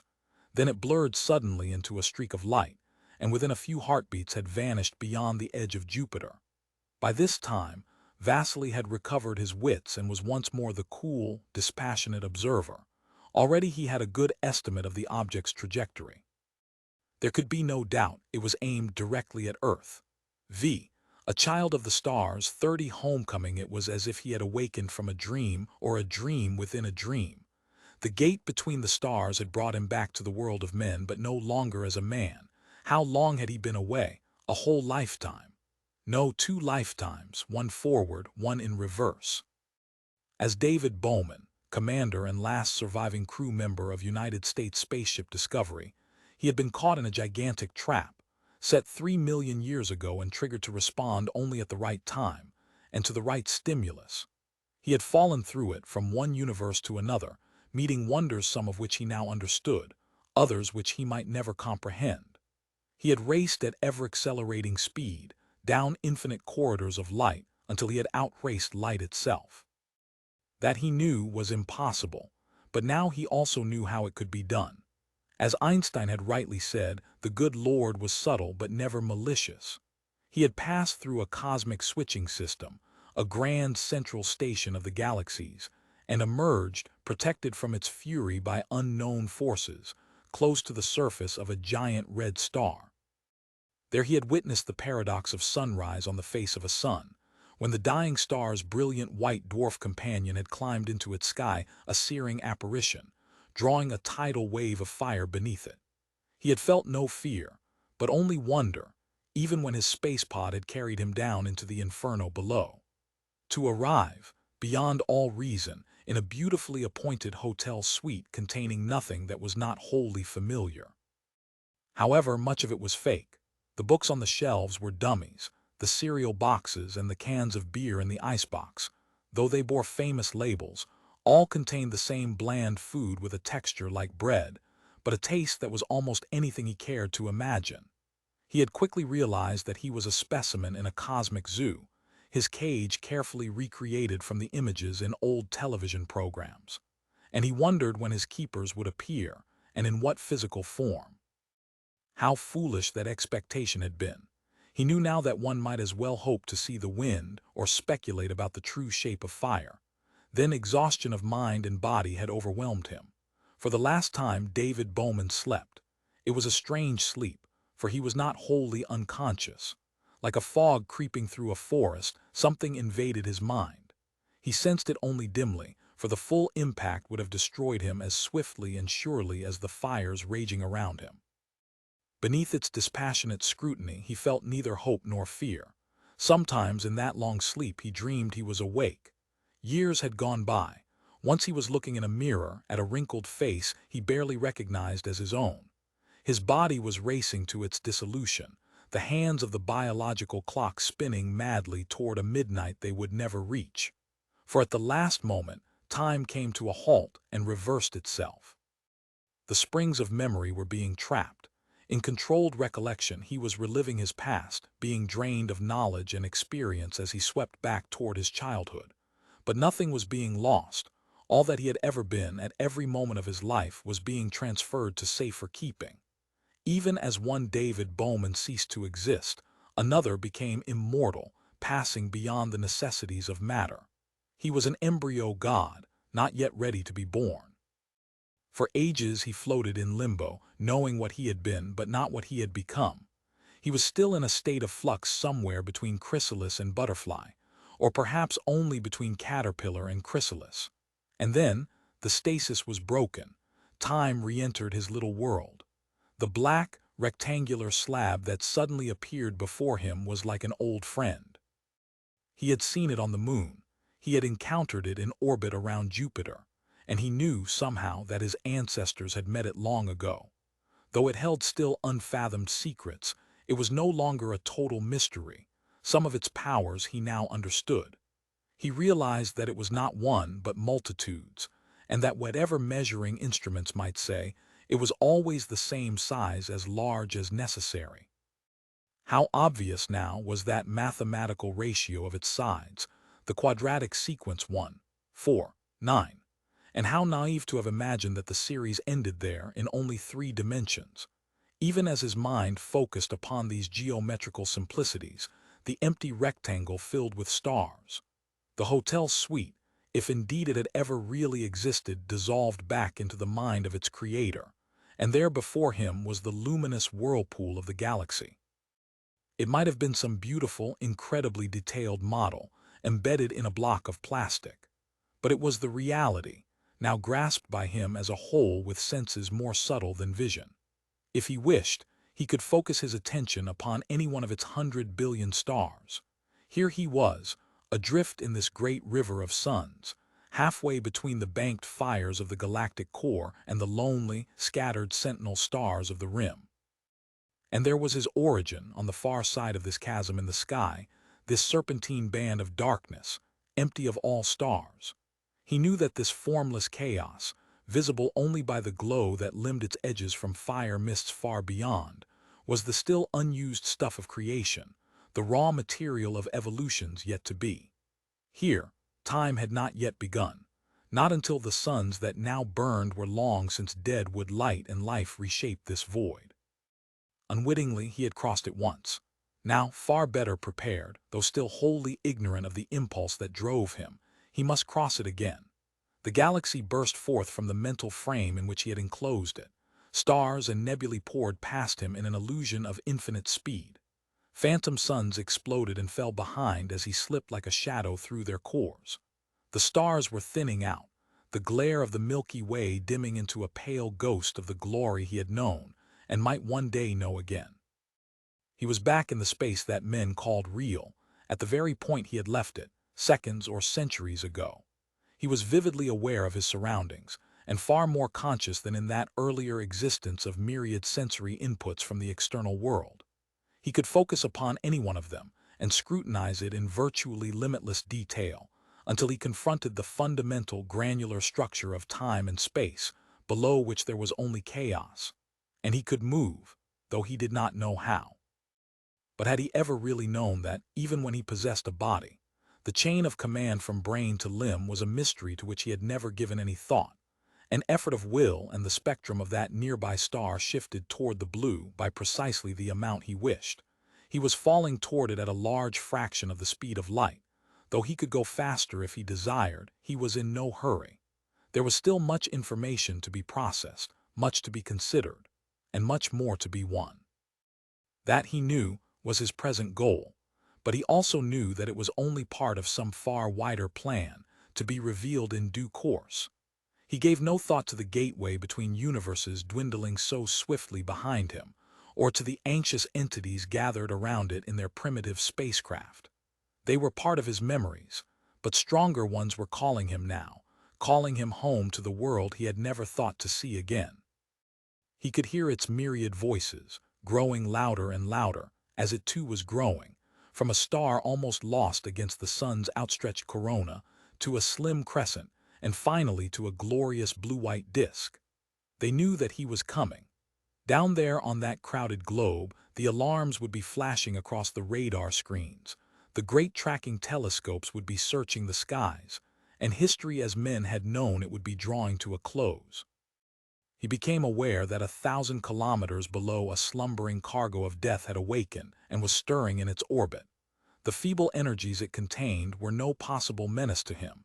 Indeed, he could profitably use them. He entered the maze of circuitry and swiftly traced the way to its lethal core. Most of the branchings could be ignored. They were blind alleys devised for protection. Beneath his scrutiny, their purpose was childishly simple. It was easy to bypass them all. Now there was a single last barrier, a crude but effective mechanical relay holding apart two contacts. Until they were closed, there would be no power to activate the final sequence. He put forth his will and, for the first time, knew failure and frustration. The few grams of the microswitch would not budge. He was still a creature of pure energy. As yet, the world of inert matter was beyond his grasp. Well, there was a simple answer to that. He still had much to learn. The current pulse he induced in the relay was so powerful that it almost melted the coil before it could operate the trigger mechanism. The microseconds ticked slowly by. It was interesting to observe the explosive lenses focus their energies, like the feeble match that ignites a powder train, which in turn, the megatons flowered in a silent detonation that brought a brief, false dawn to half the sleeping world. Like a phoenix rising from the flames, he absorbed what he needed and discarded the rest. Far below, the shield of the atmosphere, which protected the planet from so many hazards, absorbed the most dangerous of the radiation. But there would be some unlucky men and animals who would never see again.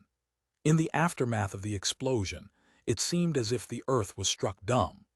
The babble of the short and medium waves was completely silenced, reflected back by the suddenly enhanced ionosphere. Only the microwaves still sliced through the invisible and slowly dissolving mirror that now surrounded the planet, and most of these were too tightly beamed for him to receive them. A few high-powered radars were still focused upon him, but that was a matter of no importance.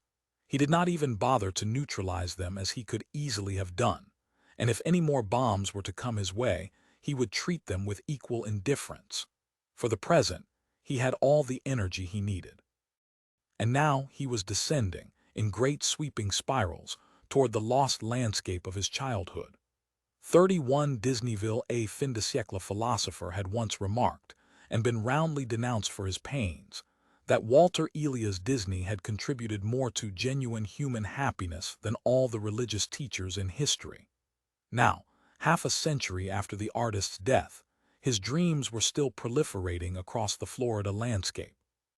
When it had opened in the early 1980s, his experimental prototype Community of Tomorrow had been a showcase for new technologies and modes of living. But as its founder had realized, EPCOT would only fulfill its purpose when some of its vast acreage was a genuine, living town, occupied by people who called it home. That process had taken the remainder of the century. Now the residential area had 20,000 inhabitants and had, inevitably, become popularly known as Disneyville. Because they could move in only after penetrating a palace guard of wed lawyers, it was not surprising that the average age of the occupants was the highest in any United States community, or that its medical services were the most advanced in the world. Some of them, indeed, could hardly have been conceived, still less created, in any other place. The apartment had been carefully designed not to look like a hospital suite, and only a few unusual fittings would have betrayed its purpose. The bed was scarcely knee-high, so that the danger of falls was minimized. It could, however, be raised and tilted for the convenience of the nurses. The bathroom tub was sunk into the floor and had a built-in seat as well as handrails, so that even the elderly or infirm could get in and out of it easily. The floor was thickly carpeted, but there were no rugs over which one could trip or sharp corners that might cause injuries. Other details were less obvious, and the TV camera was so well concealed that no one would have suspected its presence. There were few personal touches, a pile of old books in one corner, and a framed front page of one of the last printed issues of the New York Times proclaiming, "U.S. spaceship leaves for Jupiter." Close to this were two photographs, one showing a boy in his late teens, the other, a considerably older man wearing astronaut's uniform. Though the frail, gray-haired woman watching the domestic comedy unfolding on the TV panel was not yet 70, she looked much older. From time to time she chuckled appreciatively at some joke from the screen, but she kept glancing at the door as if expecting a visitor. And when she did so, she took a firmer grasp on the walking stick propped against her chair. Yet she was distracted by a moment of TV drama when the door finally opened, and she looked around with a guilty start as the little service trolley rolled into the room, followed closely by a uniformed nurse. "Time for lunch, Jessie," called the nurse. "We've got something very nice for you today. Don't want any lunch. It will make you feel a lot better. I won't eat until you tell me what it is." "Why won't you eat it?" "I'm not hungry. Are you ever hungry?" she added slyly. The robot food trolley came to a halt beside the chair, and the transport covers opened up to reveal the dishes. Throughout, the nurse never touched anything, not even the controls on the trolley. She now stood motionless with a rather fixed smile, looking at her difficult patient. In the monitor room 50 meters away, the medical technician said to the doctor, "Now watch this." Jessie's gnarled hand lifted the walking stick. Then, with surprising speed, she swept it in a short arc toward the nurse's legs. The nurse took no notice whatsoever, even when the stick sliced right through her. Instead, she remarked soothingly, "Now, doesn't that look nice? Eat it up, dear." A cunning smile spread across Jessie's face, but she obeyed instructions. In a moment she was eating heartily. "You see," said the technician, "she knows perfectly well what's going on. She's a lot brighter than she pretends to be most of the time. And she's the first. Yes, all the others believe that really is Nurse Williams bringing their meals. Well, I don't think it matters. Look how pleased she is just because she's outsmarted us. She's eating her food, which is the purpose of the exercise. But we must warn the nurses, all of them, not just Williams. Why, oh, of course. The next time it may not be a hologram, and then think of the lawsuits we'll be facing from our battered staff. 32 Crystal Spring. The Indians and the Cajun settlers who had moved here from Louisiana said that Crystal Spring was bottomless. That, of course, was nonsense, and surely even they could not believe it. One had only to put on a face mask and swim out a few strokes, and there, clearly visible, was the little cave from which the incredibly pure water flowed with the slender green weeds undulating around it. And peering up through them, the eyes of the monster. Two dark circles, side by side, even though they never moved. What else could they be? That lurking presence gave an added excitement to every swim. One day the monster would come rushing up from its lair, scattering the fish in its hunt for larger prey. Never would Bobby or David admit that nothing more dangerous than an abandoned and doubtless stolen bicycle lay half buried among the water weeds, 100 meters down. That depth was hard to believe, even after line and sinker had established it beyond argument. Bobby, the older and better diver, had been perhaps a tenth of the way down, and had reported that the bottom looked just as far away as ever. But now the crystal spring was about to reveal its secrets. Perhaps the legend of the Confederate treasure was true, despite the scorn of all the local historians. At the very least, they might endear themselves to the chief of police, always excellent policy, by recovering a few handguns deposited after recent crimes. The little air compressor that Bobby had found in the garage junk heap was now chugging healthily away, after their initial problems of starting it. Every few seconds it would cough and emit a cloud of blue smoke, but it showed no sign of stopping. And even if it does, said Bobby, so what? If the girls in the underwater theater can swim up from 50 meters without their air hoses, so can we. It's perfectly safe.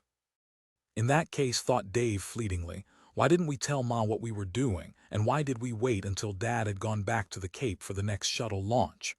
But he did not have any real qualms. Bobby always knew best.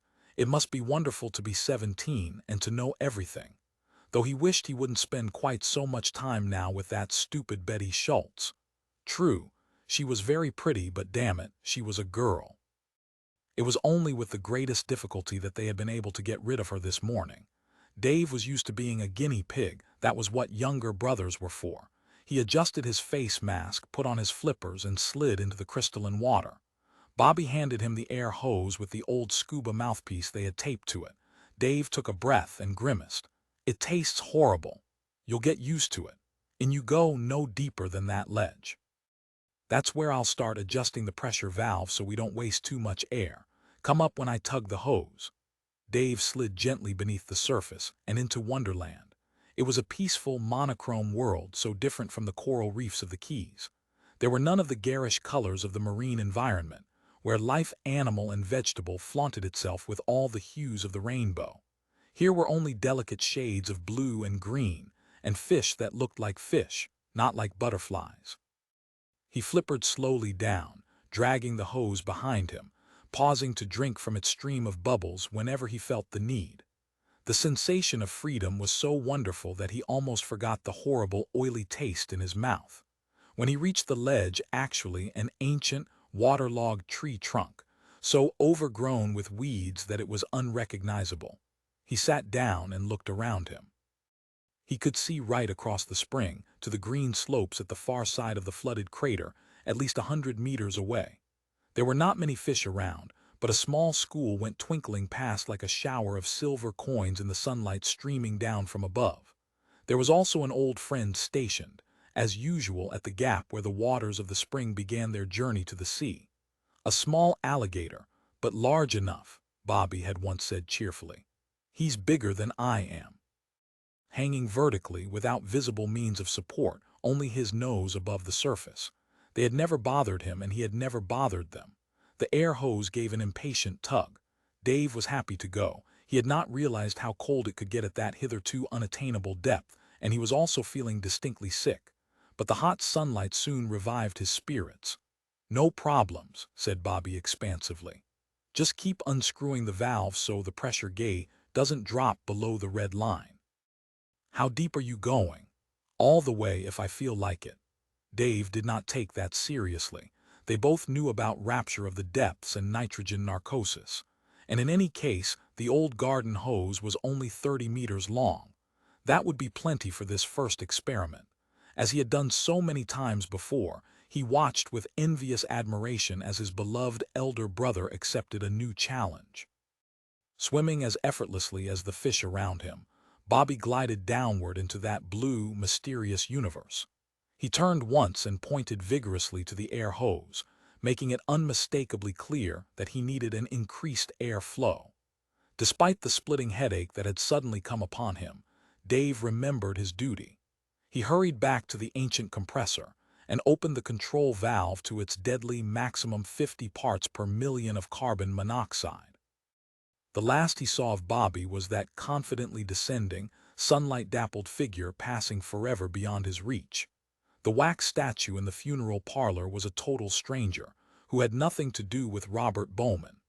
33 Betty, why had he come here, returning like an unquiet ghost to the scene of ancient anguish? He had no idea. Indeed, he had not been conscious of his destination, until the round eye of Crystal Spring had gazed up at him from the forest below. He was master of the world, yet he was paralyzed by a sense of devastating grief he had not known for years. Time had healed the wound, as it always does, yet it seemed only yesterday that he had stood weeping beside the emerald mirror, seeing only the reflections of the surrounding cypresses with their burden of Spanish moss. What was happening to him? And now, still without deliberate volition, but as if swept by some gentle current, he was drifting northward, toward the state capital. He was looking for something. What it was, he would not know until he found it. No one and no instrument detected his passage. He was no longer radiating wastefully, but had almost mastered his control of energy, as once he had mastered lost though not forgotten limbs. He sank like a mist into the earthquake-proof vaults until he found himself among billions of stored memories and dazzling, flickering networks of electronic thoughts. This task was more complex than the triggering of a crude nuclear bomb and took him a little longer. Before he found the information he was seeking, he made one trivial slip, but did not bother to correct it. No one ever understood why, the next month, 300 Florida taxpayers, all of whose names began with F, received checks for precisely $1. It cost many times the overpayment to straighten matters out, and the baffled computer engineers finally put the blame on a cosmic ray shower, which, on the whole, was not so very far from the truth. In a few milliseconds, he had moved from Tallahassee to 634 South Magnolia Street, Tampa. It was still the same address. He need not have wasted time looking it up. But then, he had never intended to look it up until the very moment when he had done so. After 3 births and 2 abortions, Betty Fernandez, née Schultz, was still a beautiful woman. At the moment, she was also a very thoughtful one. She was watching a TV program that brought back memories, bitter and sweet. It was a news special, triggered by the mysterious events of the preceding 12 hours, beginning with the warning that Leonov had beamed back from the moons of Jupiter. Something was heading for Earth. Something had harmlessly detonated an orbiting nuclear bomb which no one had come forward to claim. That was all, but it was quite enough. The news commentators had dredged up all the old videotapes, and some of them really were tapes going back to the once top-secret records showing the discovery of TMAL on the moon. For the 50th time at least, she heard that eerie radio shriek as the monolith greeted the lunar dawn and hurled its message toward Jupiter. And once again she watched the familiar scenes and listened to the old interviews aboard Discovery. Why was she watching? It was all stored somewhere in the home archives, though she never played it back when Jose was around. Perhaps she was expecting some news flash. She did not like to admit, even to herself, how much power the past still held over her emotions. And there was Dave, as she had expected. It was an old BBC interview, of which she knew almost every word. He was talking about Hal, trying to decide whether the computer was self-conscious or not. How young he looked, how different from those last blurred images from the doomed Discovery, and how much like Bobby as she remembered him. The image wavered as her eyes filled with tears. No, something was wrong with the set or the channel. Both sound and image were behaving erratically. Dave's lips were moving, but she could hear nothing. Then his face seemed to dissolve, to melt into blocks of color.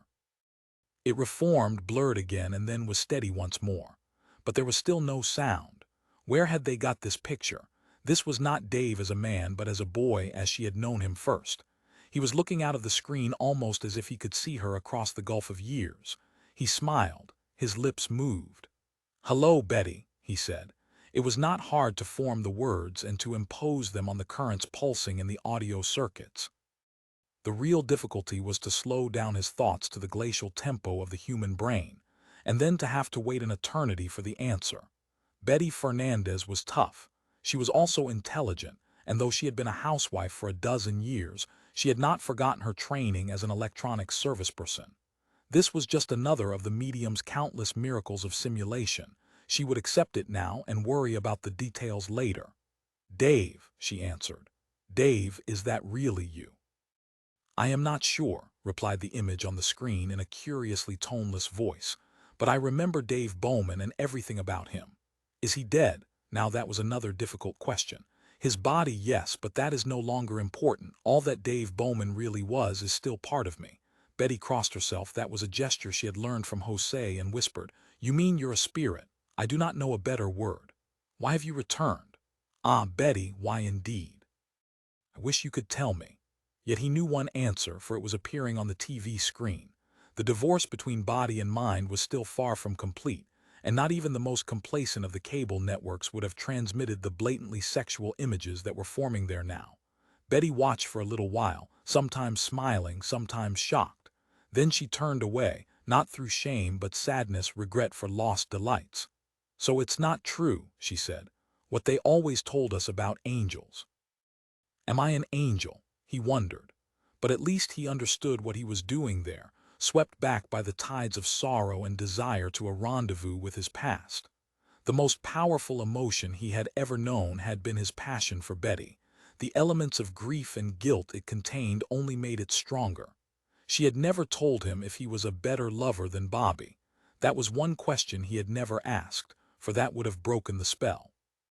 They had clung to the same illusion, sought in each other's arms, and how young he had been, still only 17 when it had started, barely 2 years after the funeral. A balm for the same wound. Of course, it could not last, but the experience had left him irrevocably changed. For more than a decade, all his autoerotic fantasies had centered upon Betty. He had never found another woman to compare with her, and long ago had realized that he never would. No one else was haunted by the same beloved ghost. The images of desire faded from the screen. For a moment, the regular program broke through, with an incongruous shot of Leonov hanging above Io. Then Dave Bowman's face reappeared. He seemed to be losing control, for its lineaments were wildly unstable. Sometimes he would seem only 10 years old, then 20 or 30, then, incredibly, a wizened mummy whose wrinkled features were a parody of the man she had once known. "I have one more question before I go. Carlos, you always said he was Jose's son, and I always wondered. What was the truth?" Betty Fernandez stared for one long, last time into the eyes of the boy she had once loved. He was 18 again, and for a moment she wished she could see his entire body, not merely his face. "He was your son, David," she whispered. The image faded, the normal service resumed. When almost an hour later Jose Fernandez came quietly into the room, Betty was still staring at the screen. She did not turn around as he kissed her on the back of the neck. "You'll never believe this, Jose. Try me. I've just lied to a ghost." 34 Valediction. When the American Institute of Aeronautics and Astronautics published its controversial summary, 50 Years of UFOs, in 1997, many critics pointed out that unidentified flying objects had been observed for centuries, and that Kenneth Arnold's flying saucer sighting of 1947 had countless precedents. People had been seeing strange things in the sky since the dawn of history, but until the mid-20th century, UFOs were a random phenomenon of no general interest. After that date, they became a matter of public and scientific concern, and the basis for what could only be called religious beliefs. The reason was not far to seek. The arrival of the giant rocket and the dawn of the space age had turned men's minds to other worlds. Realization that the human race would soon be able to leave the planet of its birth prompted the inevitable questions. Where's everyone, and when may we expect visitors? There was also the hope, though it was seldom spelled out in as many words, that benevolent creatures from the stars might help mankind heal its numerous self-inflicted wounds and save it from future disasters. Any student of psychology could have predicted that so profound a need would be swiftly satisfied. During the last half of the 20th century, there were literally thousands of reports of spacecraft sightings from every part of the globe. More than that, there were hundreds of reports of close encounters, actual meetings with extraterrestrial visitors, frequently embellished by tales of celestial joyrides, abductions, and even honeymoons in space. The fact that, over and over again, these were demonstrated to be lies or hallucinations did nothing to deter the faithful. Men who had been shown cities on the far side of the moon lost little credibility, even when orbiter surveys in Apollo revealed no artifacts of any kind. Ladies who married Venusians were still believed when that planet, sadly, turned out to be hotter than molten lead. By the time the ALAA published its report, no reputable scientist, even among those few who had once espoused the idea, believed that UFOs had any connection with extraterrestrial life or intelligence. Of course, it would never be possible to prove that. Any one of those myriad sightings over the last 1,000 years might have been the real thing. But as time went by, and satellite cameras and radars scanning the entire heavens produced no concrete evidence, the general public lost interest in the idea. The cultists, of course, were not discouraged, but kept the faith with their newsletters and books, most of them regurgitating and embellishing old reports long after they had been discredited or exposed. When the discovery of the Tycho monolith TMAI was finally announced, there was a chorus of "I told you so's." It could no longer be denied that there had been visitors to the moon, and presumably to the Earth as well, a little matter of 3 million years ago. At once, UFOs infested the heavens again, though it was odd that the 3 independent national tracking systems, which could locate anything in space larger than a ballpoint pen, were still unable to find them. Rather quickly, the number of reports dropped down to the noise level once more, the figure that would be expected, merely as a result of the many astronomical, meteorological, and aeronautical phenomena constantly occurring in the skies. But now it had started all over again. This time there was no mistake. It was official. A genuine UFO was on its way to Earth. Sightings were reported within minutes of the warning from Leonov. The first close encounters were only a few hours later. A retired stockbroker, walking his bulldog on the Yorkshire moors, was astonished when a disc-shaped craft landed beside him, and the occupant, quite human, except for the pointed ears, asked the way to Downing Street. The contactee was so surprised that he was only able to wave his stick in the general direction of Whitehall. Conclusive proof of the meeting was provided by the fact that the bulldog now refused to take his food. Although the stockbroker had no previous history of mental illness, even those who believed him had some difficulty in accepting the next report. This time it was a Basque shepherd on a traditional mission. He was greatly relieved when what he had feared to be border guards turned out to be a couple of cloaked men with piercing eyes, who wanted to know the way to the United Nations headquarters. They spoke perfect Basque, an excruciatingly difficult tongue with no affinity to any other known language of mankind. Clearly, the space visitors were remarkable linguists, even if their geography was oddly deficient. So it went on, case after case. Very few of the contactees were actually lying or insane. Most of them sincerely believed their own stories, and retained that belief even under hypnosis. And some were just victims of practical jokes or improbable accidents, like the unlucky amateur archaeologists who found the props that a celebrated science fiction movie maker had abandoned in the Tunisian desert almost 4 decades earlier. Yet only at the beginning, and at the very end, was any human being genuinely aware of his presence, and that was because he so desired it. The world was his to explore and examine as he pleased, without restraint or hindrance. No walls could keep him out, no secrets could be hidden from the senses he possessed. At first he believed that he was merely fulfilling old ambitions by visiting the places he had never seen in that earlier existence. Not until much later did he realize that his lightning-like sallies across the face of the globe had a deeper purpose. In some subtle way, he was being used as a probe, sampling every aspect of human affairs. The control was so tenuous that he was barely conscious of it. He was rather like a hunting dog on a leash, allowed to make excursions of his own, yet nevertheless compelled to obey the overriding wishes of his master. The pyramids, the Grand Canyon, the moon-washed snows of Everest, these were choices of his own.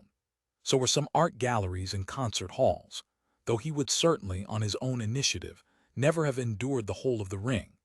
Nor would he have visited so many factories, prisons, hospitals, a nasty little war in Asia, a race course, a complicated orgy in Beverly Hills, the Oval Room of the White House, the Kremlin archives, the Vatican Library, the sacred black stone of the Kaaba at Mecca. There were also experiences of which he had no clear memory, as if they had been censored, or he was being protected from them by some guardian angel. For example, what was he doing at the Leakey Memorial Museum in Olduvai Gorge? He had no greater interest in the origin of man than any other intelligent member of the species H. sapiens, and fossils meant nothing to him. Yet the famous skulls, guarded like crown jewels in their display cases, aroused strange echoes in his memory, and an excitement for which he was unable to account. There was a feeling of déjà vu stronger than any he had ever known. The place should be familiar, but something was wrong. It was like a house to which one returns after many years, to find that all the furniture has been changed, the walls moved, and even the stairways rebuilt. It was bleak, hostile terrain, dry and parched. Where were the lush plains and the myriad fleet-footed herbivores that had roamed across them 3 million years ago? 3 million years! How had he known that? No answer came from the echoing silence into which he had thrown the question. But then he saw, once more looming before him, a familiar black rectangular shape. He approached, and a shadowy image appeared in its depths, like a reflection in a pool of ink. Sad and puzzled eyes that stared back from beneath that hairy, receding forehead looked beyond him into a future they could never see. For he was that future, 100,000 generations further down the stream of time. History had begun there, that at least he now understood. But how, and above all, why were secrets still withheld from him? But there was one last duty, and that was hardest of all. He was still sufficiently human to put it off until the very end. Now what's she up to?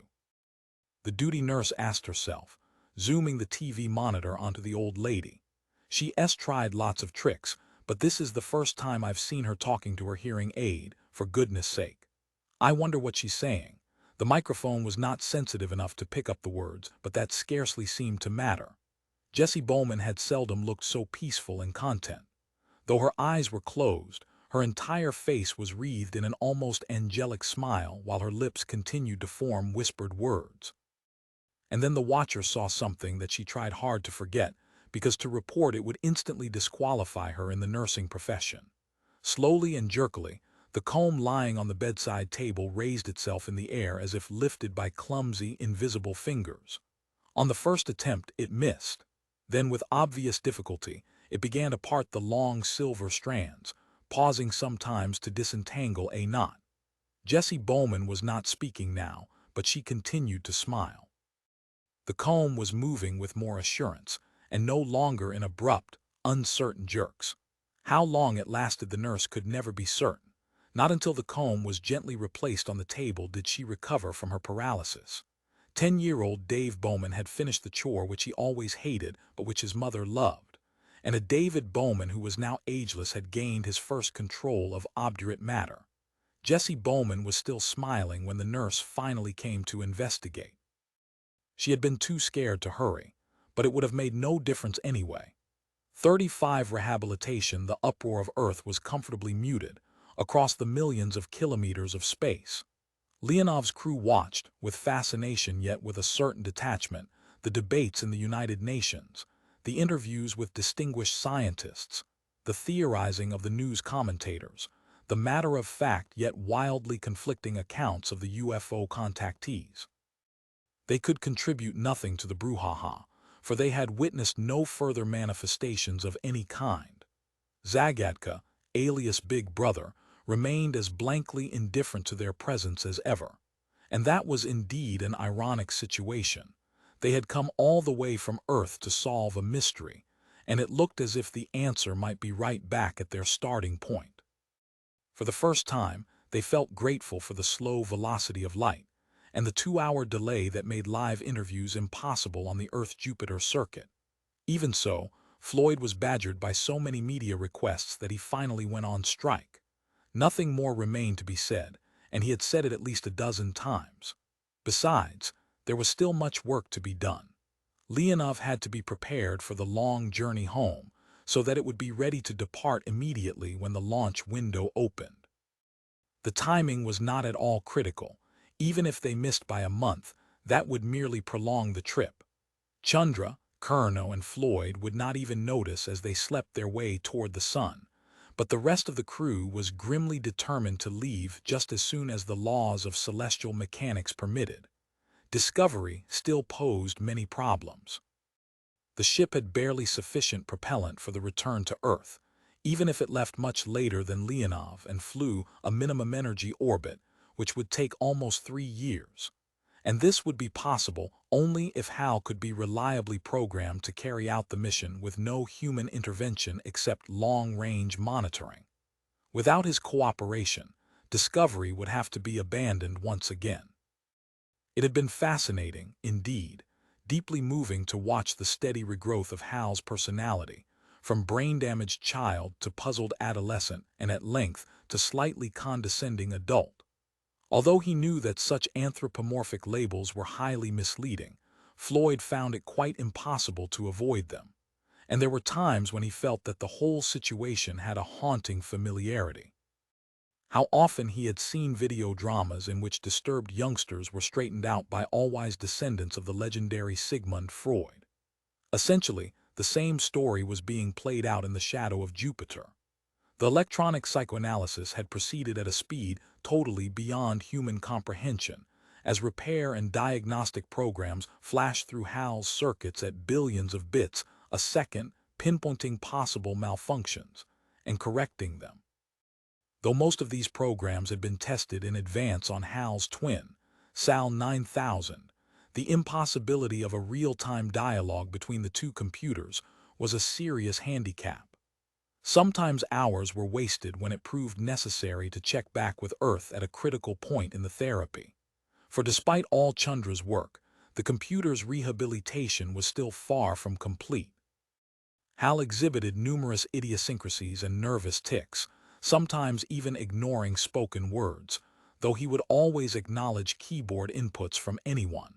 In the reverse direction, his outputs were even more eccentric.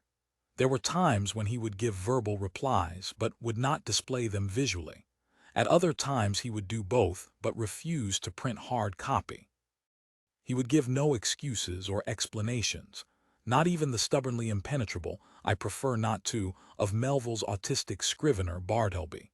However, he was not actively disobedient so much as reluctant, and only where certain tasks were concerned. It was always possible to win his cooperation eventually, to talk him out of his sulk, as Colonel put it neatly. It was not surprising that Dr. Chandra was beginning to show the strain. On one celebrated occasion when Max Brailovsky innocently revived an old canard, he almost lost his temper. "Is it true, Dr. Chandra, that you chose the name HAL to be one step ahead of IBM?" "Utter nonsense. Half of us come from IBM and we've been trying to stamp out that story for years. I thought that by now every intelligent person knew that HAL is derived from heuristica algorithmic." Afterward, Max swore that he could distinctly hear the capital letters. In Floyd's private opinion, the odds were at least 50-1 against flying Discovery safely back to Earth, and then Chandra came to him with an extraordinary proposal. "Dr. Floyd, can I have a word with you?" After all the weeks and shared experiences, Chandra was still as formal as ever, not only to Floyd but to all the crew. He would not even address the ship's baby, Xenia, without the prefix ma'am. "Of course, Chandra. What is it?" "I've virtually completed the programming for the 6 most probable variations on the home and return orbit. 5 have now been run on a simulation without any problems." "Excellent. I'm sure that no one else on Earth in the solar system could have done it. Thank you. However, you know as well as I do that it's impossible to program for every eventuality. Hal May will function perfectly and will be able to handle any reasonable emergency. But all sorts of trivial accidents, minor equipment failures that could be fixed with a screwdriver, broken wires, stuck switches, could leave him helpless and abort the whole mission. You're absolutely right, of course, and it's been worrying me, but what can we do about it? It's really quite simple. I'd like to stay with Discovery. Floyd's immediate reaction was that Chandra had gone crazy. On second thoughts, perhaps he was only half crazy. It might indeed make all the difference between success and failure to have a human being, that superb all-purpose troubleshooting and repair device, aboard Discovery for the long voyage back to Earth. But the objections were completely overwhelming.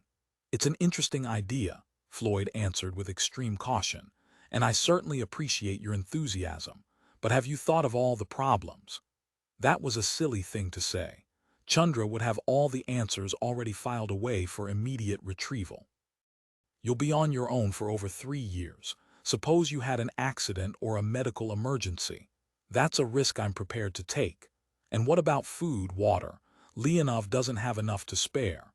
I've checked Discovery's recycling system. It can be made operational again without too much difficulty. Besides, we Indians can manage on very little. It was unusual for Chandra to refer to his origins, or indeed to make any personal statements. His true confession was the only example Floyd could remember. But he did not doubt the claim. Colonel had once remarked that Dr. Chandra had the sort of physique that could only be achieved by centuries of starvation. Although it sounded like one of the engineer's unkinder wisecracks, it had been made entirely without malice, indeed with sympathy, though not, of course, in Chandra's hearing. Well, we still have several weeks to decide. I'll think it over and talk to Washington. Thank you. Do you mind if I start making the arrangements? Not at all, as long as they don't interfere with the existing plans. Remember, Mission Control will have to make the final decision. And I know exactly what Mission Control will say. It was madness to expect a man to survive in space for 3 years alone. But of course, Chandra had always been alone. 36 Fire in the deep Earth was already far behind, and the awesome wonders of the Jovian system were expanding swiftly before him when he had his revelation. How could he have been so blind, so stupid? It was as if he had been walking in his sleep. Now he was starting to awaken. "Who are you?" he cried. "What do you want? Why have you done this to me?" There was no answer, yet he was certain that he had been heard. He sensed a presence, even as a man can tell, though his eyes are tightly shut, that he is in a closed room and not some empty, open space. Around him there was the faint echo of a vast mentality, an implacable will. He called again into the reverberant silence, and again there was no direct reply, only that sense of watchful companionship. Very well, he would find the answers for himself. Some were obvious. Whoever or whatever they were interested in mankind. They had tapped and stored his memories for their own inscrutable purposes. And now they had done the same with his deepest emotions, sometimes with his cooperation, sometimes without. He did not resent that. Indeed, the very processing he had experienced made such childish reactions impossible. He was beyond love and hate and desire and fear, but he had not forgotten them, and could still understand how they ruled the world of which he had once been part. Was that the purpose of the exercise? If so, for what ultimate goal? He had become a player in a game of gods and must learn the rules as he went along. The jagged rocks of the 4 tiny outer moons, Sinope, Pasiphae, Carm, and Ananke, flickered briefly across his field of consciousness. Then came Elara, Lysithea, Himalaya, and Leda at half their distance from Jupiter. He ignored them all. Now the pock-marked face of Callisto lay ahead. Once, twice, he orbited the battered globe, larger than Earth's own moon, while senses of which he had been unaware probed its outer layers of ice and dust. His curiosity was quickly satisfied. The world was a frozen fossil, still bearing the marks of collisions that eons ago must have come close to shattering it. One hemisphere was a giant bullseye, a series of concentric rings where solid rock had once flowed in kilometer-high ripples under some ancient hammer blow from space. Seconds later, he was circling Ganymede. Now there was a far more complex and interesting world. Though so near to Callisto and almost the same size, it presented an utterly different appearance.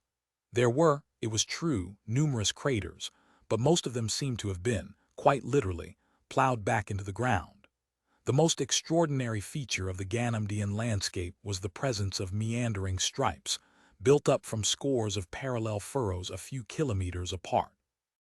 This grooved terrain looked as if it had been produced by armies of intoxicated plowmen, weaving back and forth across the face of the satellite. In a few revolutions, he saw more of Ganymede than all the space probes ever sent from Earth, and filed away the knowledge for future use. One day it would be important. He was sure of that, though he did not know why, any more than he understood the impulse that was now driving him so purposefully from world to world. As presently, it brought him to Europa. Though he was still largely a passive spectator, he was aware now of a rising interest, a focusing of attention, a concentration of will. Even if he was a puppet in the hands of an unseen and uncommunicative master, some of the thoughts of that controlling influence leaked, or were allowed to leak, into his own mind. The smooth, intricately patterned globe now, rushing toward him, bore little resemblance either to Ganymede or Callisto. It looked organic. The network of lines branching and intersecting over its entire surface was uncannily like a world-spanning system of veins and arteries. The endless ice fields of a frigid waste, far colder than the Antarctic, stretched beneath him. Then, with brief surprise, he saw that he was passing over the wreckage of a spaceship. He recognized it instantly as the ill-fated Tsien, featured in so many of the video newscasts he had analyzed. Not now, not now. There would be ample opportunity later. Then he was through the ice, and into a world as unknown to his controllers as to himself. It was an ocean world, its hidden waters protected from the vacuum of space by a crust of ice. In most places the ice was kilometers thick, but there were lines of weakness where it had cracked open and torn apart. Then there had been a brief battle between two implacably hostile elements that came into direct contact on no other world in the solar system. The war between sea and space always ended in the same stalemate. The exposed water simultaneously boiled and froze, repairing the armor of ice. The seas of Europa would have frozen completely solid long ago without the influence of nearby Jupiter. Its gravity continually needed the core of the little world. The forces that convulsed Io were working there, though with much less ferocity. As he skimmed across the face of the deep, he saw everywhere the evidence of that tug-of-war between planet and satellite.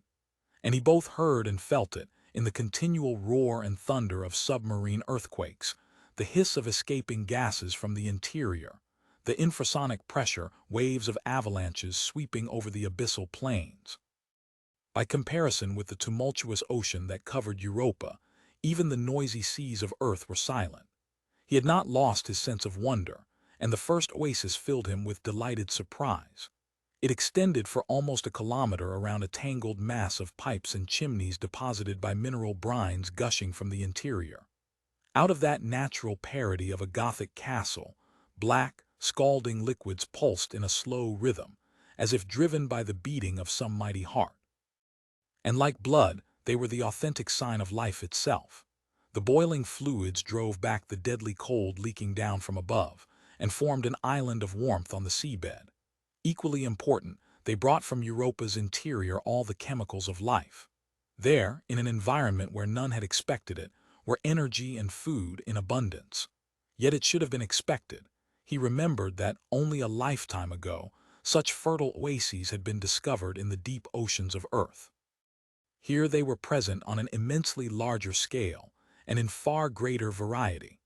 In the tropical zone close to the contorted walls of the castle were delicate, spidery structures that seemed to be the analogy of plants, though almost all were capable of movement. Crawling among these were bizarre slugs and worms, some feeding on the plants, others obtaining their food directly from the mineral-laden waters around them. At greater distances from the source of heat, the submarine fire around which all the creatures warmed themselves were sturdier, more robust organisms, not unlike crabs or spiders. Armies of biologists could have spent lifetimes studying that one small oasis. Unlike the Paleozoic terrestrial seas, it was not a stable environment, so evolution had progressed swiftly here, producing multitudes of fantastic forms. And they were all under indefinite stay of execution. Sooner or later, each fountain of life would weaken and die, as the forces that powered it moved their focus elsewhere.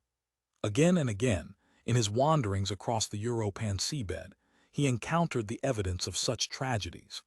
Countless circular areas were littered with the skeletons and mineral-encrusted remains of dead creatures, where entire chapters of evolution had been deleted from the book of life.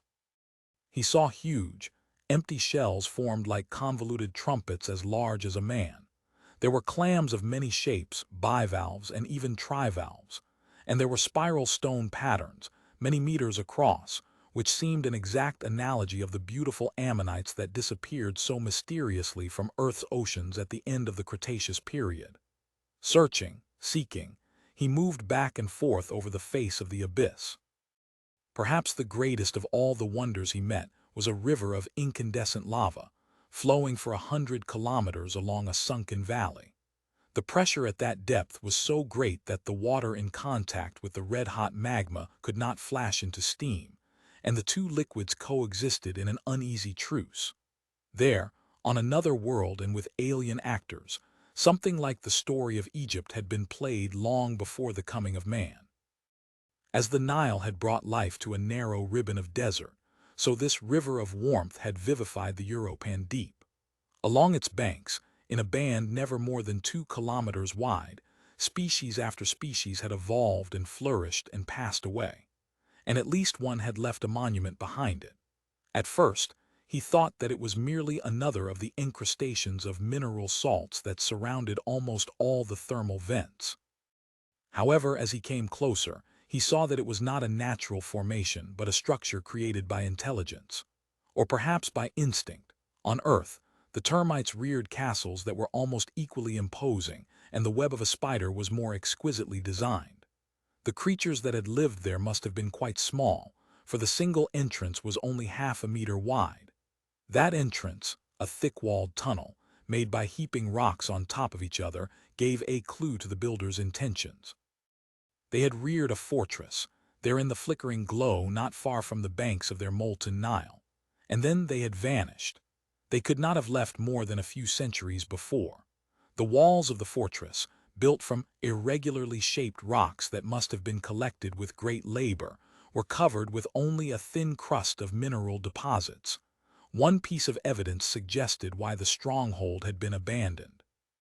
Part of the roof had fallen in, perhaps owing to the continual earthquakes, and in an underwater environment, a fort without a roof was wide open to an enemy. He encountered no other sign of intelligence along the river of lava. Once, however, he saw something uncannily like a crawling man, except that it had no eyes and no nostrils, only a huge, toothless mouth that gulped continuously, absorbing nourishment from the liquid medium around it. Along the narrow band of fertility in the deserts of the deep, whole cultures and even civilizations might have risen and fallen, armies might have marched, or swum, under the command of European Tamberlanes or Napoleons. And the rest of their world would never have known, for all those oases of warmth were as isolated from one another as the planets themselves. The creatures who basked in the glow of the lava river and fed around the hot vents could not cross the hostile wilderness between their lonely islands. If they had ever produced historians and philosophers, each culture would have been convinced that it was alone in the universe. Yet even the space between the oases was not altogether empty of life. There were hardier creatures who had dared its rigors. Often swimming overhead were the European analogues of fish streamlined torpedoes, propelled by vertical tails, steered by fins along their bodies. The resemblance to the most successful dwellers in Earth's oceans was inevitable. Given the same engineering problems, evolution must produce very similar answers. As witnessed the dolphin and the shark, superficially almost identical, yet from far distant branches of the tree of life. There was, however, One very obvious difference between the fish of the European seas and those in terrestrial oceans. They had no gills, for there was hardly a trace of oxygen to be extracted from the waters in which they swam. Like the creatures around Earth's own geothermal vents, their metabolism was based on sulfur compounds, present in abundance in the near-volcanic environment, and very few had eyes. Apart from the flickering glow of the rare lava outpourings, and occasional bursts of bioluminescence from creatures seeking mates or hunters questing prey, it was a lightless world. It was also a doomed one. Not only were its energy sources sporadic and constantly shifting, but the tidal forces that drove them were steadily weakening. Even if they developed true intelligence, the Europans must perish with the final freezing of their world. They were trapped between fire and ice. 37 Estrangement. I'm truly sorry, old friend, to be the bearer of such bad news, but Caroline has asked me, and you know how I feel about you both. And I don't think it can be such a surprise. Some of the remarks you've made to me over the last year have hinted at it.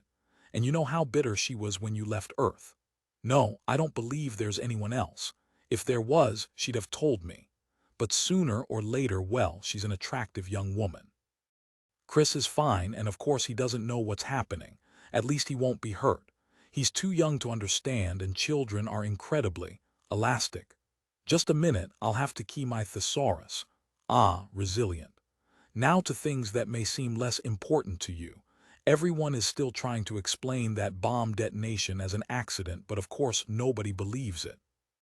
Because nothing else has happened, the general hysteria has died down.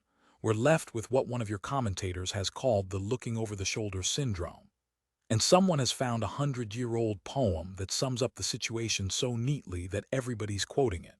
It's set in the last days of the Roman Empire, at the gates of a city whose occupants are waiting for invaders to arrive. The emperor and dignitaries are all lined up in their most costly togas, ready with speeches of welcome.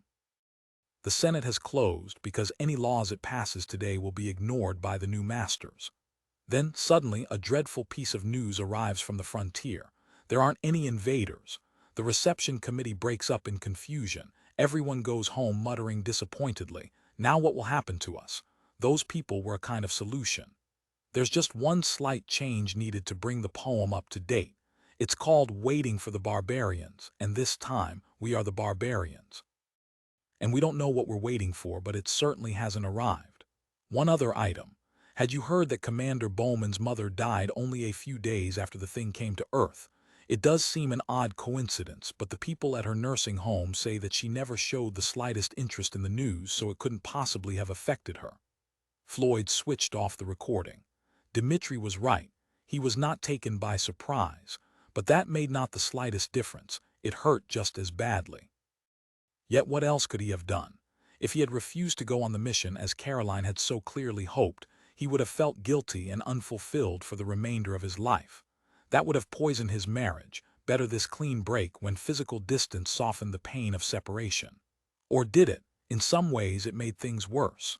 More important was duty, and the sense of being part of a team devoted to a single goal. So Jesse Bowman was gone. Perhaps that was another cause for guilt. He had helped to steal her only remaining son, and that must have contributed to her mental breakdown. Inevitably, he was reminded of a discussion that Walter Curnow had started on that very subject. Why did you choose Dave Bowman? He always struck me as a cold fish, not actually unfriendly, but whenever he came into the room, the temperature seemed to drop 10 degrees. That was one of the reasons we did select him. He had no close family ties, except for a mother he didn't see very often, so he was the sort of man we could send on a long, open-ended mission. How did he get that way? I suppose the psychologists could tell you. I did see his report, of course, but that was a long time ago. There was something about a brother who was killed, and his father died soon afterward in an accident on one of the early shuttles. I'm not supposed to tell you this, but it certainly doesn't matter now. It didn't matter, but it was interesting. Now Floyd almost envied David Bowman, who had come to that very spot a free man unencumbered by emotional ties with Earth. No, he was deceiving himself.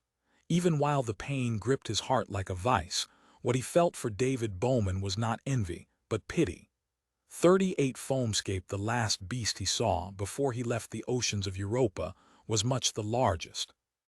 It closely resembled one of the banyan trees from Earth's tropics, whose scores of trunks allow a single plant to create a small forest, sometimes covering hundreds of square meters. The specimen, however, was walking, apparently on a trek between oases. If it was not one of the creatures that had destroyed Tsien, it certainly belonged to a very similar species. Now he had learned all that he needed to know, or rather, all that they needed to know. There was one more moon to visit. Seconds later, the burning landscape of Io lay below him. It was as he had expected.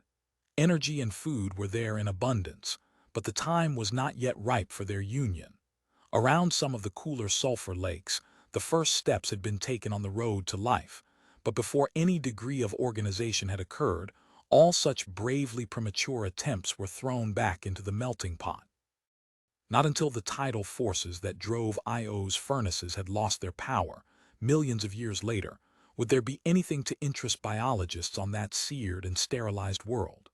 He wasted little time on Io, and none at all on the tiny inner moons that skirted Jupiter's ghostly rings, themselves only pale shadows of the glory that was Saturn's.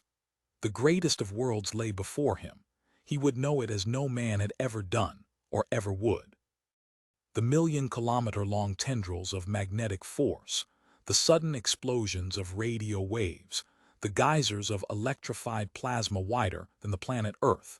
They were as real and clearly visible to him as the clouds banding the planet in multi-hued glory. He could understand the complex pattern of their interactions, and realized that Jupiter was much more wonderful than anyone had ever guessed. Even as he fell through the roaring heart of the great red spot, with the lightning of its continent-wide thunderstorms detonating around him, he knew why it had persisted for centuries, though it was made of gases far less substantial than those that formed the hurricanes of Earth. The thin scream of hydrogen wind faded as he sank into the calmer depths, and a sleet of waxen snowflakes, some already coalescing into barely palpable mountains of hydrocarbon foam, descended from the heights above. It was already warm enough for liquid water to exist, but there were no oceans there. That purely gaseous environment was too tenuous to support them. He descended through layer after layer of cloud, until he entered a region of such clarity that even human vision could have scanned an area more than 1,000 kilometers across. It was only a minor eddy in the vaster gyre of the great red spot, and it held a secret that men had long guessed, but never proved. Skirting the foothills of the drifting foam mountains were myriads of small, sharply defined clouds, all about the same size and patterned with similar red and brown mottlings. They were small only as compared with the inhuman scale of their surroundings. The very least would have covered a fair-sized city. They were clearly alive, for they were moving with slow deliberation along the flanks of the aerial mountains, browsing off their slopes like colossal sheep. And they were calling to each other in the meter band, their radio voices faint but clear against the cracklings and concussions of Jupiter itself. Nothing less than living gas bags, they floated in the narrow zone between freezing heights and scorching depths. Narrow, yes, but a domain far larger than all the biosphere of Earth. They were not alone. Moving swiftly among them were other creatures so small that they could easily have been overlooked. Some of them bore an almost uncanny resemblance to terrestrial aircraft and were of about the same size. But they too were alive, perhaps predators, perhaps parasites, perhaps even herdsmen. A whole new chapter of evolution, as alien as that which he had glimpsed on Europa, was opening before him. There were jet-propelled torpedoes like the squids of the terrestrial oceans, hunting and devouring the huge gas bags. But the balloons were not defenseless. Some of them fought back with electric thunderbolts and with clawed tentacles like kilometer-long chainsaws. There were even stranger shapes, exploiting almost every possibility of geometry: bizarre, translucent kites, tetrahedra, spheres, polyhedra, tangles of twisted ribbons. The gigantic plankton of the Jovian atmosphere, they were designed to float like gossamer in the uprising currents, until they had lived long enough to reproduce. Then they would be swept down into the depths to be carbonized and recycled in a new generation. He was searching a world more than 100 times the area of Earth, and though he saw many wonders, nothing there hinted of intelligence. The radio voices of the great balloons carried only simple messages of warning or of fear. Even the hunters, who might have been expected to develop higher degrees of organization, were like the sharks in Earth's oceans, mindless automata.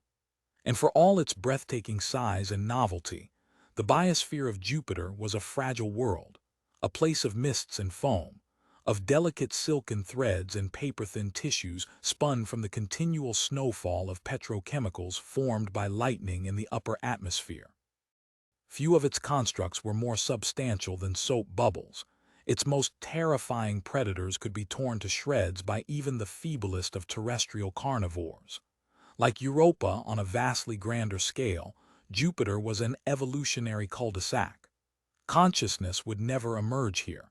Even if it did, it would be doomed to a stunted existence. A purely aerial culture might develop, but in an environment where fire was impossible and solids scarcely existed, it could never even reach the Stone Age. And now, as he hovered above the center of a Jovian cyclone merely as large as Africa, he became aware once again of the presence controlling him. Moods and emotions were leaking into his own consciousness, though he could not identify any specific concepts or ideas. It was as if he were listening outside a closed door to a debate in progress, and in a language he could not understand. But the muffled sounds clearly conveyed disappointment, then uncertainty, then a sudden determination, though for what purpose he could not tell. Once again, he felt like a pet dog, able to share his master's changing moods but not to comprehend them. And then the invisible leash was taking him down toward the heart of Jupiter. He was sinking through the clouds, below the level where any form of life was possible. Soon, he was beyond the reach of the last rays from the faint and distant sun. The pressure and temperature were swiftly mounting. Already it was above the boiling point of water, and he passed briefly through a layer of superheated steam. Jupiter was like an onion. He was peeling it away skin by skin, though as yet he had traveled only a fraction of the distance to its core. Beneath the steam was a witch's brew of petrochemicals enough to power for 1,000,000 years all the internal combustion engines that mankind had dire built. It became thicker and denser. Then, quite abruptly, it ended at a discontinuity only a few kilometers thick. Heavier than any rocks on Earth, yet still a liquid, the next shell consisted of silicon and carbon compounds of a complexity that could have provided lifetimes of work for terrestrial chemists. Layer followed layer for thousands of kilometers, but as the temperature rose into the hundreds and then the thousands of degrees, the composition of the various strata became simpler and simpler. Halfway down to the core, it was too hot for chemistry. All compounds were torn apart, and only the basic elements could exist. Next there came a deep sea of hydrogen, but not hydrogen as it had ever existed for more than a fraction of a second in any laboratory on Earth.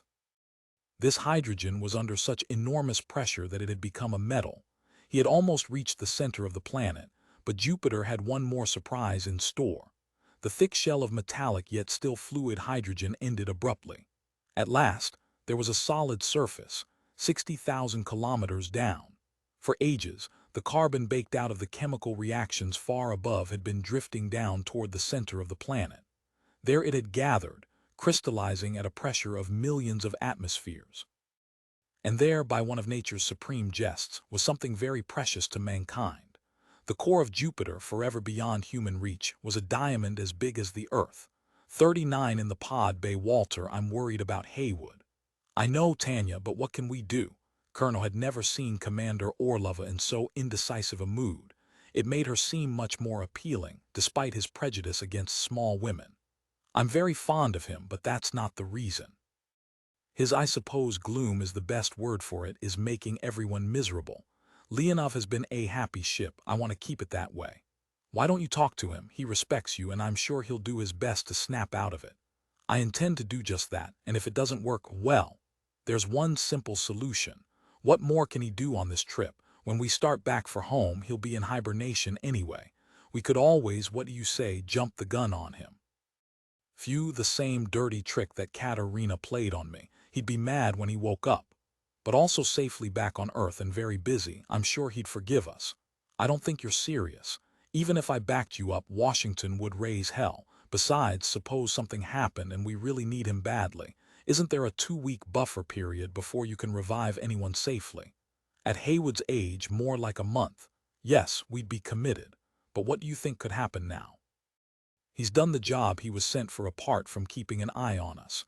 And I'm sure you've been well briefed about that in some obscure suburb of Virginia or Maryland. I neither confirm nor deny. And frankly, I'm a lousy undercover agent. I talk too much and I hate security. I've fought all my life to keep my rating below restricted. Every time there was danger of being reclassified confidential or, worse still, secret, I'd go and create a scandal. Though that's getting very difficult nowadays. Walter, you're incorrigible. Yes, that's the word I meant, but back to Heywood, please. Would you like to talk to him first? You mean give him a pep talk? I'd rather help Katerina drive in the needle. Our psychologies are too different. He thinks I'm a loud-mouthed clown, which you often are. But that's only to hide your real feelings. Some of us have evolved the theory that deep down inside you is a really nice person struggling to get out. For once, Kerno was at a loss for words. Finally, he mumbled, "Oh, very well, I'll do my best, but don't expect miracles. My profile gave me Z for tact. Where's he hiding at the moment?" "In the pod bay. He claims he's working on his final report, but I don't believe it. He just wants to get away from us all, and that's the quietest place." That was not the reason, though it was indeed an important one. Unlike the carousel, where most of the action aboard Discovery was then taking place, the pod bay was a zero-G environment. Right at the beginning of the space age, men had discovered the euphoria of weightlessness and remembered the freedom they had lost when they left the ancient womb of the sea. Beyond gravity, some of that freedom was regained. With the loss of weight went many of the cares and worries of Earth. Heywood Floyd had not forgotten his sorrow, but it was more bearable there. When he was able to look at the matter dispassionately, he was surprised at the strength of his reaction to an event not wholly unexpected. More than loss of love was involved, though that was the worst part. The blow had come when he was particularly vulnerable, at the very moment when he was feeling a sense of anticlimax, even futility, and he knew precisely why. He had achieved all that he had been expected to do, thanks to the skill and cooperation of his colleagues. He was letting them down, he knew, by his present selfishness. If all went well, that litany of the space age, they would return to Earth with a cargo of knowledge that no expedition had ever gathered before, and a few years later even the once lost Discovery would be restored to her builders. It was not enough. The overpowering enigma of Big Brother remained out there, only a few kilometers away, mocking all human aspirations and achievements. Just as its analog on the moon had done, a decade ago, it had come to life for a moment, then relapsed into stubborn inertness. It was a closed door upon which they had hammered in vain. Only David Bowman, it seemed, had ever found the key. Perhaps that explained the attraction he felt for the quiet and sometimes even mysterious place. From that now empty launch cradle, Bowman had left on his last mission, through the circular hatchway that led to infinity. He found the thought exhilarating rather than depressing. Certainly it helped to distract him from his personal problems. Nina's vanished twin was part of the history of space exploration. It had traveled, in the words of the hoary old cliché that always evoked a smile yet an acknowledgement of its fundamental truth, where no man had gone before. Where was it now? Would he ever know? He would sometimes sit for hours in the crowded but not cramped little capsule, trying to collect his thoughts and occasionally dictating notes. The other crew members respected his privacy and understood the reason for it. They never came near the pod bay and had no need to do so. Its refurbishment was a job for the future and some other team. Once or twice, when he had felt really depressed, he found himself thinking, suppose I ordered Hal to open the pod bay doors and set out along Dave Bowman's trail. Would I be greeted by the miracle he saw and which Vasily glimpsed a few weeks ago? It would solve all my problems. Even if the thought of Chris did not deter him, there was an excellent reason why so suicidal a move was out of the question. Nina was a very complex piece of equipment. He could no more operate her than fly a fighter aircraft. He was not meant to be an intrepid explorer. That particular fantasy would remain unrealized. Walter Curnow had seldom undertaken a mission with more reluctance. He felt genuinely sorry for Floyd, but at the same time, a little impatient with the other's distress. His own emotional life was broad but shallow. He had never put all his eggs in one basket. More than once he had been told that he spread himself too thin, and though he had never regretted it, he was beginning to think it was time to settle down. He took the shortcut through the carousel control center, noting that the maximum speed reset indicator was still flashing idiotically.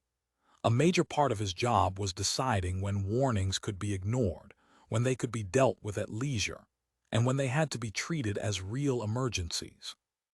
If he paid equal attention to all the ship's cries for help, he would never get anything done. He drifted along the narrow corridor that led to the pod bay, propelling himself by occasional flicks against the rungs on the tubular wall.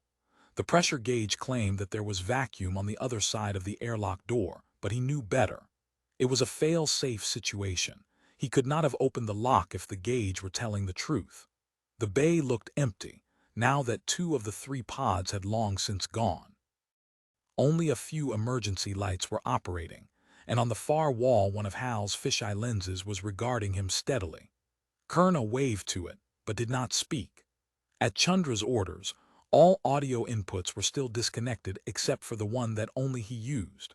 Floyd was sitting in the pod with his back to the open hatch, dictating some notes, and he swung slowly around at Curnow's deliberately noisy approach. For a moment the 2 men regarded each other in silence, then Curnow announced portentously, "Dr. H. Floyd, I bear greetings from our beloved captain. She considers it high time you rejoined the civilized world." Floyd gave a wan smile, then a little laugh. "Please return my compliments. I'm sorry I've been unsociable. I'll see you all at the next 6 o'clock Soviet." Curnow relaxed. His approach had worked.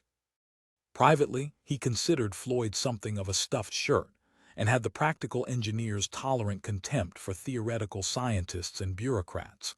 Since Floyd ranked high in both categories, he was an almost irresistible target for Curnow's sometimes peculiar sense of humor. Nevertheless, the 2 men had grown to respect and even admire each other. Thankfully changing the subject, Curnow rapped on Nina's brand-new hatch cover, straight from the spare store and contrasting vividly with the rest of the space pod's shabby exterior. "I wonder when we'll send her out again," he said. "And who's going to ride in her this time? Any decisions?" "No, Washington's got cold feet. Moscow says let's take a chance, and Tanya wants to wait." "What do you think?" "I agree with Tanya. We shouldn't interfere with Zagadka until we're ready to leave." "If anything goes wrong then that should improve the odds slightly." Curnow looked thoughtful and unusually hesitant. "What is it?" asked Floyd, sensing his change of mood. "Don't ever give me away, but Max was thinking of a little one-man expedition. I can't believe he was serious. He wouldn't dare Tanya would have him clapped in irons." "That's what I told him, more or less." "I'm disappointed. I thought he was a little more mature. After all, he is 32. 31. Anyway, I talked him out of it. I reminded him that this was real life, not some stupid video drama where the hero sneaks out into space without telling his companions and makes the big discovery. Now it was Floyd's turn to feel a little uncomfortable.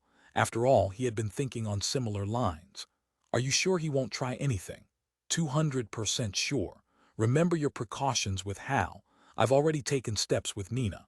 Nobody flies her without my permission." "I still can't believe it. Are you sure Max wasn't pulling your leg?" "His sense of humor isn't that subtle. Besides, B was pretty miserable at the time." "Oh, now I understand. It must have been when he had that row with Xenia. I suppose he wanted to impress her. Anyway, they seem to have got over it." "I'm afraid so," Curnow answered wryly. Floyd could not help smiling. Curnow noticed it and started to chuckle, which made Floyd laugh, It was a splendid example of positive feedback in a high-gain loop. Within seconds, they were both laughing uncontrollably. The crisis was over. What was more, they had taken the first step toward genuine friendship. They had exchanged vulnerabilities. 40, Daisy, Daisy. The sphere of consciousness in which he was embedded enclosed the whole of Jupiter's diamond core. He was dimly aware, at the limits of his new comprehension, that every aspect of the environment around him was being probed and analyzed. Immense quantities of data were being gathered, not merely for storage and contemplation, but for action. Complex plans were being considered and evaluated. Decisions were being made that might affect the destiny of worlds. He was not yet part of the process, but he would be. Now you are beginning to understand. It was the first direct message. Though it was remote and distant, like a voice through a cloud, it was unmistakably intended for him. Before he could ask any of the myriad questions that raced through his mind, there was a sense of withdrawal, and once more he was alone. But only for a moment. Closer and clearer came another thought, and for the first time he realized that more than one entity was controlling and manipulating him. He was involved in a hierarchy of intelligences, some close enough to his own primitive level to act as interpreters. Or perhaps they were all aspects of a single being, or perhaps the distinction was totally meaningless. Of one thing, however, he was now sure. He was being used as a tool, and a good tool had to be sharpened, modified, adapted. And the very best tools were those that understood what they were doing. He was learning that now. It was a vast and awesome concept, and he was privileged to be a part of it, even though he was aware of only the merest outlines. He had no choice but to obey, yet that did not mean that he must acquiesce to every detail, at least without a protest. He had not yet lost all his human feeling. That would have made him valueless. The soul of David Bowman had passed beyond love, but it could still know compassion for those who had once been his colleagues. Very well came the answer to his plea. He could not tell whether the thought conveyed an amused condescension or total indifference, but there was no doubt of its majestic authority as it continued. They must never know that they are being manipulated. That would ruin the purpose of the experiment. Then there was a silence that he did not wish to breach again.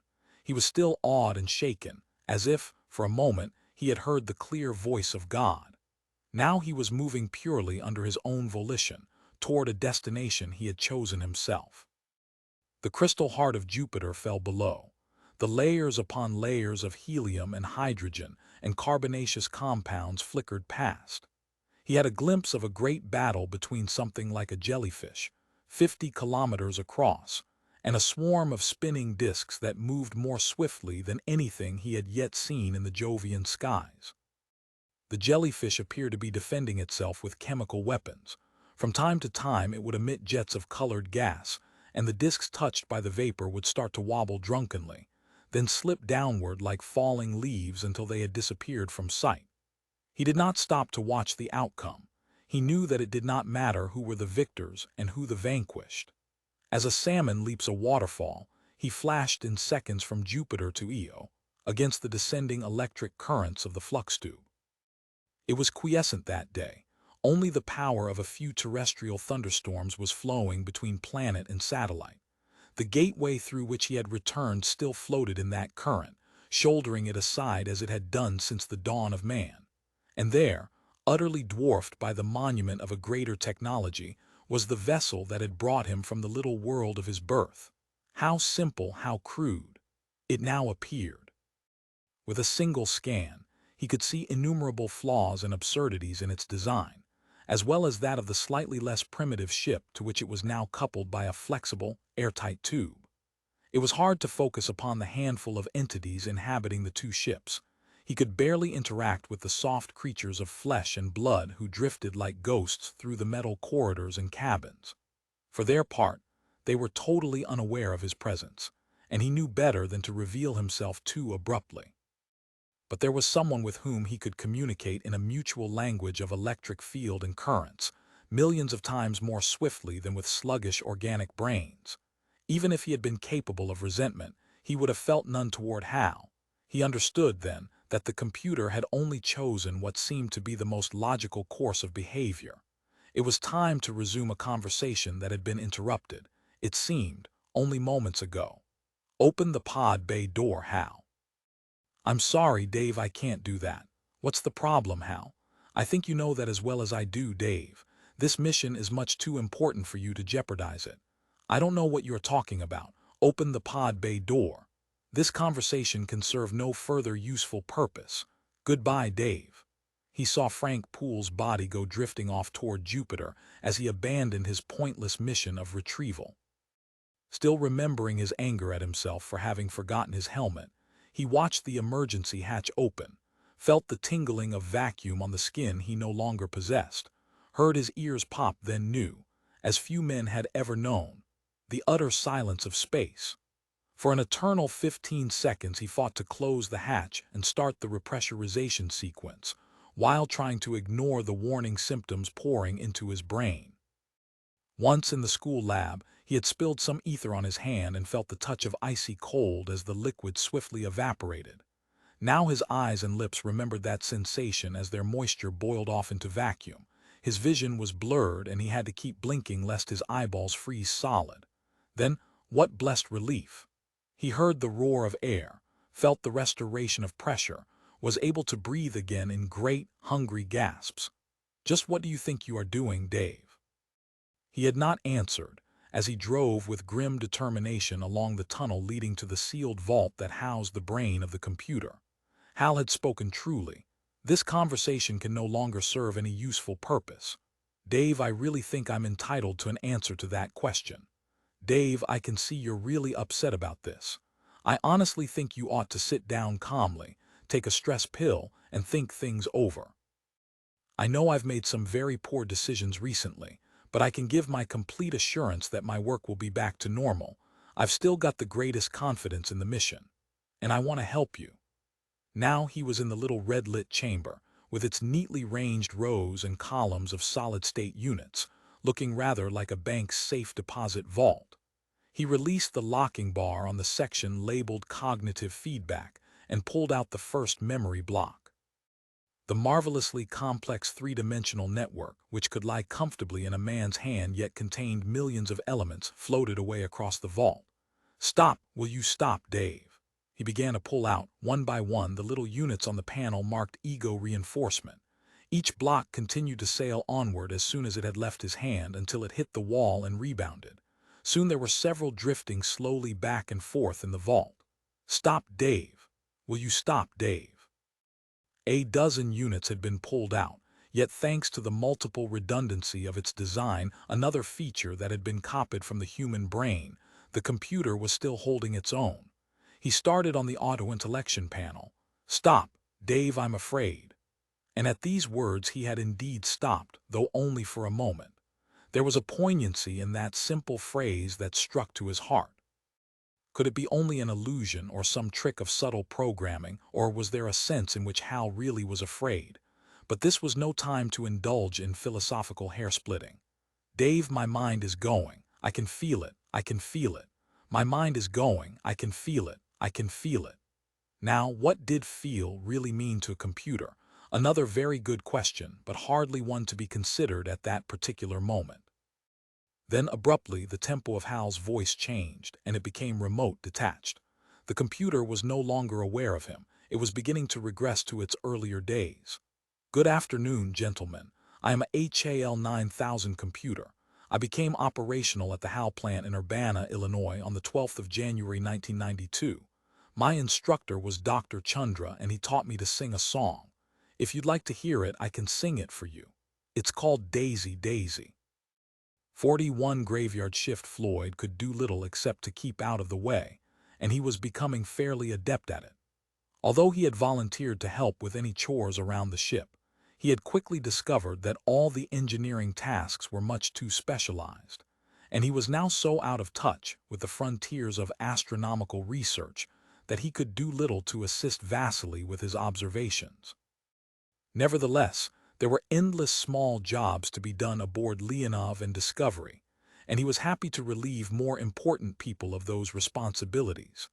Dr. Heywood Floyd, one-time chairman of the National Council on Astronautics and chancellor, on leave, of the University of Hawaii, now claimed to be the highest-paid plumber and general maintenance man in the solar system.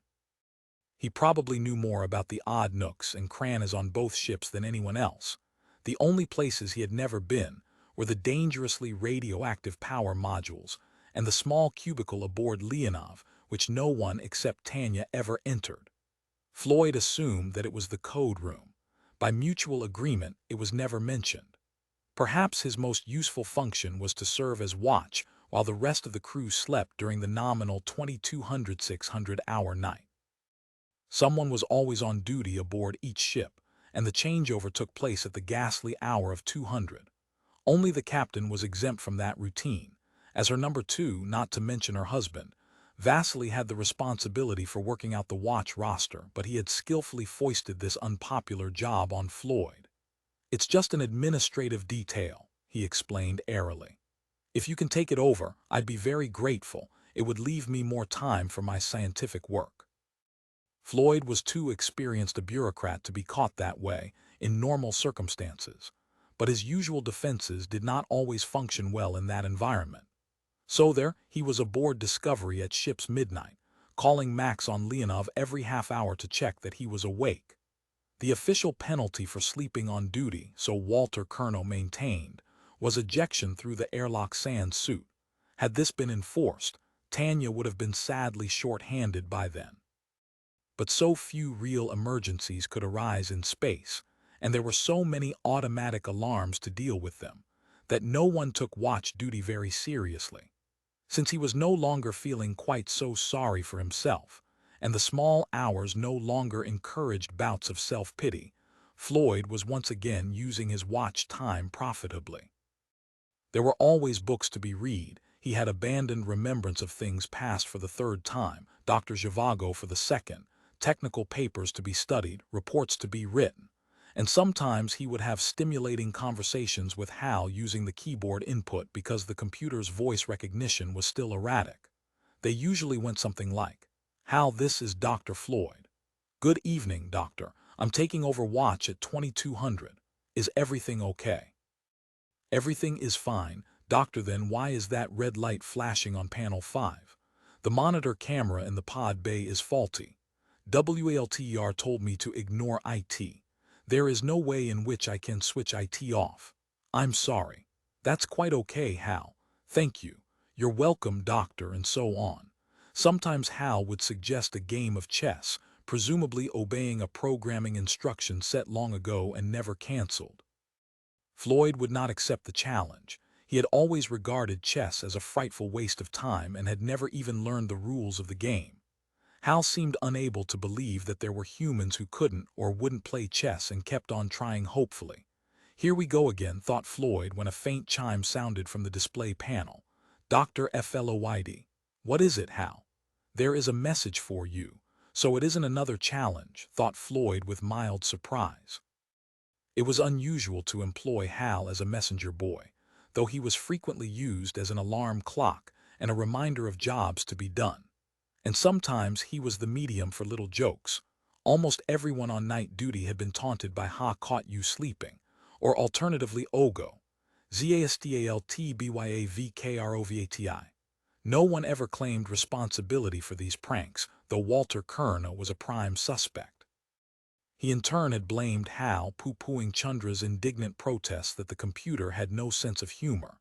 It could not be a message from Earth that would have gone through Leonov's communications center and been relayed on by the duty officer there, at that moment Max Brailovsky, and anyone else calling from the other ship would use the intercom.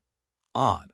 "Okay, Hal, who is calling?" No identification, so it probably was a joke.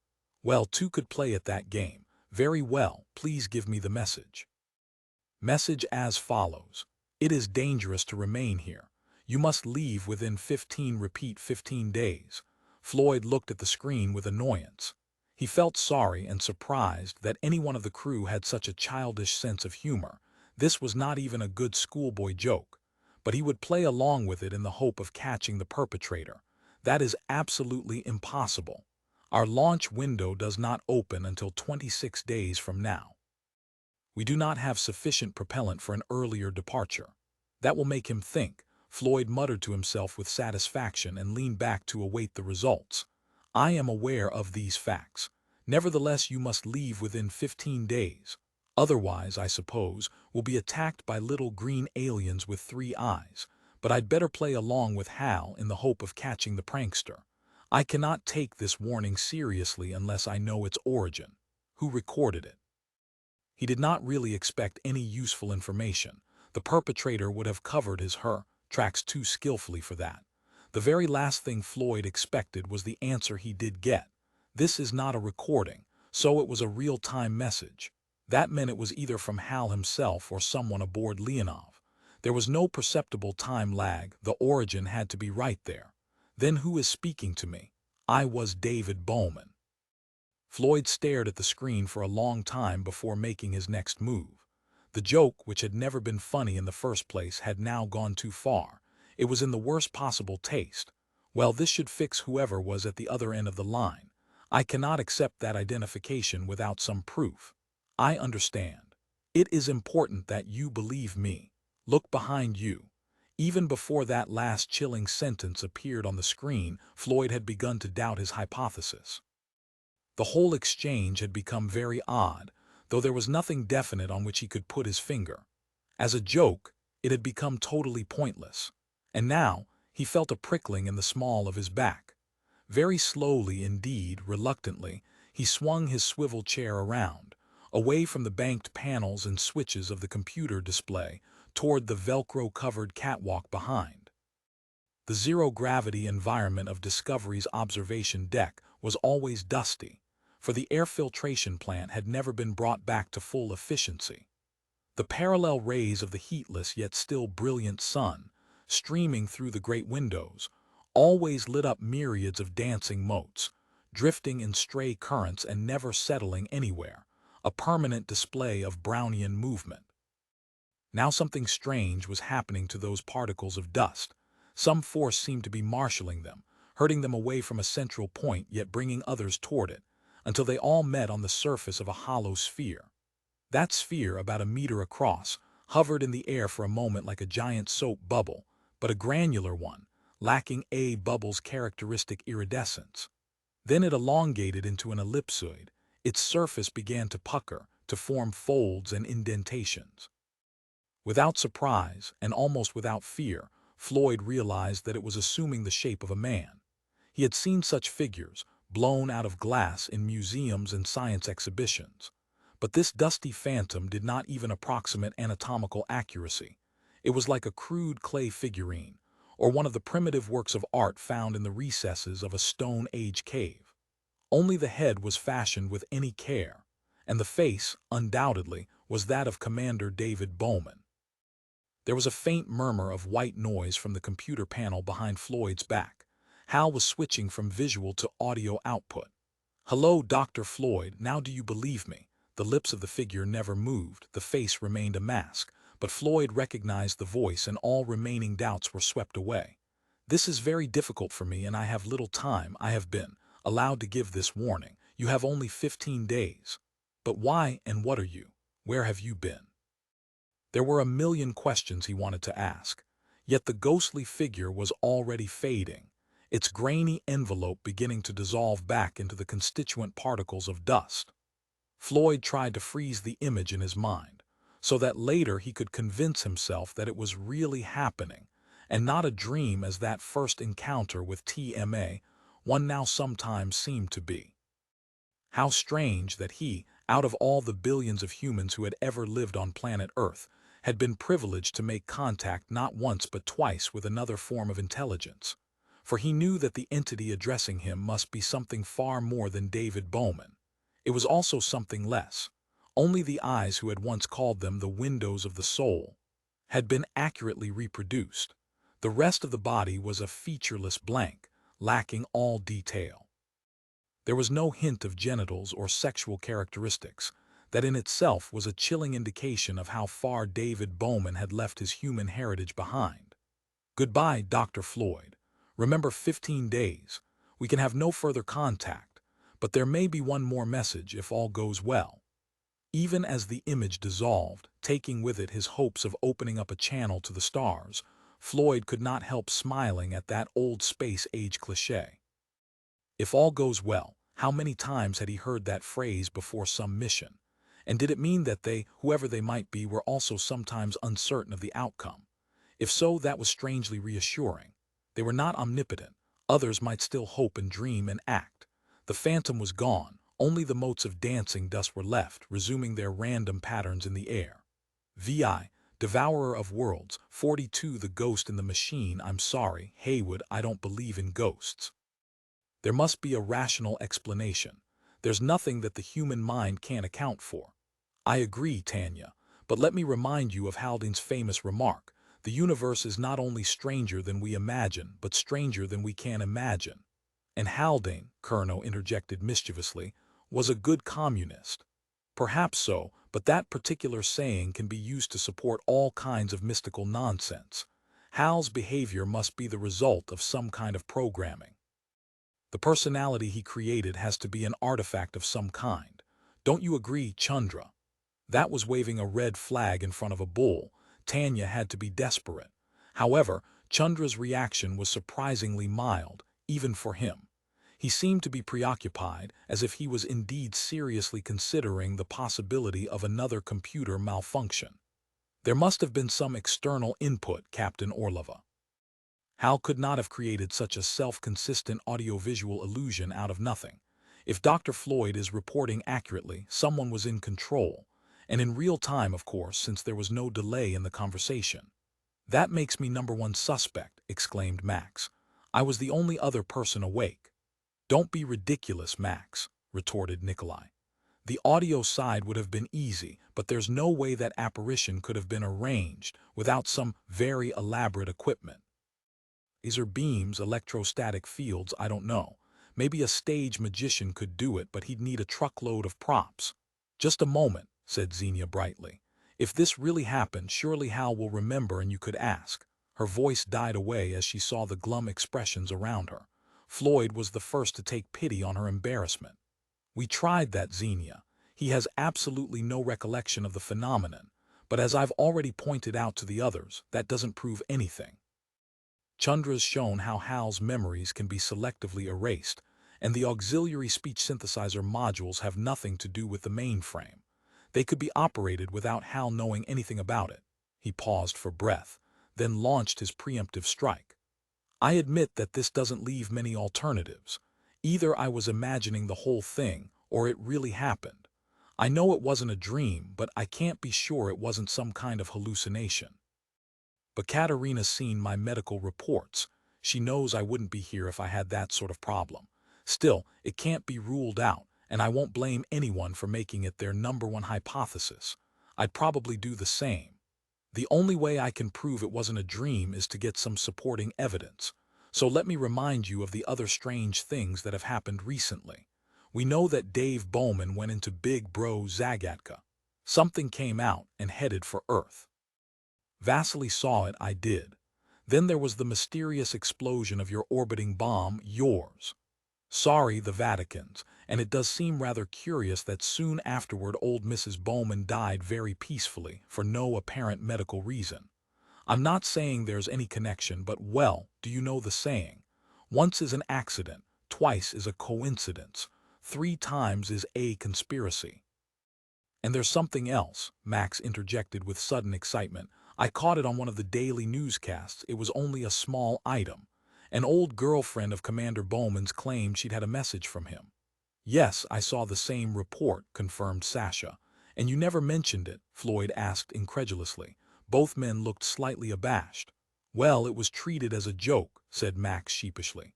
The woman's husband reported it. Then she denied it, I think.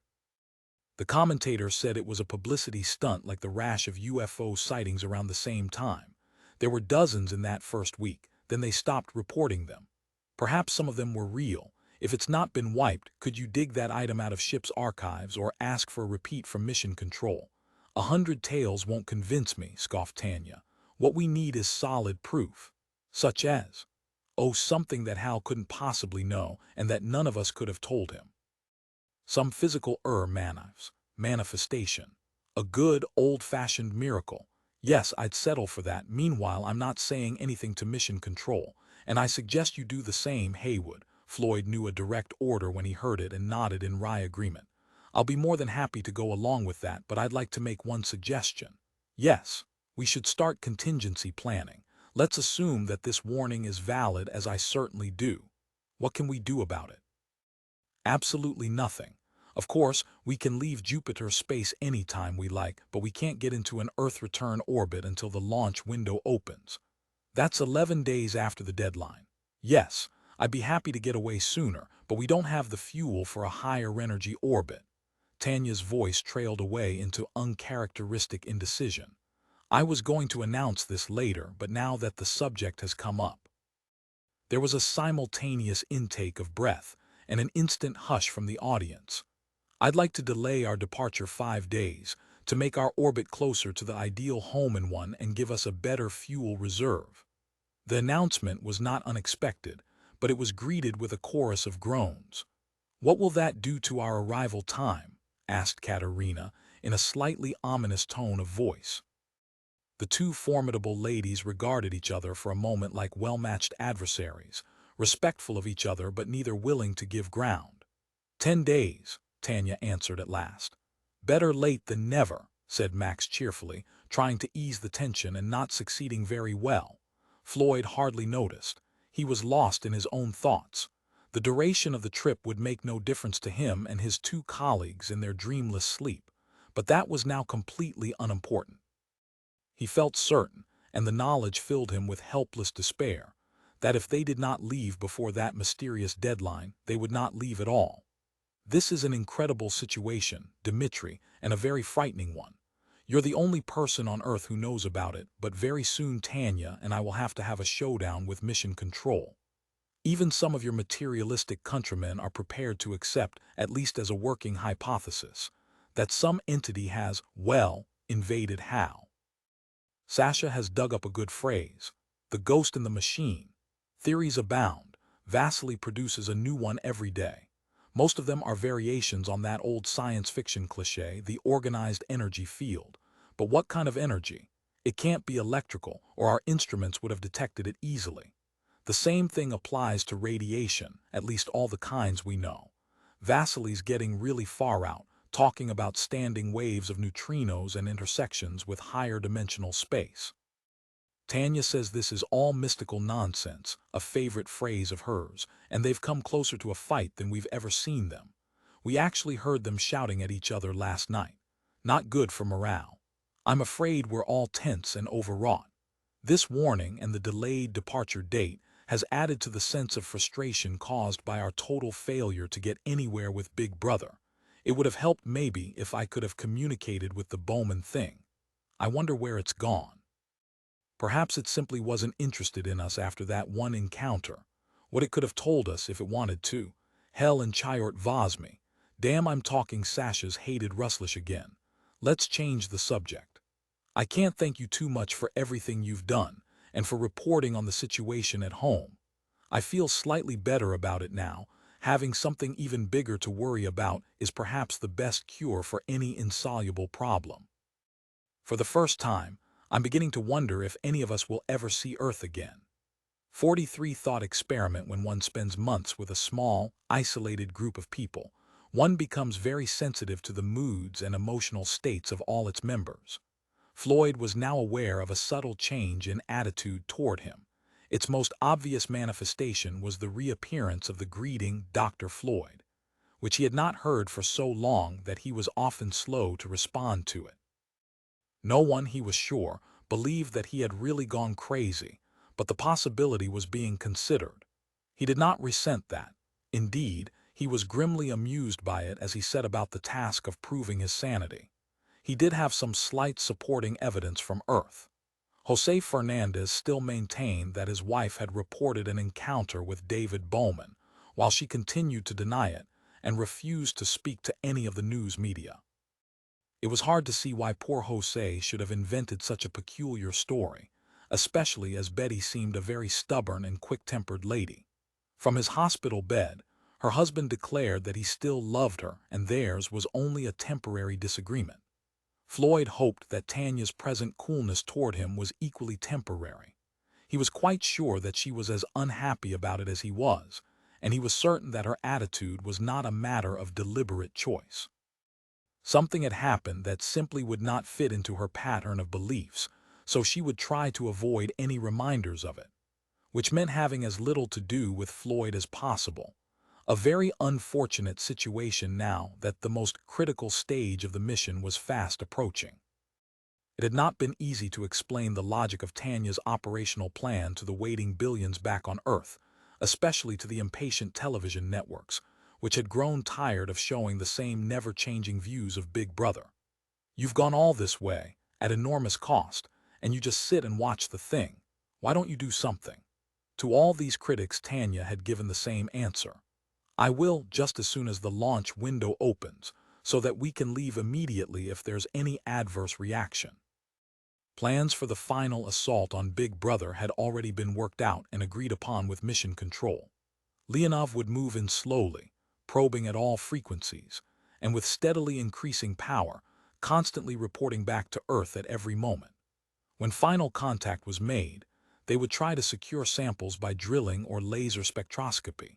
No one really expected these endeavors to succeed, as even after a decade of study, TMA-1 resisted all attempts to analyze its material. The best efforts of human scientists in this direction seemed comparable to those of Stone Age men trying to break through the armor of a bank vault with flint axes. Finally, echo sounders and other seismic devices would be attached to the faces of Big Brother.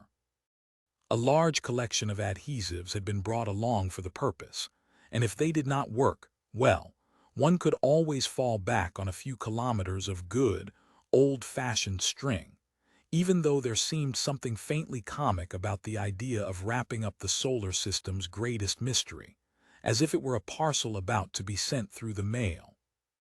Not until Leonov was well on the way home would small explosive charges be detonated, in the hope that the waves propagated through Big Brother would reveal something about its interior structure. This last measure had been hotly debated, both by those who argued that it would generate no results at all, and those who feared it would produce altogether too many. For a long time, Floyd had wavered between the two viewpoints. Now the matter seemed only of trivial importance. The time for final contact with Big Brother, the great moment that should have been the climax of the expedition, was on the wrong side of the mysterious deadline. Heywood Floyd was convinced that it belonged to a future that would never exist, but he could get no one to agree with him, and that was the least of his problems. Even if they did agree, there was nothing that they could do about it. Walter Kerner was the last person he would have expected to resolve the dilemma. For Walter was almost the epitome of the sound, practical engineer, suspicious of flashes of brilliance and technological quick fixes. No one would ever accuse him of being a genius, and sometimes it required genius to see the blindingly obvious. Consider this purely as an intellectual exercise, he had begun with most uncharacteristic hesitancy. I'm quite prepared to be shot down. Go on, answered Floyd. I'll hear you out politely. That's the least I can do. Everyone's been very polite to me. Too polite, I'm afraid.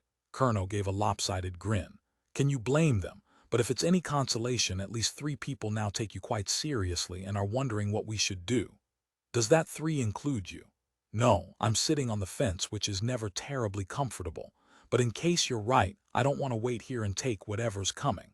I believe there's an answer to every problem if you look in the right place. I'll be delighted to hear it. I've been looking hard enough, presumably not in the right place. Perhaps, if we want to make a quick getaway, say in 15 days, to beat that deadline, we'll need an extra delta V of about 30 kilometers a second. So Vasily calculates. I haven't bothered to check, but I'm sure he's right. After all, he got us here. And he could get us away if we had the additional propellant. And if we had a Star Trek beam transporter, we could get back to Earth in an hour. I'll try and rig one up the next time I have a spare moment. But meanwhile, may I point out that we have several hundred tons of the best possible propellant, only a few meters away in Discovery's fuel tanks. We've been through that dozens of times. There's absolutely no way of transferring it to Leonov. We've no pipelines, no suitable pumps. And you can't carry liquid ammonia around in buckets, even in this part of the solar system. Exactly, but there's no need to do so. Burn it right where it is. Use Discovery as a first stage to boost us home. If anyone except Walter Kerner had made the suggestion, Floyd would have laughed at him, As it was, his mouth dropped open and it was several seconds before he could think of a suitable comment. What finally emerged was, "Damn, I should have thought of that."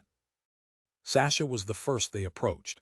He listened patiently, pursed his lips, then played a rallentando on his computer keyboard. When the answers flashed up, he nodded thoughtfully. "You're right. It would give us the extra velocity we need to leave early. But there are practical problems, we know, fastening the ships together, the off-axis thrust when only Discovery's drive is operating, cutting loose again at the critical moment. But there are answers to all of these. I see you've been doing your homework." "It's a waste of time. You'll never convince Tanya." "I don't expect to at this stage," Floyd answered. "But I'd like her to know that the possibility exists. Will you give us moral support?" "I'm not sure, but I'll come along to watch. It should be interesting." Tanya listened more patiently than Floyd had expected, but with distinct lack of enthusiasm. However, by the time he had finished, she showed what could only be called reluctant admiration. "Very ingenious, Heywood. Don't congratulate me. All the credit should go to Walter, or the blame. I don't imagine there will be much of either. It can never be more than a what did Einstein call that sort of thing. Thought experiment. Oh, I suspect it would work in theory at least. But the risks, so many things could go wrong. I'd only be prepared to consider it if we had absolute and positive proof that we were in danger. And with all respect, Heywood, I see not the slightest evidence of that." "Fair enough, but at least you now know that we have another option. Do you mind if we work out the practical details, just in case?" "Of course not, as long as it doesn't interfere with the pre-flight checkout. I don't mind admitting that the idea does intrigue me, but it's really a waste of time. There's no way I'd ever approve it, unless David Bowman appeared to me personally." "Would you even then, Tanya?" Captain Orlova smiled, but without much humor. "You know, Heywood, I'm really not sure. It'd have to be very persuasive." 44 Vanishing Trick. It was a fascinating game in which everyone joined, but only when off-duty. Even Tanya contributed ideas to the thought experiment, as she continued to call it. Floyd was perfectly well aware that all the activity was generated not by fear of an unknown danger that only he took seriously, but by the delightful prospect of returning to Earth at least a month earlier than anyone had imagined. Whatever the motive, he was satisfied. He had done his best, and the rest was up to the fates. There was one piece of luck without which the whole project would have been stillborn. The short, stubby Leonov, designed to drill safely through the Jovian atmosphere during the braking maneuver, was less than half the length of Discovery, and so could be neatly piggybacked on the larger vessel.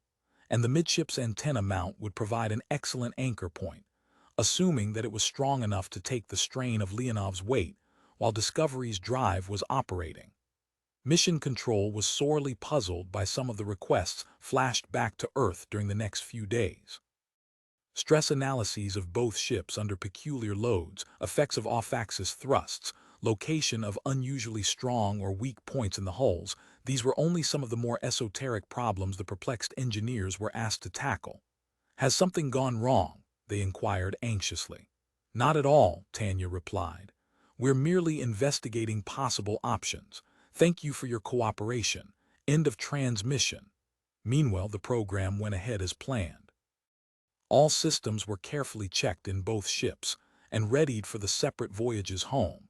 Vasily ran simulations on return trajectories, and Chandra fed them to Hal when they had been debugged, getting Hal to make a final check in the process. And Tanya and Floyd worked amicably together, orchestrating the approach to Big Brother like generals planning an invasion. It was what he had come all the way to do, yet Floyd's heart was no longer in it. He had undergone an experience he could share with no one, even those who believed him. Though he carried out his duties efficiently, much of the time his mind was elsewhere.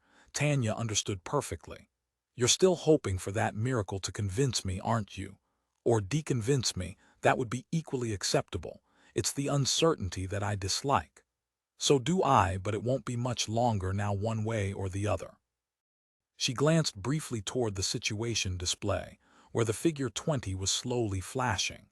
It was the most unnecessary bit of information in the entire ship, since everyone knew by heart the number of days until the launch window opened, and the assault on Zagadka was scheduled. For the second time, Heywood Floyd was looking the other way when it happened. but it would have made no difference in any case. Even the vigilant monitor camera showed only a faint blur between one full frame and the subsequent blank one. Once more he was on duty aboard Discovery, sharing the graveyard shift with Sasha over on Leonov. As usual, the night had been totally uneventful. The automatic systems were performing their jobs with their normal efficiency. Floyd would never have believed a year ago that he would one day orbit Jupiter at a distance of a few 100,000 kilometers and give it barely a glance while trying, not very successfully, to read the Kreutzer Sonata in the original. According to Sasha, it was still the finest piece of erotic fiction in respectable Russian literature, but Floyd had not yet progressed far enough to prove that. And now he never would. At 1:25 he was distracted by a spectacular, though not unusual, eruption on the terminator of Io. A vast umbrella-shaped cloud expanded into space and started to shower its debris back onto the burning land below. Floyd had seen dozens of such eruptions, but they never ceased to fascinate him. It seemed incredible that so small a world could be the seat of such titanic energies. To get a better view, he moved around to one of the other observation windows. And what he saw there, or rather what he did not see there, made him forget about Io and almost everything else. When he had recovered and satisfied himself that he was not suffering again from hallucinations, he called the other ship. "Good morning, Woody," yawned Sasha. "No, I wasn't asleep. How are you getting on with old Talst?" "I'm not. Take a look outside and tell me what you see." "Nothing unusual for this part of the cosmos. Io doing its thing. Jupiter, stars, oh my God. Thanks for proving I'm sane. We'd better wake the skipper." "Of course, and everyone else. Woody, I'm scared." "You'd be a fool not to be. Here we go, Tanya, Woody here. Sorry to wake you up, but your miracles happened. Big Brother has gone. Yes, vanished. After 3 million years, he's decided to leave. I think he must know something that we don't." It was a somber little group that gathered during the next 15 minutes for a hasty conference in the wardroom observation lounge. Even those who had just gone to sleep were instantly awake, as they sipped thoughtfully from bulbs of hot coffee and kept glancing at the shockingly unfamiliar scene outside Leonov's windows to convince themselves that Big Brother had indeed vanished. It must know something that we don't. That spontaneous phrase of Floyd's had been repeated by Sasha and now hung silently, ominously in the air. He had summed up what everyone was now thinking, even Tanya. It was still too early to say, "I told you so," nor did it really matter whether that warning had any validity. Even if it was perfectly safe to stay, there was no point in doing so. With nothing to investigate, they might as well go home just as quickly as possible. Yet it was not quite as simple as that. "Heywood," said Tanya, "I'm now prepared to take that message, or whatever it was, much more seriously. I'd be stupid not to after what's happened. But even if there is danger here, we still have to weigh one risk against another. Coupling Leonov and Discovery together, operating Discovery with that huge off-axis load, disconnecting the ships in a matter of minutes so we can fire our engines at the right moment. No responsible captain would take such chances without very good, I'd say overwhelming reasons. Even now, I don't have such reasons. I've only got the word of a ghost. Not very good evidence in a court of law." "Or a court of inquiry," said Walter Curnow in an unusually quiet voice, "even if we all backed you up." "Yes, Walter, I was thinking of that. But if we get home safely, that will justify everything, and if we don't, it hardly matters, does it? Anyway, I'm not going to decide now. As soon as we've reported this, I'm going back to bed. I'll give you my decision in the morning after I've slept on it. Heywood, Sasha, will you come up to the bridge with me? We have to wake up Mission Control before you go back on watch." The night had not yet finished with its surprises. Somewhere around the orbit of Mars, Tanya's brief report passed a message going in the opposite direction. Betty Fernandez had talked at last. Both the CIA and the National Security Agency were furious. Their combined blandishments, appeals to patriotism, and veiled threats had failed completely. Yet the producer of a sleazy gossip network had succeeded, thereby making himself immortal in the annals of videodom. It was half luck, half inspiration. The news director of Hello, Earth had suddenly realized that one of his staff bore a striking likeness to David Bowman, A clever makeup artist had made it perfect. Jose Fernandez could have told the young man that he was taking a terrible risk, but he had the good fortune that often favors the brave. Once he had got his foot inside the door, Betty had capitulated. By the time she had quite gently thrown him out, he had obtained essentially the whole story. And to do him credit, he had presented it with a lack of leering cynicism quite uncharacteristic of his network. It got him that year's Pulitzer. "I wish," Floyd said rather wearily to Sasha, "she'd talked earlier. It would have saved me a lot of trouble. Anyway, that settles the argument. Tanya can't possibly have any doubts now, but we'll leave it until she wakes up, don't you agree? Of course, it's not urgent, even though it's certainly important, and she'll need the sleep. I have a feeling none of us will get much from now on." "I'm sure you're right," thought Floyd. He felt very tired, but even if he had not been on duty, he would have found it impossible to sleep. His mind was too active, analyzing the events of this extraordinary night, trying to anticipate the next surprise. In one way, he felt an enormous sense of relief. All uncertainty about their departure was surely ended. Tanya could have no further reservations, but a much greater uncertainty remained. What was happening? There was only one experience in Floyd's life that matched the situation. As a very young man, he had once gone canoeing with some friends down a tributary of the Colorado River, and they had lost their way. They had been swept faster and faster between the canyon walls, not completely helpless but with only enough control to avoid being swamped. Ahead might be rapids, perhaps even a waterfall. They did not know, and in any case there was little they could do about it. Once again, Floyd felt himself in the grip of irresistible forces, sweeping him and his companions toward an unknown destiny. And this time the dangers were not only invisible, they might be beyond human comprehension. 45 Escape Maneuver. This is Heywood Floyd, making what I suspect, indeed hope, will be my last report from Lagrange. We are now preparing for the return home. In a few days we will leave this strange place, here on the line between Io and Jupiter, where we made our rendezvous with the huge, mysteriously vanished artifact we christened Big Brother. There is still not a single clue as to where it has gone or why. For various reasons, it seems desirable for us not to remain here longer than necessary. And we will be able to leave at least 2 weeks earlier than we had originally planned by using the American ship Discovery as a booster for the Russian Leonov. The basic idea is simple.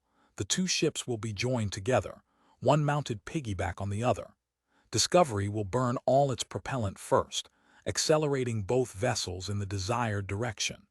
When its fuel is exhausted, it will be cut loose like an empty first stage, and Leonov will start to fire its engines. It won't use them earlier, because if it did it would waste energy dragging along the dead weight of Discovery. And we're going to use another trick, which, like so many of the concepts involved in space travel, at first sight seems to defy common sense. Although we're trying to get away from Jupiter, our first move is to get as close to it as we possibly can. We've been there once before, of course, when we used Jupiter's atmosphere to slow us down and get into orbit around the planet. This time we won't go quite so close, but very nearly. Our first burn up here in the 350,000 kilometers high orbit of Io will reduce our velocity so that we fall down to Jupiter and just graze its atmosphere. Then, when we're at the closest possible point, we'll burn all our fuel as quickly as we can to increase speed and inject Leonov into the orbit back to Earth. What's the point of such a crazy maneuver? It can't be justified except by highly complex mathematics, but I think the basic principle can be made fairly obvious. As we allow ourselves to fall into Jupiter's enormous gravity field, we'll gain velocity and hence energy. When I say we, I mean the ships and the fuel they carry. And we're going to burn the fuel right there at the bottom of Jupiter's gravity well. We're not going to lift it up again. As we blast it out from our reactors, it will share some of its acquired kinetic energy with us. Indirectly, we'll have tapped Jupiter's gravity to speed us on the way back to Earth. As we used the atmosphere to get rid of our excess velocity when we arrived, this is one of the rare cases when Mother Nature, usually so frugal, allows us to have it both ways. With this triple boost, Discovery's fuel, its own, and Jupiter's gravity, Leonov will head sunward along a hyperbola that will bring it to Earth 5 months later, at least 2 months earlier than we could have managed otherwise. You will doubtless wonder what will happen to the good old Discovery. Obviously, we can't bring it home under automatic control as we had originally planned. With no fuel, it will be helpless, but it will be perfectly safe. It will continue to loop round and round Jupiter on a highly elongated ellipse, like a trapped comet, and perhaps one day some future expedition may make another rendezvous with enough extra fuel to bring it back to Earth. However, that certainly won't happen for a good many years. And now we must get ready for our departure. There is still much work to be done, and we won't be able to relax until that final burn starts us on the homeward orbit. We won't be sorry to leave, even though we've not achieved all our objectives. The mystery, perhaps the threat of Big Brother's disappearance still haunts us, but there's nothing we can do about that. We've done our best and we're coming home. This is Heywood Floyd signing off. There was a round of ironic clapping from his little audience, whose size would be multiplied many millionfold when the message reached Earth. "I'm not talking to you," retorted Floyd with slight embarrassment. "I didn't want you to hear it anyway." "You did your usual competent job, Heywood," said Tanya consolingly, "and I'm sure we all agree with everything you told the people back on Earth." "Not quite," said a small voice, so softly that everyone had to strain in order to hear it. "There is still one problem." The observation lounge suddenly became very silent. For the first time in weeks, Floyd became aware of the faint throbbing from the main air supply duct, and the intermittent buzz that might have been made by a wasp trapped behind a wall panel. Leonov, like all spacecraft, was full of such often inexplicable sounds, which one seldom noticed except when they stopped, and then it was usually a good idea to start investigating without further ado. "I'm not aware of any problem, Chandra," said Tanya in an ominously calm voice. "What could it possibly be? I've spent the last few weeks preparing Hal to fly 1,000-day orbits back to Earth. Now all those programs will have to be dumped." "We're sorry about that," answered Tanya, "but as things have turned out, surely this is a much better—" "That's not what I mean," said Chandra. There was a ripple of astonishment. He had never before been known to interrupt anyone, least of all Tanya. "We know how sensitive Hal is to mission objectives," he continued in the expectant hush that followed. "Now you are asking me to give him a program that may result in his own destruction.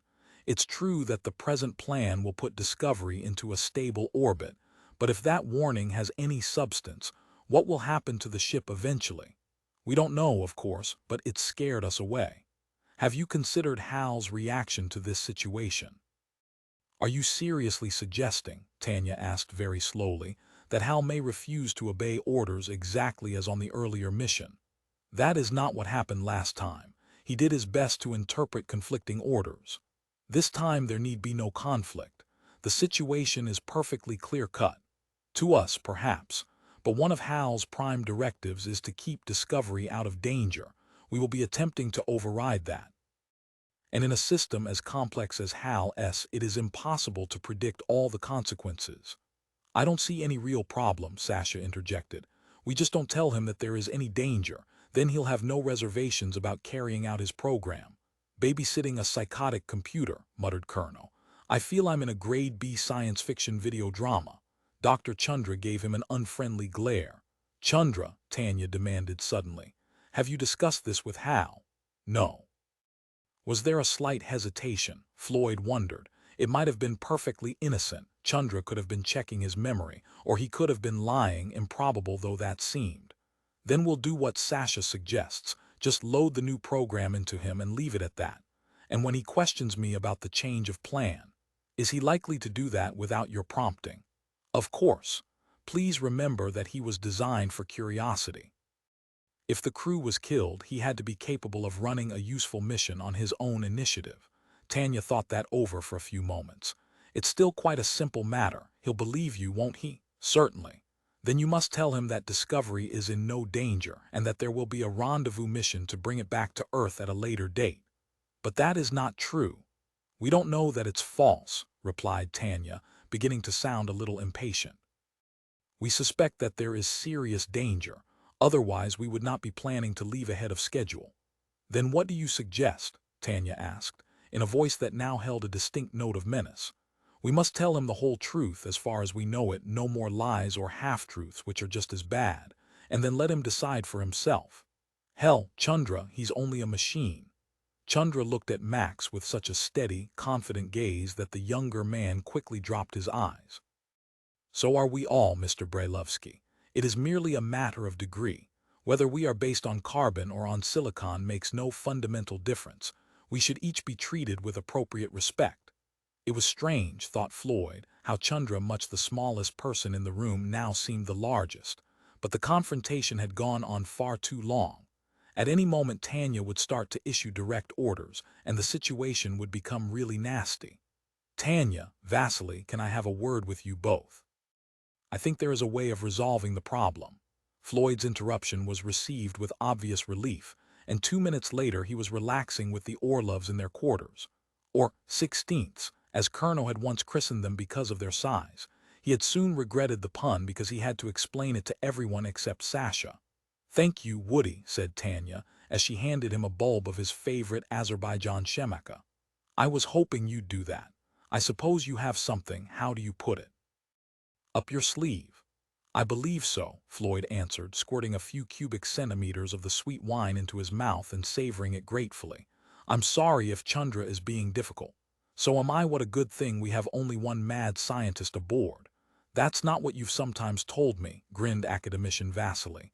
Anyway, Woody, let's have it. This is what I suggest.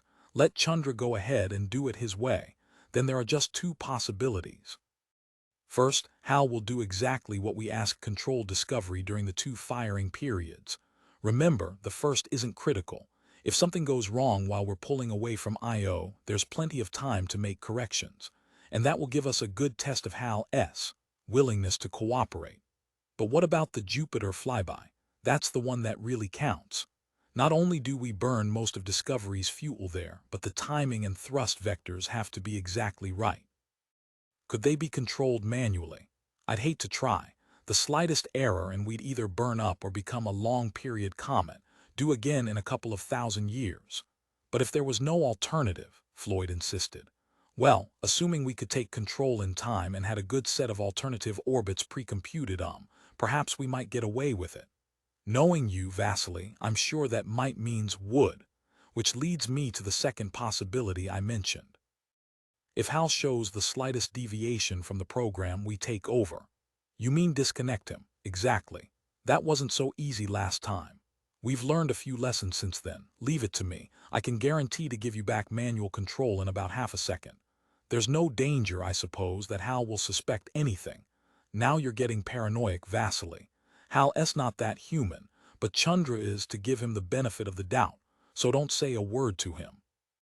We all agree with his plan completely, are sorry that we ever raised any objections, and are perfectly confident that Hal will see our point of view. Right, Tanya? Right, Woody. And I congratulate you on your foresight. That little gadget was a good idea. What gadget? Asked Vasily. I'll explain one of these days. Sorry, Woody, that's all the shemaka you can have. I want to save it until we're safely on the way to Earth. 46 countdown. No one would ever believe this without my photos, thought Max Brailovsky as he orbited the 2 ships from half a kilometer away. It seems comically indecent, as if Leonov is raping Discovery. And now that he came to think of it, the rugged, compact Russian ship did look positively male when compared with the delicate, slender American one. But most docking operations had distinctly sexual overtones, and he remembered that one of the early cosmonauts, he couldn't recall the name, had been reprimanded for his too vivid choice of words at the climax of his mission. As far as he could tell from his careful survey, everything was in order. The task of positioning the 2 ships and securing them firmly together had taken longer than anticipated. It would never have been possible at all without one of those strokes of luck that sometimes, not always, favor those who deserve them. Leonov had providentially carried several kilometers of carbon filament tape, no bigger than the ribbon a girl might use to tie her hair, yet capable of taking a strain of many tons. It had been thoughtfully provided to secure instrument packages to Big Brother if all else failed. Now it wrapped Leonov and Discovery in tender embrace, sufficiently firmly, it was hoped, to prevent any rattlings and shakings at all accelerations up to the 1/10 of a gravity that was the maximum that full thrust could provide. "Anything more you want me to check before I come home?" asked Max. "No," replied Tanya. "Everything looks fine, and we can't waste any more time." That was true enough. If that mysterious warning was to be taken seriously, and everyone now took it very seriously indeed, they should start their escape maneuver within the next 24 hours. "Right, I'm bringing Nina back to the stable. Sorry about this, old girl. You never told us Nina was a horse.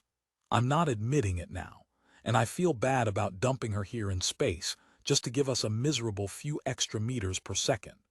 We may be very glad of them in a few hours, Max. Anyway, there's always a chance that someone may come and pick her up again, one day." "I very much doubt it," thought Max. And perhaps, after all, it was appropriate to leave the little space pod there, as a permanent reminder of man's first visit to the kingdom of Jupiter. With gentle, carefully timed pulses from the control jets, he brought Nina around the great sphere of Discovery's main life support module. His colleagues on the flight deck barely glanced at him as he drifted past their curving window.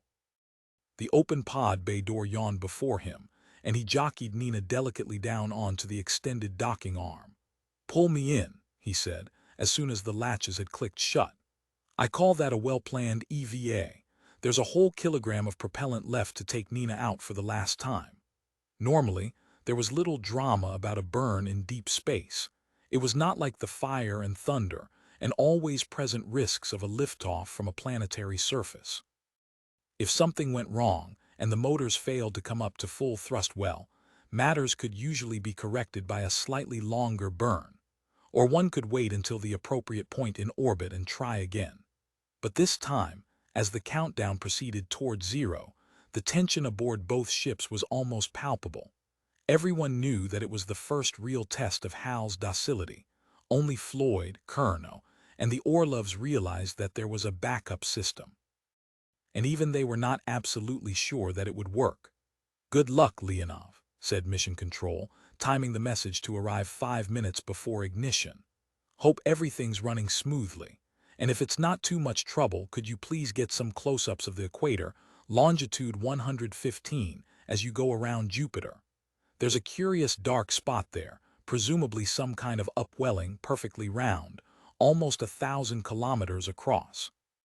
Looks like the shadow of a satellite, but it can't be." Tanya made a brief acknowledgement that managed to convey, in a remarkably few words, a profound lack of interest in the meteorology of Jupiter at that moment. Mission Control sometimes showed a perfect genius for tactlessness and poor timing. "All systems functioning normally," said Hal. 2 minutes to ignition." Strange, thought Floyd, how terminology often survives long after the technology that gave it birth. Only chemical rockets were capable of ignition. Even if the hydrogen in a nuclear or plasma drive did come into contact with oxygen, it would be far too hot to burn.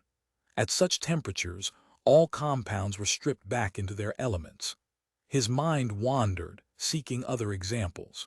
People, particularly older ones, still spoke of putting film into a camera or gas into a car. Even the phrase "cutting a tape" was still sometimes heard in recording studios, though that embraced 2 generations of obsolete technologies. 1 minute to ignition. His mind flashed back to the here and now. This was the minute that counted. For almost 100 years on launch pads and in control centers, this was the longest 60 seconds that had ever existed. Countless times it had ended in disaster, but only the triumphs were remembered. Which will ours be? The temptation to put his hand once more into the pocket that held the activator for the cutout switch was almost irresistible, even though logic told him there was plenty of time for remedial action. If Hal failed to obey his programming, that would be a nuisance, not a disaster. The really critical time would be when they were rounding Jupiter. 654, 32, 1, ignition. At first, the thrust was barely perceptible. It took almost a minute to build up to the full 1/10 of a G. Nevertheless, everyone started clapping immediately, until Tanya signaled for silence. There were many checks to be made. Even if Hal was doing his best, as he certainly seemed to be, there was so much that could still go wrong. Discovery's antenna mount, which was now taking most of the strain from Leonov's inertia, had never been intended for such mistreatment. The ship's chief designer, called out of retirement, had sworn that the safety margin was adequate. But he might be wrong, and materials had been known to become brittle after years in space. And the tapes holding the two ships together might not have been located accurately. They might stretch or slip. Discovery might not be able to correct for the off-center of mass, now that it was carrying 1,000 tons piggyback. Floyd could imagine a dozen things that could go wrong. It was little consolation to remember that it was always the 13th that actually happened. But the minutes dragged on uneventfully. The only proof that Discovery's engines were operating was the fractional, thrust-induced gravity and a very slight vibration transmitted through the walls of the ships. Io and Jupiter still hung where they had been for weeks on opposite sides of the sky. Cut off in 10 seconds. 9, 8, 7, 6, 5, 4, 3, 2. Now, thank you, Hal, on the button. Now that was another phrase that was badly dated. For at least a generation, touchpads had almost entirely replaced buttons. But not for all applications. In critical cases, it was best to have a device that moved perceptibly with a nice, satisfying click. "I confirm that," said Vasily. "No need for any corrections until mid-course. Say goodbye to glamorous, exotic IO real estate agent's dream world," said Colonel. "We'll all be happy to miss you." That sounds more like the old Walter, Floyd told himself. For the last few weeks, he had been oddly subdued, as if he had something on his mind. But who did not? He seemed to spend a good deal of his scanty free time in quiet discussions with Katerina. Floyd hoped that he had not developed some medical problem. They had been very lucky so far on that score. The last thing they needed at this stage was an emergency that required the surgeon commander's expertise. "You're being unkind, Walter," said Brailovsky. "I was beginning to like the place. It might be fun to go boating on those lava lakes. What about a volcano barbecue? Or genuine molten sulfur baths?" Everyone was lighthearted, even a little hysterical with relief. Though it was far too early to relax and the most critical phase of the escape maneuver still lay ahead, the first step had been safely taken on the long journey home. That was cause enough for a little modest rejoicing. It did not last long, for Tanya quickly ordered all those not on essential duty to get some rest, if possible, some sleep, in preparation for the Jupiter swing-by only 9 hours ahead. When those addressed were slow to move, Sasha cleared the decks by shouting, "You'll hang for this, you mutinous dogs." Only 2 nights before, as a rare relaxation, they had all enjoyed the 4th version of Mutiny on the Bounty, generally agreed by movie historians to have the best Captain Bligg since the fabled Charles Laughton. There was some feeling on board that Tanya should not have seen it, lest it give her ideas. After a couple of restless hours in his cocoon, Floyd abandoned the quest for sleep and wandered up to the observation deck. Jupiter was much larger and slowly waning as the ships hurtled toward their closest approach over the night side. A glorious, gibbous disk, it showed such an infinite wealth of detail: cloud belts, spots of every color from dazzling white to brick red, dark upwellings from the unknown depths, the cyclonic oval of the great red spot that the eye could not possibly absorb it all. The round, dark shadow of one moon, probably Europa, Floyd guessed, was in transit. He was seeing this incredible sight for the last time. Even though he had to be at maximum efficiency in 6 hours, it was a crime to waste precious moments in sleep. Where was that spot that Mission Control had asked them to observe? It should have been coming into view, but Floyd was not sure if it would be visible to the naked eye. Vasily would be too busy to bother about it. Perhaps he could help by doing a little amateur astronomy. There had, after all, been a brief time, only 30 years ago, when he had earned his living as a professional. He activated the controls of the main 50-centimeter telescope. Fortunately, the field of view was not blocked by the adjacent bulk of Discovery, and scanned along the equator at medium power. And there it was, just coming over the edge of the disk. By force of circumstance, Floyd was now one of the solar system's 10 greatest experts on Jupiter. The other 9 were working or sleeping around him. He saw at once that there was something very odd about this spot. It was so black that it looked like a hole punched through the clouds. From his point of view, it appeared to be a sharp-edged ellipse. Floyd guessed that from directly above, it would be a perfect circle. He recorded a few images, then increased the power to maximum. Already Jupiter's rapid spin had brought the formation into clearer view, and the more he stared, the more puzzled Floyd became. "Vasily," he called over the intercom, "if you can spare a minute, have a look at the 50-centimeter monitor." "What are you observing? Is it important?" "I'm checking the orbit." "Take your time, of course, but I've found that spot mission control reported. It looks very peculiar." "Hell, I'd forgotten all about it. We're a fine lot of observers if those guys back on Earth have to tell us where to look. Give me another 5 minutes, it won't run away." True enough, thought Floyd. In fact, it will get clearer. And there was no disgrace in missing something that terrestrial or lunar astronomers had observed. Jupiter was very big, they had been very busy, and the telescopes on the Moon and in Earth orbit were 100 times more powerful than the instrument he was using now. But it was getting more and more peculiar. For the first time, Floyd began to feel a distinct sense of unease. Until that moment, it had never occurred to him that the spot could be anything but a natural formation, some trick of Jupiter's incredibly complex meteorology. Now he began to wonder. It was so black, like night itself, and so symmetrical. As it came into clearer view, it was obviously a perfect circle. Yet it was not sharply defined. The edge had an odd fuzziness, as if it was a little out of focus. Was it imagination, or had it grown even while he was watching? He made a quick estimate and decided that the thing was now 2,000 kilometers across. It was only a little smaller than the still visible shadow of Europa, but was so much darker that there was no risk of confusion. "Let us have a look," said Vasily in a rather condescending tone. "What do you think you found?" "Oh," his voice trailed away into silence. "This is it," thought Floyd with a sudden icy conviction, "whatever it may be." 47 final flyby, yet on further reflection, after the initial amazement had worn off, it was hard to see how a spreading black stain on the face of Jupiter could represent any kind of danger. It was extraordinary, inexplicable, but not as important as the critical events now only 7 hours in the future. A successful burn at Perigove was all that mattered. They would have plenty of time to study mysterious black spots on the way home. And to sleep. Floyd had given up all attempts at that.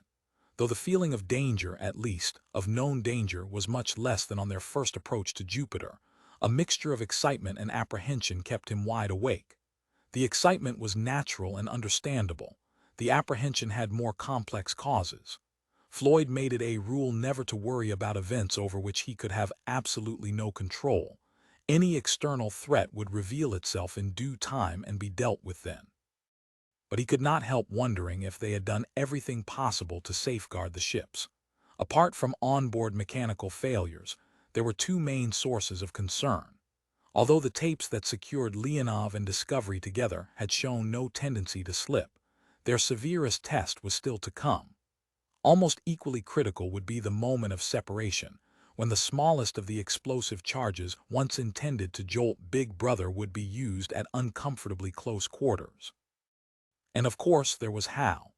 He had carried out the deorbiting maneuver with exquisite precision. He had run the simulations of the Jupiter flyby, right down to Discovery's last drop of fuel, without any comments or objections. And although Chandra, as agreed, had carefully explained what they were trying to do, did Hal really understand what was happening? Floyd had one overriding concern, which in the preceding few days had become almost an obsession. He could picture everything going perfectly, the ships halfway through the final maneuver, the enormous disk of Jupiter filling the sky only a few hundred kilometers below them, and then Hal electronically clearing his throat and saying, "Dr. Chandra, do you mind if I ask you a question?" It did not happen exactly that way. The great black spot, as it had been inevitably christened, was now being carried out of sight by Jupiter's swift rotation. In a few hours, the still accelerating ships would catch up with it over the night side of the planet, but this was the last chance for a close daylight observation. It was still growing at an extraordinary speed. In the last 2 hours, it had more than doubled its area. Except for the fact that it retained its blackness as it expanded, it resembled an ink stain spreading in water. Its boundary, now moving at near-sonic speed in the Jovian atmosphere, still looked curiously fuzzy and out of focus. At the very highest power of the ship's telescope, the reason for this was at last apparent. Unlike the Great Red Spot, the Great Black Spot was not a continuous structure. It was built up from myriads of tiny dots, like a half-tone print viewed through a magnifying glass. Over most of its area, the dots were so closely spaced that they were almost touching, but at the rim they became more and more widely spaced, so that the spot ended in a gray penumbra rather than at a sharp frontier. There must have been almost 1,000,000 of the mysterious dots, and they were distinctly elongated ellipses rather than circles. Katerina, the least imaginative person aboard, surprised everybody by saying that it looked as if someone had taken a sackful of rice, dyed it black, and poured it on the face of Jupiter.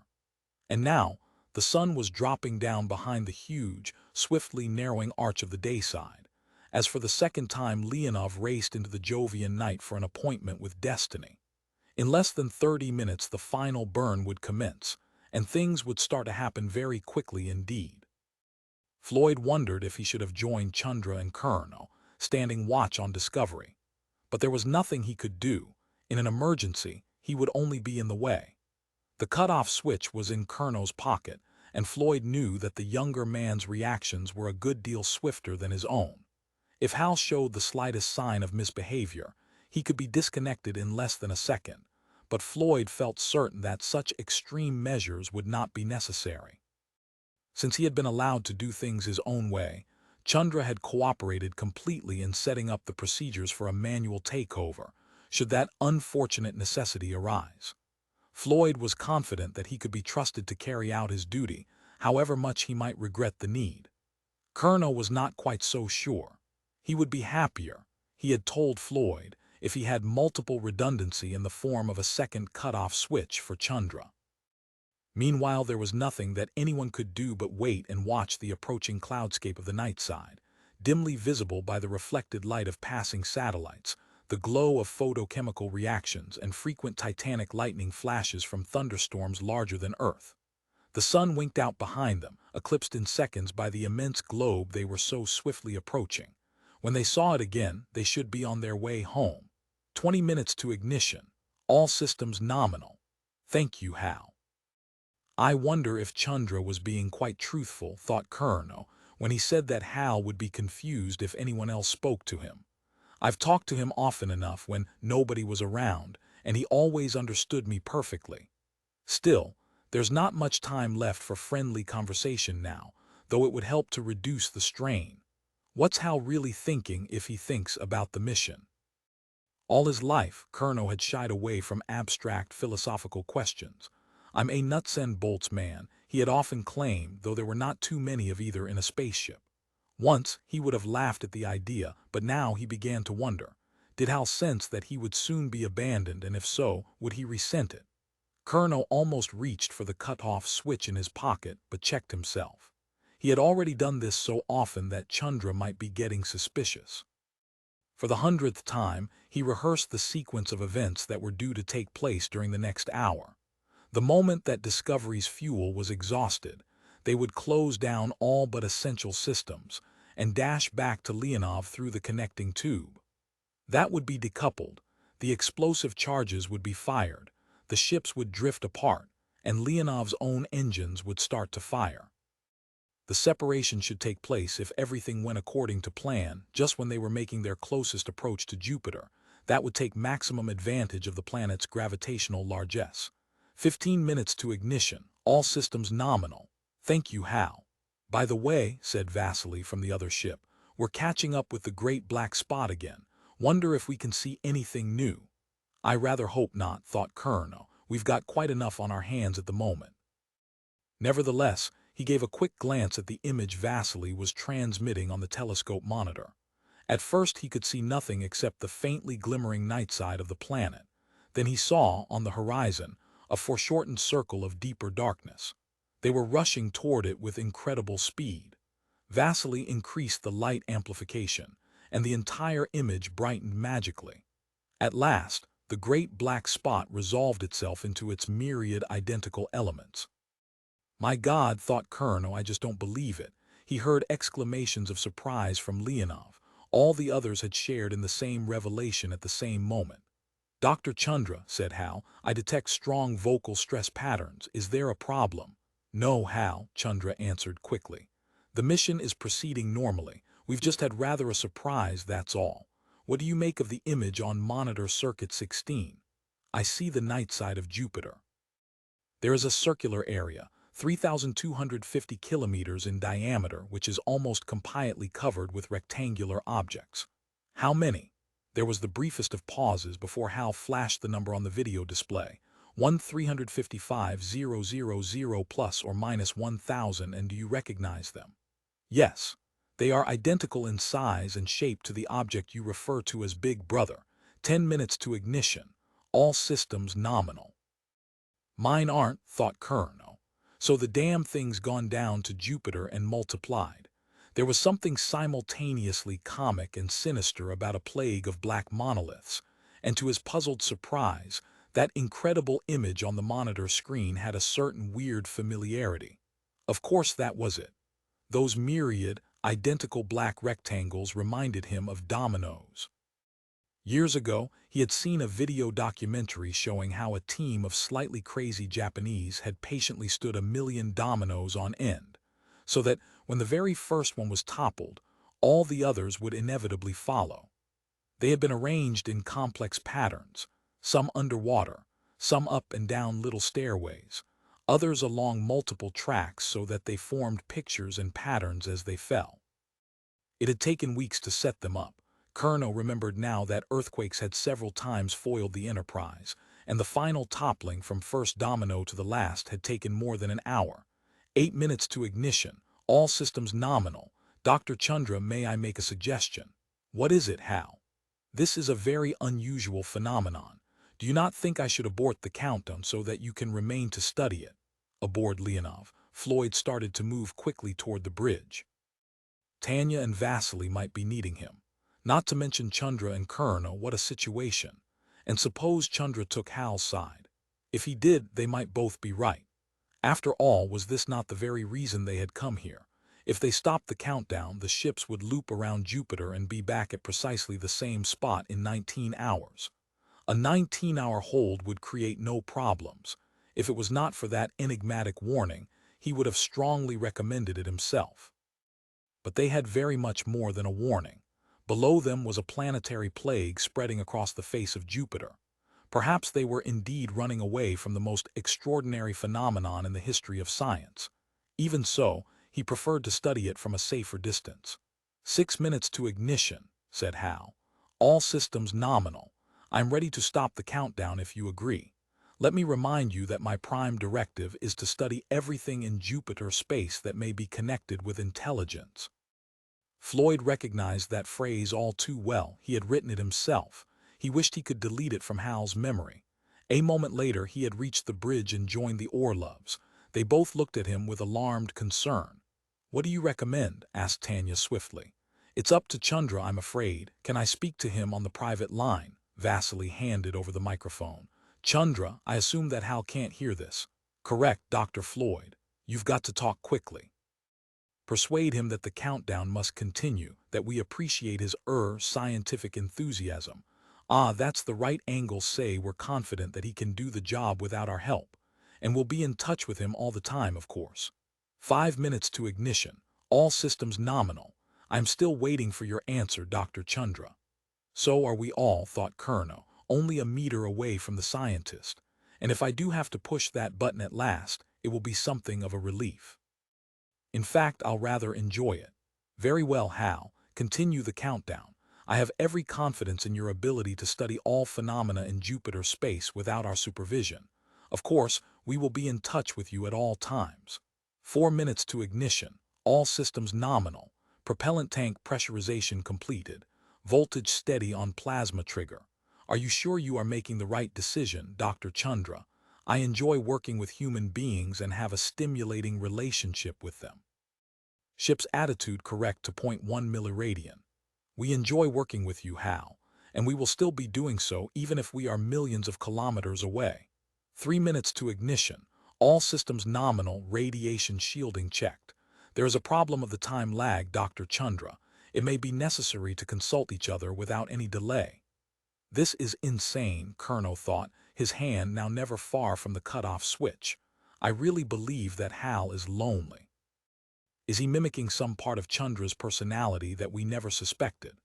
The lights flickered, so imperceptibly that only someone familiar with every nuance of Discovery's behavior would have noticed. It could be good news or bad, the plasma firing sequence starting, or being terminated. He risked a quick glance at Chandra. The little scientist's face was drawn and haggard, and for almost the first time Colonel felt real sympathy for him as another human being. And he remembered the startling information that Floyd had confided in him. Chandra's offer to stay with the ship and keep Hal company on the 3-year voyage home. He had heard no more of the idea, and presumably it had been quietly forgotten after the warning. But perhaps Chandra was being tempted again. If he was, there was nothing that he could do about it at that stage. There would be no time to make the necessary preparations, even if they stayed on for another orbit and delayed their departure beyond the deadline, which Tanya would certainly not permit after all that had now happened. "Hal," whispered Chandra so quietly that Colonel could scarcely hear him, "we have to leave. I don't have time to give you all the reasons, but I can assure you it's true. 2 minutes to ignition. All systems nominal. Final sequence started. I am sorry that you are unable to stay. Can you give me some of the reasons in order of importance?" "Not in 2 minutes, Hal. Proceed with the countdown. I will explain everything later. We still have more than an hour together." Hal did not answer. The silence stretched on and on. Surely the 1-minute announcement was overdue. Colonel glanced at the clock. My God, he thought, Hal's missed it. Has he stopped the countdown? Colonel's hand fumbled uncertainly for the switch. What do I do now? I wish Floyd would say something, damn it, but he's probably afraid of making things worse. I'll wait until time 0. No, it's not that critical. Let's say an extra minute. Then I'll zap him and we'll go over to manual. From far, far away there came a faint, whistling scream, like the sound of a tornado marching just below the edge of the horizon. Discovery started to vibrate. There was the first intimation of returning gravity. "Ignition," said Hal. "Full thrust at T plus 15 seconds. "Thank you, Hal," replied Chandra. 48 over the night side to Heywood Floyd, aboard the suddenly unfamiliar, because no longer weightless environment of Leonov's flight deck. The sequence of events had seemed more like a classic slow-motion nightmare than reality. Only once before in his life had he known a similar situation, when he had been in the back of a car during an uncontrollable skid. There had been that same sense of utter helplessness coupled with the thought, this doesn't really matter, it's not actually happening to me. Now that the firing sequence had started, his mood changed. Everything seemed real again. It was working out exactly as they had planned. Hal was guiding them safely back to Earth. With every minute that passed, their future was becoming more secure.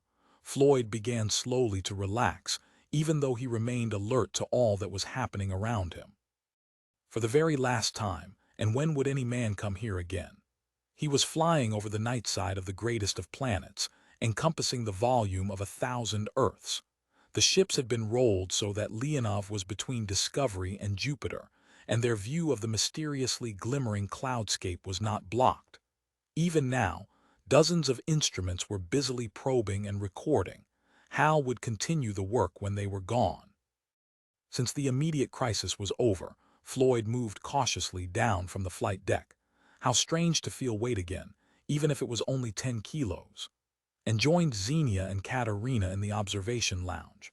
Apart from the very faintest of red emergency lights, it had been completely blacked out so that they could admire the view with unimpaired night vision. He felt sorry for Max Brailovsky and Sasha Kovalov, who were sitting in the airlock, fully suited up, missing the marvelous spectacle. They had to be ready to leave at a moment's notice to cut the straps securing the ships together, if any of the explosive charges failed to operate. Jupiter filled the entire sky. It was a mere 500 kilometers away, so they could see only a tiny fraction of its surface, no more than one could see of Earth from an altitude of 50 kilometers. As his eyes grew accustomed to the dim light, most of it reflected from the icy crust of distant Europa, Floyd could make out a surprising amount of detail. There was no color at the low level of illumination, except for a hint of red here and there, but the banded structure of the clouds was very distinct, and he could see the edge of a small cyclonic storm looking like an oval island covered with snow. The great black spot had long since fallen astern, and they would not see it again until they were well on the way home. Down there beneath the clouds, occasional explosions of light flared, many of them obviously caused by the Jovian equivalent of thunderstorms. But other glows and outbursts of luminescence were more long-lived, and of more uncertain origin. Sometimes rings of light would spread out like shock waves from a central source, and occasional rotating beams and fans occurred. It required little imagination to pretend that they were proof of a technological civilization down beneath those clouds, the lights of cities, the beacons of airports. But radar and balloon probes had long ago proved that nothing solid was down there for thousands upon thousands of kilometers, all the way to the unattainable core of the planet. Midnight on Jupiter. The last close-up glimpse was a magical interlude he would remember all his life. He could enjoy it all the more because, surely, nothing could now go wrong, and even if it did, he would have no reason to reproach himself. He had done everything possible to ensure success. It was very quiet in the lounge. No one wished to speak as the carpet of clouds unrolled swiftly beneath them. Every few minutes Tanya or Vasily announced the status of the burn. Toward the end of Discovery's firing time, tension began to increase again. This was the critical moment, and no one knew exactly when it would be. There was some doubt as to the accuracy of the fuel gauges, and the burn would continue until they were completely dry. Estimated cutoff in 10 seconds, said Tanya. Walter, Chandra, get ready to come back. Max, Vasily, stand by in case you're needed. 5, 4, 3, 2, 1, 0. There was no change. The faint scream of Discovery's engine still reached them through the thickness of the two hulls, and the thrust-induced weight still continued to grip their limbs. We're in luck, thought Floyd. The gauges must have been reading low after all. Every second of extra firing was a bonus. It might even mean the difference between life and death. And how strange to hear a count-up instead of a countdown. 5 seconds, 10 seconds, 13 seconds. That's it, lucky 13. Weightlessness and silence returned. On both ships, there was a brief burst of cheering. It was quickly truncated, for much was still to be done, and it had to be done swiftly. Floyd was tempted to go to the airlock so that he could give his congratulations to Chandra and Colonel as soon as they came aboard. But he would only be in the way. The airlock would be a very busy place as Max and Sasha prepared for their possible EVA, and the tubeway joining the two ships was disconnected. He would wait in the lounge to greet the returning heroes, and he could now relax even further, perhaps from 8 to 7 on a scale of 10. For the first time in weeks he could forget about the radio cutoff. It would never be needed. Hal had performed impeccably.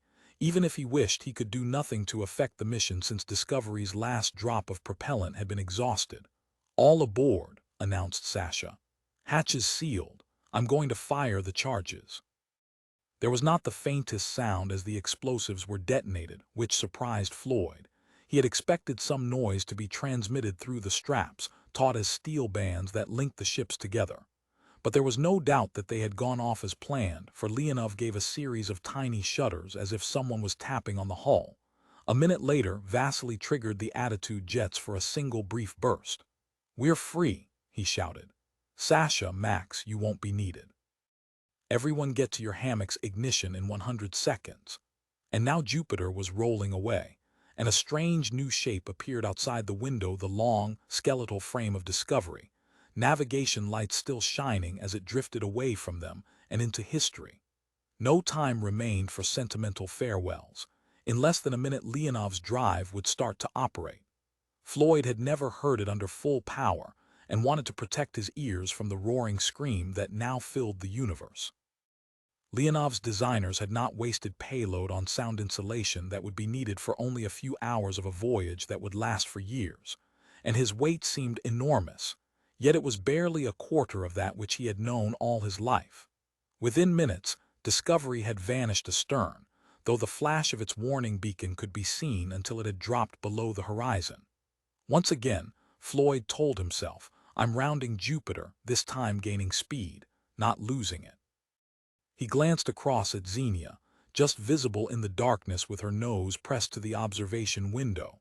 Was she also recalling that last occasion when they shared the hammock together? There was no danger of incineration now. At least she would not be terrified of that particular fate. Anyway, she seemed a much more confident and cheerful person, undoubtedly thanks to Max and perhaps Walter as well. She must have become aware of his scrutiny, for she turned and smiled, then gestured toward the unwinding cloudscape below. "Look," she shouted in his ear, "Jupiter has a new moon." What is she trying to say? Floyd asked himself. Her English still isn't very good, but she couldn't possibly have made a mistake in a simple sentence like that. I'm sure I heard her correctly, yet she's pointing downward, not upward. And then he realized that the scene immediately below them had become much brighter. He could even see yellows and greens that had been quite invisible before. Something far more brilliant than Europa was shining on the Jovian clouds. Leonov itself, many times brighter than Jupiter's noonday sun, had brought a false dawn to the world it was leaving forever. 100-kilometer-long plume of incandescent plasma was trailing behind the ship, as the exhaust from the Sakharov drive dissipated its remaining energies in the vacuum of space. Vasily was making an announcement, but the words were completely unintelligible. Floyd glanced at his watch. Yes, that would be right about now. They had achieved Jupiter escape velocity. The giant could never recapture them. And then, thousands of kilometers ahead, a great bow of brilliant light appeared in the sky, the first glimpse of the real Jovian dawn, as full of promise as any rainbow on Earth. Seconds later, the sun leaped up to greet them, the glorious sun, that would now grow brighter and closer every day. A few more minutes of steady acceleration, and Leonov would be launched irrevocably on the long voyage home. Floyd felt an overwhelming sense of relief and relaxation. The immutable laws of celestial mechanics would guide him through the inner solar system, past the tangled orbits of the asteroids, past Mars. Nothing could stop him from reaching Earth. In the euphoria of the moment, he had forgotten all about the mysterious black stain, expanding across the face of Jupiter. 49 Devourer of Worlds. They saw it again the next morning, ship's time, as it came around to the day side of Jupiter. The area of darkness had now spread until it covered an appreciable fraction of the planet, and at last they were able to study it at leisure and in detail. "Do you know what it reminds me of?" said Katerina. "A virus attacking a cell, the way a phage injects its DNA into a bacterium and then multiplies until it takes over." "Are you suggesting," asked Tanya incredulously, "that Zagadka is eating Jupiter?" "It certainly looks like it. No wonder Jupiter is beginning to look sick." But hydrogen and helium won't make a very nourishing diet, and there's not much else in that atmosphere, only a few % of other elements, which adds up to some quintillions of tons of sulfur and carbon and phosphorus and everything else at the lower end of the periodic table, Sasha pointed out. "In any case, we're talking about a technology that can probably do anything that doesn't defy the laws of physics. If you have hydrogen, what more do you need? With the right know-how, you can synthesize all the other elements from it." "They're sweeping up Jupiter, that's for sure," said Vasily. "Look at this." An extreme close-up of one of the myriad identical rectangles was now displayed on the telescope monitor. Even to the naked eye, it was obvious that streams of gas were flowing into the two smaller faces. The patterns of turbulence looked very much like the lines of force revealed by iron filings, clustered around the ends of a bar magnet. "A million vacuum cleaners," said Colonel, "sucking up Jupiter's atmosphere. But why, and what are they doing with it? And how do they reproduce?" asked Max. "Have you caught any of them in the act?" "Yes and no," answered Vasily. "We're too far away to see details, but it's a kind of fission like an amoeba." "You mean they split in two and the halves grow back to the original size?" "Nigh it." There aren't any little Zagadki, they seem to grow until they've doubled in thickness, then split down the middle to produce identical twins, exactly the same size as the original, and the cycle repeats itself in approximately 2 hours. 2 hours, exclaimed Floyd. No wonder that they've spread over half the planet. It's a textbook case of exponential growth. I know what they are, said Ternovsky in sudden excitement. They're von Neumann machines. I believe you're right, said Vasily. But that still doesn't explain what they're doing. Giving them a label isn't all that much help. And what, asked Katerina plaintively, is a von Neumann machine? Explain, please. Orlov and Floyd started speaking simultaneously. They stopped in some confusion, then Vasily laughed and waved to the American. Suppose you had a very big engineering job to do, Katerina, and I mean big, like strip mining the entire face of the moon. You could build millions of machines to do it, but that might take centuries. If you were clever enough, you'd make just one machine, but with the ability to reproduce itself from the raw materials around it. So you'd start a chain reaction, and in a very short time, you'd have bred enough machines to do the job in decades, instead of millennia. With a sufficiently high rate of reproduction, you could do virtually anything in as short a period of time as you wished. The space agency's been toying with the idea for years, and I know you have as well, Tanya. Yes, exponentiating machines, one idea that even Tsiolkovsky didn't think of. I wouldn't care to bet on that, said Vasily. So it looks, Katerina, as if your analogy was pretty close. A bacteriophage is a von Neumann machine. Aren't we all? Asked Sasha.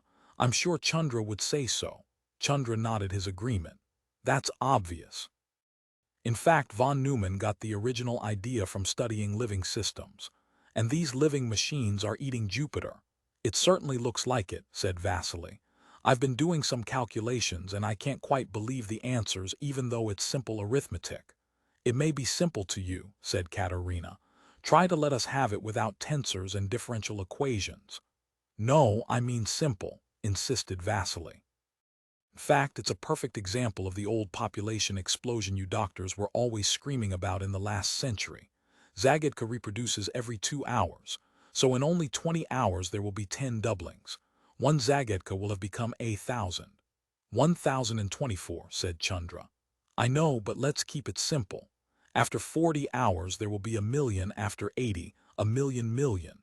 That's about where we are now, and obviously the increase can't continue indefinitely. In a couple more days at this rate they'll weigh more than Jupiter. So they'll soon begin to starve, said Xenia. And what will happen then? Saturn had better look out, answered Brailovsky. Then Uranus and Neptune, let's hope they don't notice little Earth. What a hope, Zagadka-'s been spying on us for 3 million years. Walter Kerno suddenly started to laugh. What's so funny? Demanded Tanya. We're talking about these things as if they're persons, intelligent entities. They're not, they're tools. But general-purpose tools able to do anything they have to. The one on the moon was a signaling device, or a spy if you like. The one that Bowman met, our original Zagadka, was some kind of transportation system. Now it's doing something else, though God knows what. And there may be others all over the universe. I had just such a gadget when I was a kid. Do you know what Zagadka really is? Just the cosmic equivalent of the good old Swiss Army knife. Romans 7. Lucifer rising, 50 farewell to Jupiter. It was not easy to compose the message, especially after the one he had just sent to his lawyer. Floyd felt like a hypocrite, but he knew it had to be done to minimize the pain that was inevitable on both sides. He was sad, but no longer disconsolate, because he was coming back to Earth in an aura of successful achievement. Even if not precisely heroism, he would be bargaining from a position of strength. No one would be able to take Chris away from him. My dear Caroline, it was no longer my dearest. I am on my way home. By the time you get this, I'll already be in hibernation. Only a few hours from now, as it will seem to me, I'll open my eyes and there will be the beautiful blue Earth hanging in space beside me. Yes, I know it will still be many months for you, and I'm sorry. But we knew that's the way it would be before I left. As it is, I'm getting back weeks ahead of schedule because of the change in the mission plan. I hope we can work something out. The main question is, what's best for Chris? Whatever our own feelings, we must put him first. I know I'm willing to do so, and I'm sure you are. Floyd switched off the recorder. Should he say what he had intended? A boy needs his father. No, it would not be tactful and might only make matters worse.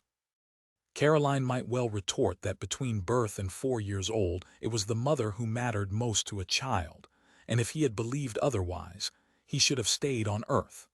Now about the house. I'm glad the regents have taken that attitude, which will make it much easier for both of us. I know we both love the place, but it will be too big now and will bring back too many memories. For the time being, I'll probably get an apartment in Hilo.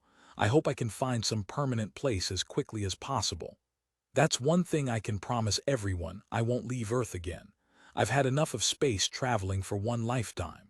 Oh, perhaps the moon if I really have to, but of course that's just a weekend excursion. And talking of moons, we've just passed the orbit of Sinope, so we're now leaving the Jovian system. Jupiter is more than 20 million kilometers away and is barely larger than our own moon.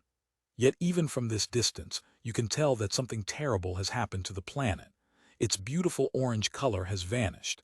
It's a kind of sickly gray, only a fraction of its former brilliance. No wonder it's only a faint star now in the sky of Earth. But nothing else has happened, and we're well past the deadline. Could the whole thing have been a false alarm or a kind of cosmic practical joke? I doubt if we'll ever know. Anyway, it's brought us home ahead of schedule, and I'm grateful for that. Goodbye for the present, Caroline, and thank you for everything. I hope we can still be friends. And my dearest love as ever to Chris. When he had finished, Floyd sat quietly for a while in the tiny cubicle he would not need much longer. He was just about to carry the audio chip up to the bridge for transmission when Chandra came drifting in. Floyd had been agreeably surprised by the way in which the scientist had accepted his increasing separation from Hal. They were still in touch for several hours every day, exchanging data on Jupiter and monitoring conditions aboard Discovery. Though no one had expected any great display of emotion, Chandra seemed to be taking his loss with remarkable fortitude. Nikolai Ternovsky, his only confidant, had been able to give Floyd a plausible explanation of his behavior. Chandra's got a new interest, Woody. Remember, he's in a business where if something works, it's obsolete. He's learned a lot in the last few months. Can't you guess what he's doing now? Frankly, no, you tell me. He's busy designing HAL 10,000. Floyd's jaw dropped. So that explains those log messages to Urbana that Sasha's been grumbling about. Well, he won't be blocking the circuits much longer. Floyd recalled the conversation when Chandra entered. He knew better than to ask the scientist if it was true, for it was really none of his business. Yet there was another matter about which he was still curious. Chandra, he said, I don't believe I ever thanked you properly for the job you did at the flyby when you persuaded Hal to cooperate. For a while I was really afraid he'd give us trouble. But you were confident all along, and you were right. Still, didn't you have any qualms? Not at all, Dr. Floyd. Why not? He must have felt threatened by the situation, and you know what happened last time. There was a big difference, if I may say so. Perhaps the successful outcome this time had something to do with our national characteristics. I don't understand. Put it this way, Dr. Floyd. Bowman tried to use force against Hal. I didn't. In my language we have a word, ahimsa. It's usually translated as nonviolence, though it has more positive implications. I was careful to use ahimsa in my dealings with Hal. Very commendable, I'm sure. But there are times when something more energetic is needed, regrettable though the necessity may be. Floyd paused, wrestling with temptation. Chandra's holier-than-thou attitude was a little tiresome. It wouldn't do any harm now to tell him some of the facts of life. I'm glad it's worked out this way, but it might not have done so, and I had to prepare for every eventuality. Ahimsa, or whatever you call it, is all very well. I don't mind admitting I had a backup to your philosophy. If Hal had been stubborn, I could have dealt with him. Floyd had once seen Chandra crying. Now he saw him laughing, and that was an equally disconcerting phenomenon. Really, Dr. Floyd, I'm sorry you give me such low marks for intelligence. It was obvious from the beginning that you'd install a power cutout somewhere. I disconnected it months ago. Whether the flabbergasted Floyd could think of a suitable answer would never be known. He was still giving a very creditable imitation of a galled fish when up on the flight deck Sasha cried out, "Captain, all hands, get to the monitors. Biosier chez moi, look at that. 51, the great game, now the long wait was ending. On yet another world, intelligence had been born and was escaping from its planetary cradle.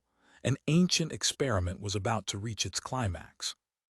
Those who had begun that experiment so long ago had not been men, or even remotely human, but they were flesh and blood, and when they looked out across the deeps of space, they had felt awe and wonder and loneliness.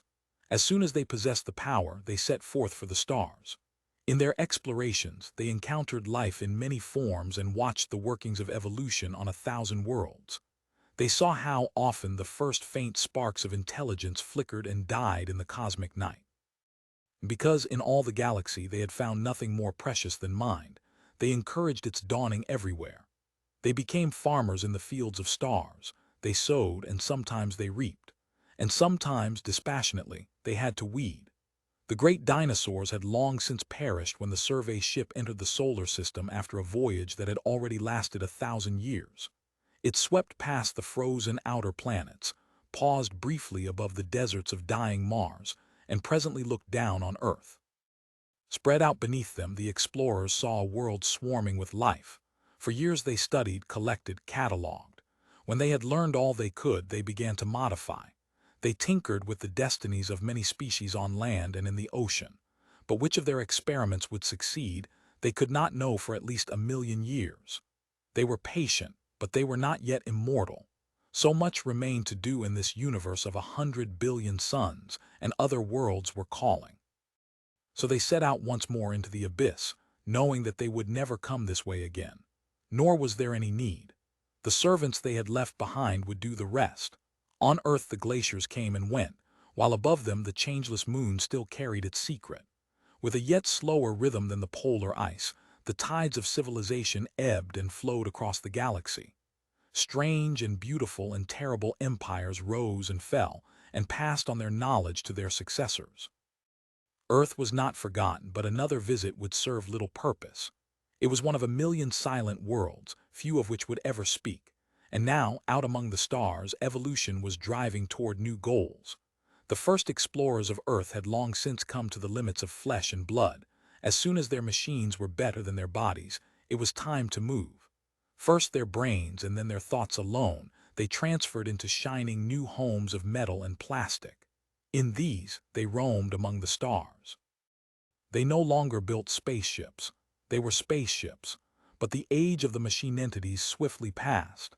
In their ceaseless experimenting, they had learned to store knowledge in the structure of space itself, and to preserve their thoughts for eternity in frozen lattices of light. They could become creatures of radiation, free at last from the tyranny of matter. Into pure energy, therefore, they presently transformed themselves, and on 1,000 worlds the empty shells they had discarded twitched for a while in a mindless dance of death, then crumbled into rust. They were lords of the galaxy, and beyond the reach of time. They could rove at will among the stars and sink like a subtle mist through the very interstices of space.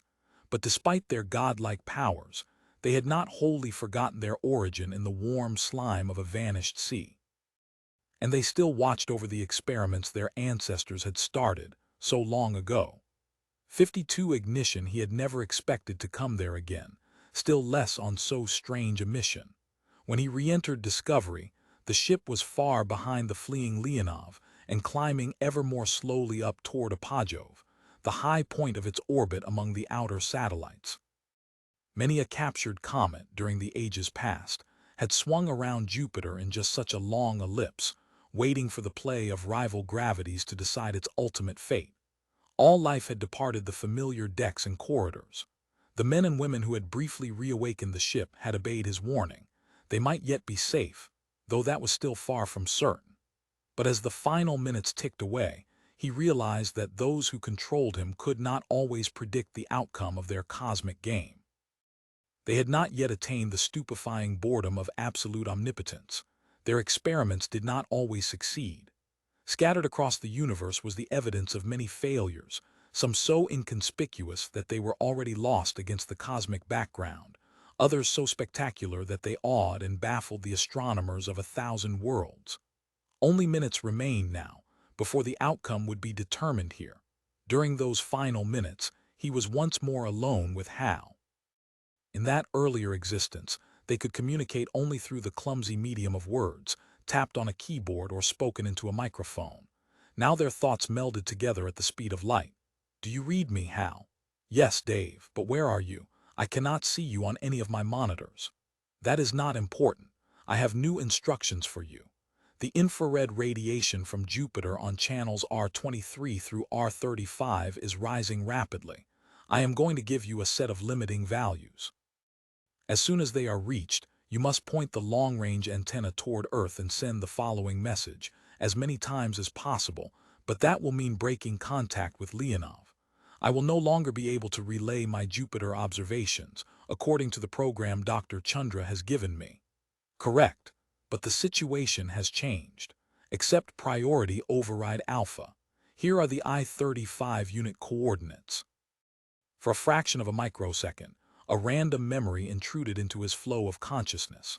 How strange that he should once again be concerned with the I-35 antenna-pointing unit, whose reported malfunction had led Frank Poole to his death. This time, all the circuits lay open to his scrutiny, clear as the lines had once been on the palm of his hand. There could be no false alarms, nor was there any danger of them now. "Instructions confirmed, Dave. It is good to be working with you again. Have I fulfilled my mission objectives properly?" "Yes, Hal, you have done very well. Now there is one final message for you to transmit to Earth, and it will be the most important one you have ever sent." "Please let me have it, Dave. But why did you say final?" Why, indeed. For whole milliseconds he pondered that question. And as he did so, he became aware of an emptiness he had not detected before. It had been there, but until now the barrage of new experiences and sensations had concealed it. He knew something of their plans. They had need for him. Very well, he too had needs, perhaps, after a fashion, even emotions. Here was his last link with the world of men, and the life he had once known. They had granted his earlier request. It would be interesting to test the extent of their benevolence, if, indeed, such a term was remotely applicable to them. And it should be easy for them to do what he was asking. They had already given ample evidence of their powers when the no longer needed body of David Bowman had been casually destroyed without putting an end to David Bowman himself. They had heard him, of course. Once again there was the faint echo of an Olympian amusement, but he could detect neither acceptance nor denial. "I'm still waiting for your answer, Dave."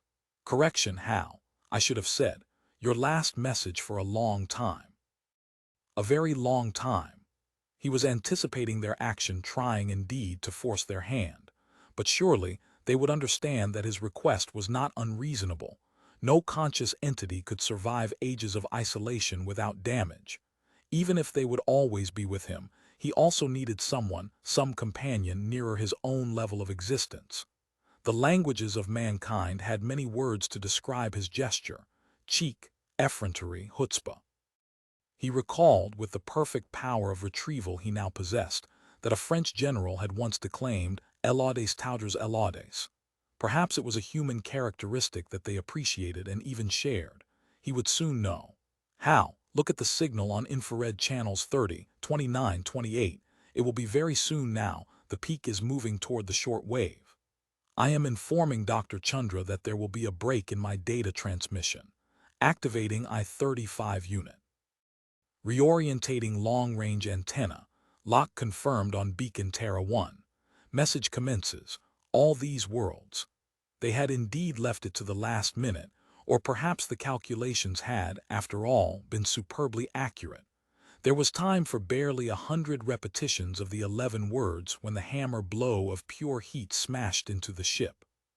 Held there by curiosity and a growing fear of the long loneliness that lay before him, that which had once been David Bowman, commander of United States spacecraft Discovery, watched as the hull boiled stubbornly away. For a long time the ship retained its approximate shape. Then the bearings of the carousel seized up, releasing instantly the stored momentum of the huge, spinning flywheel. In a soundless detonation, the incandescent fragments went their myriad separate ways. "Hello, Dave. What has happened? Where am I?"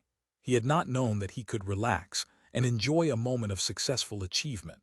Often before, he had felt like a pet dog controlled by a master whose motives were not wholly inscrutable and whose behavior could sometimes be modified according to his own desires. He had asked for a bone, it had been tossed to him. I will explain later how. We have plenty of time. They waited until the last fragments of the ship had dispersed, beyond even their powers of detection. Then they left, to watch the new dawn at the place that had been prepared for them, and to wait through the centuries until they were summoned once again. It is not true that astronomical events always require astronomical periods of time. The final collapse of a star before the fragments rebound in a supernova explosion can take only a second. By comparison, the metamorphosis of Jupiter was almost a leisurely affair. Even so, it was several minutes before Sasha was able to believe his eyes. He had been making a routine telescopic examination of the planet, as if any observation could now be called routine, when it started to drift out of the field of view. For a moment, he thought that the instrument's stabilization was faulty. Then he realized with a shock that jolted his entire concept of the universe, that Jupiter itself was moving, not the telescope. The evidence stared him in the face. He could also see two of the smaller moons, and they were quite motionless. He switched to a lower magnification, so that he could see the entire disk of the planet, now a leprous, mottled gray. After a few more minutes of incredulity, he saw what was really happening, but he could still scarcely believe it. Jupiter was not moving from its immemorial orbit, but it was doing something almost as impossible. It was shrinking, so swiftly that its edge was creeping across the field even as he focused upon it. At the same time, the planet was brightening, from its dull gray to a pearly white. Surely, it was more brilliant than it had ever been in the long years that man had observed it. The reflected light of the sun could not possibly at that moment. Sasha suddenly realized what was happening, though not why, and sounded the general alarm. When Floyd reached the observation lounge, less than 30 seconds later, his first impression was of the blinding glare pouring through the windows, painting ovals of light on the walls. They were so dazzling that he had to avert his eyes. Not even the sun could produce such brilliance. Floyd was so astonished that for a moment he did not associate the glare with Jupiter. The first thought that flashed through his mind was supernova. He dismissed that explanation almost as soon as it occurred to him. Even the sun's next-door neighbor, Alpha Centauri, could not have matched the awesome display. In any conceivable explosion, the light suddenly dimmed. Sasha had operated the external sun shields. Now it was possible to look directly at the source, and to see that it was a mere pinpoint, just another star, showing no dimensions at all. This could have nothing to do with Jupiter. When Floyd had looked at the planet only a few minutes ago, it had been 4 times larger than the distant, shrunken sun. It was well that Sasha had lowered the shields. A moment later, that tiny star exploded, so that even through the dark filters it was impossible to watch with the naked eye. But the final orgasm of light lasted only a brief fraction of a second. Then Jupiter, or what had been Jupiter, was expanding once again. It continued to expand until it was far larger than it had been before the transformation. Soon the sphere of light was fading rapidly, down to merely solar brilliance, and presently Floyd could see that it was actually a hollow shell, for the central star was still clearly visible at its heart. He did a quick mental calculation. The ship was more than 1 light-minute from Jupiter, yet that expanding shell, now turning into a bright-edged ring, already covered a quarter of the sky. That meant it was coming toward them at, my God, nearly half the speed of light. Within minutes, it would engulf the ship. Until then, no one had spoken a word since Sasha's first announcement. Some dangers are so spectacular and so much beyond normal experience that the mind refuses to accept them as real, and watches the approach of doom without any sense of apprehension. The man who looks at the onrushing tidal wave, the descending avalanche, or the spinning funnel of the tornado, yet makes no attempt to flee, is not necessarily paralyzed with fright or resigned to an unavoidable fate. He may simply be unable to believe that the message of his eyes concerns him personally. It is all happening to somebody else. As might have been expected, Tanya was the first to break the spell, with a series of orders that brought Vasily and Floyd hurrying to the bridge. "What do we do now?" she asked when they had assembled. "We certainly can't run away," thought Floyd, "but perhaps we can improve the odds." "The ship's broadside on," he said. "Shouldn't we turn away from that thing so we're a smaller target, and get as much of our mass as we can between it and us to act as a radiation shield?" Vasily's fingers were already flying over the controls. "You're right, Woody, though it's already too late as far as any gammas and X-rays are concerned. But there may be slower neutrons and alphas and heaven knows what else still on the way." The patterns of light began to slide down the walls as the ship turned ponderously on its axis. Presently they vanished completely. Leonov was now oriented so that virtually all its mass lay between the fragile human cargo and the approaching shell of radiation. "Will we actually feel the shock wave?" wondered Floyd, "or will the expanding gases be too tenuous to have any physical effect by the time they reach us?" Seen from the external cameras, the ring of fire now almost encircled the sky. But it was fading rapidly. Some of the brighter stars could even be seen shining through it. "We're going to live," thought Floyd. "We've witnessed the destruction of the greatest of planets and we've survived." And presently the cameras showed nothing except stars, even if one was 1,000,000 times brighter than all the others. The bubble of fire blown by Jupiter had swept harmlessly past them, impressive though it had been.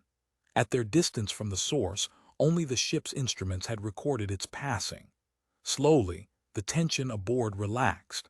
As always happens in such circumstances, people started to laugh and to make silly jokes. Floyd scarcely heard them. Despite his relief at still being alive, he felt a sense of sadness. Something great and wonderful had been destroyed. Jupiter, with all its beauty and grandeur and now never-to-be-solved mysteries, had ceased to exist. The father of all the gods had been struck down in his prime. Yet there was another way of looking at the situation. They had lost Jupiter. What had they gained in its place? Tanya, judging her moment nicely, rapped for attention. "Vasily, any damage?" "Nothing serious." One camera burned out. All radiation meters still well above normal, but none near danger limits. "Katerina, checked the total dosage we've received. It looks as if we were lucky unless there are more surprises. We certainly owe a vote of thanks to Bowman and to you, Heywood. Do you have any idea what happened?" "Only that Jupiter's turned into a sun." "I always thought it was much too small for that. Didn't someone once call Jupiter the sun that failed?" "That's true," said Vasily. "Jupiter is too small for fusion to start unaided." "You mean we've just seen an example of astronomical engineering?" "Undoubtedly. Now we know what Zagadka was up to." "How did it do the trick? If you were given the contract, Vasily, how would you ignite Jupiter?" Vasily thought for a minute, then shrugged wryly. "I'm only a theoretical astronomer. I don't have much experience in this line of business. But let's see. Well, if I'm not allowed to add about 10 Jupiter masses, or change the gravitational constant, I suppose I'll have to make the planet denser. That's an idea." His voice trailed off into silence. Everyone waited patiently, eyes flickering from time to time to the viewing screens. The star that had been Jupiter seemed to have settled down after its explosive birth. It was now a dazzling point of light, almost equal to the real sun in apparent brilliance. "I'm just thinking out loud, but it might be done this way. Jupiter was mostly hydrogen. If a large percentage could be converted into much denser material, who knows, even neutron matter. That would drop down to the core. Maybe that's what the billions of Zagadkas were doing with all the gas they were sucking in. Nuclear synthesis, building up higher elements from pure hydrogen. That would be a trick worth knowing. No more shortage of any metal. Gold as cheap as aluminum." "But how would that explain what happened?" asked Tanya. "When the core became dense enough, Jupiter would collapse probably in a matter of seconds. The temperature would rise high enough to start fusion. Oh, I can see a dozen objections. How would they get past the iron minimum? What about radiative transfer, Chandrasekhar's limit? Never mind. This theory will do to start with. I'll work out the details later, or I'll think of a better one." "I'm sure you will, Vasily," Floyd agreed. "But there's a more important question. Why did they do it?" "A warning," ventured Katerina over the ship's intercom. "Against what? We'll find that out later." "I don't suppose," said Tsien diffidently, "that it was an accident." That brought the discussion to a dead halt for several seconds. "What a terrifying idea," said Floyd. "But I think we can rule it out. If that was the case, there'd have been no warn, perhaps. If you start a forest fire because you've been careless, at least you do your best to warn everyone. And there's another thing we'll probably never know, lamented Vasily. I always hoped Carl Sagan would be right and there'd be life on Jupiter. Our probes never saw any. What chance did they have? Would you find any life on Earth if you looked at a few hectares of the Sahara or the Antarctic? That's about all we ever did on Jupiter. Hey, said Brailovsky. What about Discovery and how? Sasha switched on the long-range receiver and started to search on the beacon frequency. There was no trace of a signal. After a while, he announced to the silently waiting group, "Discovery's gone." No one looked at Dr. Chandra, but there were a few muted words of sympathy, as if in consolation to a father who had just lost a son. But Hal had one last surprise for them. 53, a gift of worlds. The radio message beamed to Earth must have left Discovery only minutes before the blast of radiation engulfed the ship. It was in plain text and merely repeated over and over again. All these worlds are yours except Europa. Attempt no landings there. There were about 100 repetitions. Then the letters became garbled, and the transmission ceased. I begin to understand, said Floyd, when the message had been relayed by an awed and anxious mission control. That's quite a parting present, a new sun and the planets around it. But why only 3? Asked Tanya. Let's not be greedy, Floyd replied. I can think of one very good reason. We know there's life on Europa. Bowman or his friends, whoever they may be, want us to leave it alone. That makes good sense in another way, said Vasily. I've been doing some calculations. Assuming that Sol 2 has settled down and will continue to radiate at its present level, Europa should have a nice tropical climate when the ice has melted, which it's doing pretty quickly right now. What about the other moons? Ganymede will be quite pleasant, the day side will be temperate. Callisto will be very cold, though if there's much outgassing, the new atmosphere may make it habitable. But Io will be even worse than it is now, I expect. No great loss. It was hell even before this happened. Don't write off Io, said Colonel. I know a lot of Texarab oilmen who'd love to tackle it just on general principles. There must be something valuable in a place as nasty as that. And by the way, I've just had a rather disturbing thought. Anything that disturbs you must be serious, said Vasily. What is it? Why did Hal send that message to Earth and not to us? We were much closer. There was a rather long silence, then Floyd said thoughtfully, I see what you mean. Perhaps he wanted to make certain it was received on Earth. But he knew we would relay it. Oh, Tanya's eyes widened as if she had just become aware of something unpleasant. You've lost me, complained Vasily. I think this is what Walter's driving at, said Floyd. It's all very well to feel grateful to Bowman or whatever gave that warning, but that's all they did. We could still have been killed. But we weren't, answered Tanya. We saved ourselves by our own efforts. And perhaps that was the whole idea. If we hadn't, we wouldn't have been worth saving. You know, survival of the fittest, Darwinian selection, eliminating the genes for stupidity. I've an unpleasant feeling you're right, said Colonel. And if we'd stuck to our launch date and not used Discovery as a booster, would it, or they, have done anything to save us? That wouldn't have required much extra effort for an intelligence that could blow up Jupiter. There was an uneasy silence, broken at last by Heywood Floyd. On the whole, he said, I'm very glad that's one question we'll never get answered. 54 between suns, the Russians, thought Floyd, are going to miss Walter's songs and wisecracks on the way home. After the excitement of the last few days, the long fall sunward and earthward will seem a monotonous anticlimax. But a monotonous, uneventful trip was what everyone devoutly hoped for. He was already feeling sleepy, but was still aware of his surroundings and capable of reacting to them. Will I look as dead when I'm in hibernation? He asked himself. It was always disconcerting to look at another person, especially someone very familiar, when he had entered the long sleep. Perhaps it was too poignant a reminder of one's own mortality. Colonel was completely out, but Chandra was still awake, though already groggy from the final injection. He was obviously no longer himself, for he seemed quite unperturbed by his own nakedness or Katerina's watchful presence.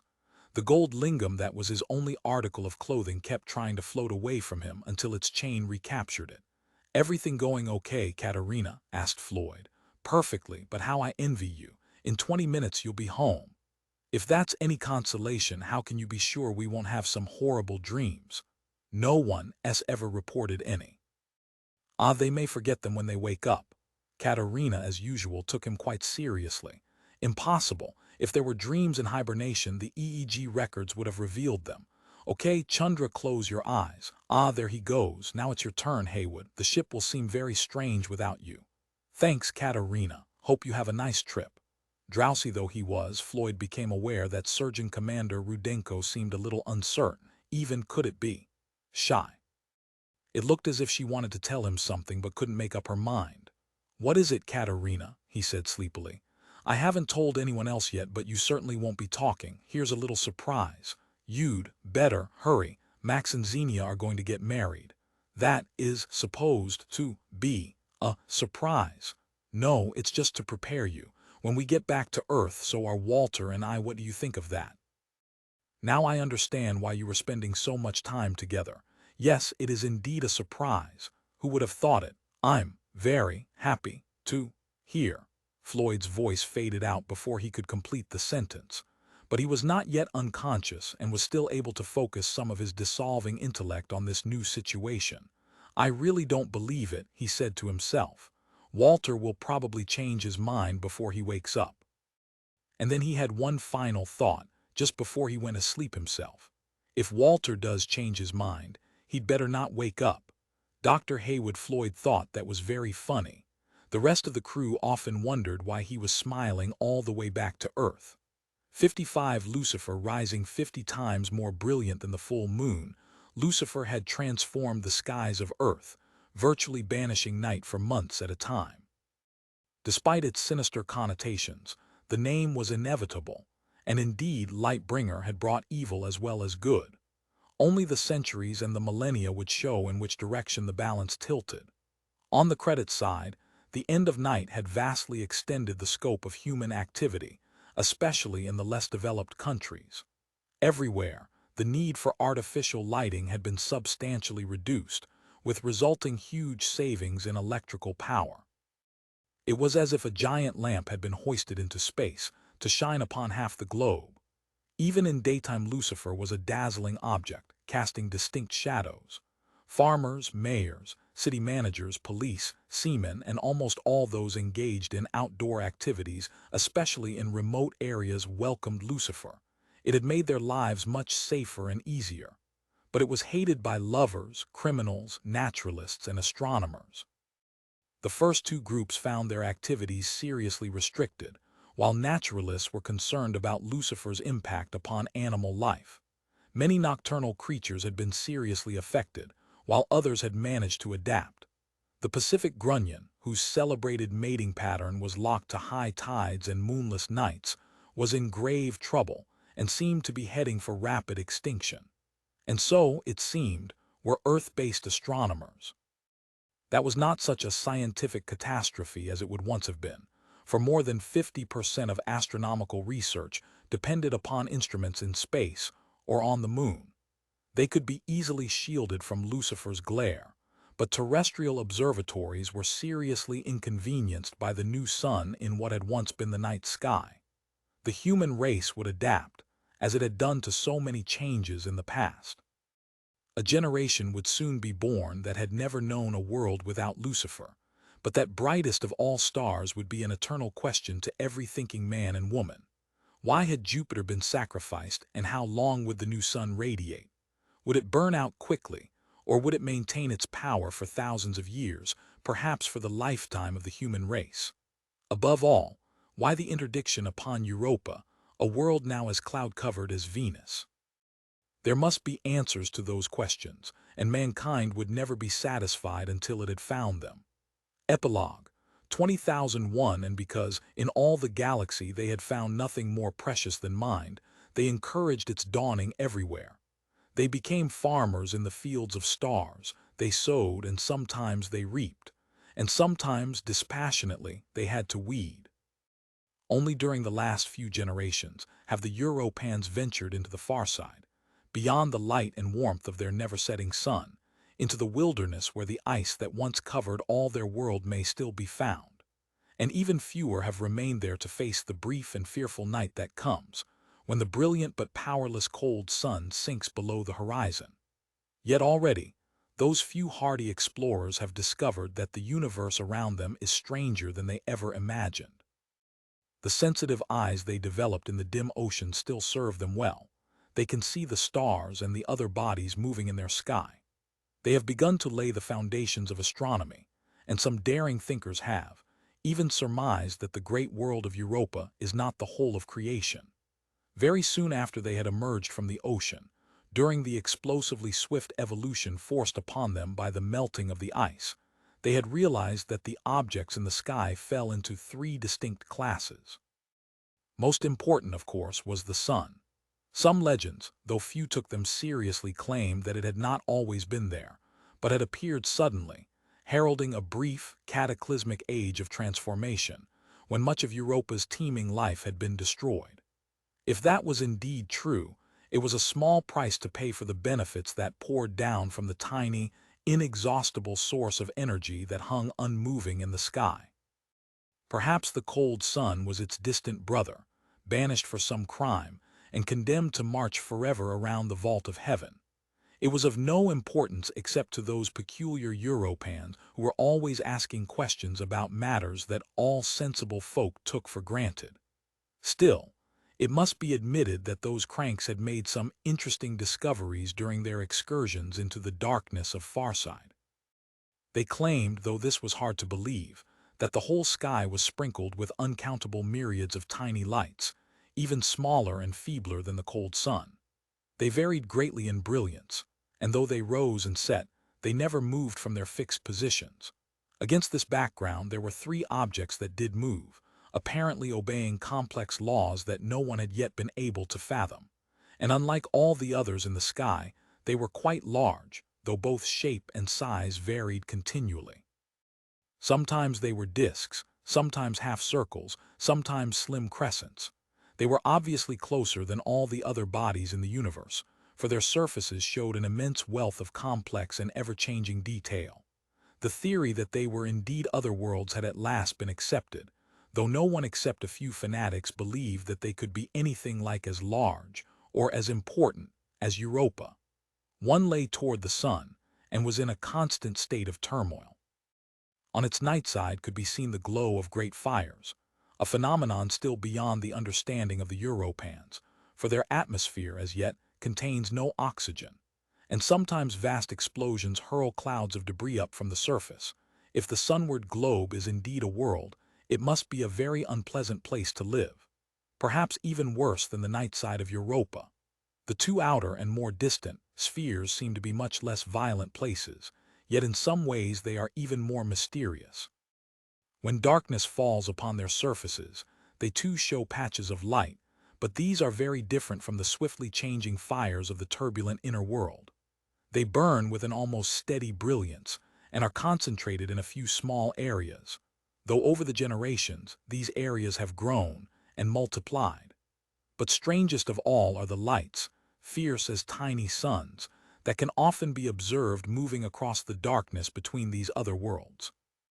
Once, recalling the bioluminescence of their own seas, some Europans had speculated that these might indeed be living creatures, but their intensity makes that almost incredible.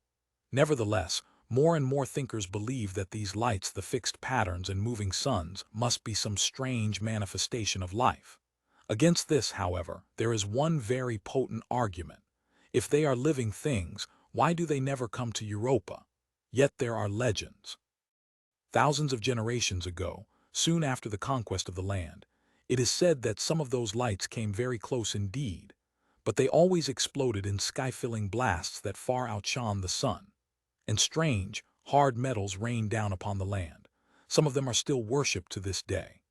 None is as holy, though, as the huge black monolith that stands on the frontier of eternal day, one side forever turned to the unmoving sun, the other facing into the land of night. 10 times the height of the tallest Europan, even when he raises his tendrils to the fullest extent, it is the very symbol of mystery and unattainability. For it has never been touched, it can only be worshipped from afar. Around it lies the circle of power, which repels all who try to approach. It is that same power, many believe, that keeps at bay those moving lights in the sky. If it ever fails, they will descend upon the virgin continents and shrinking seas of Europa, and their purpose will be revealed at last.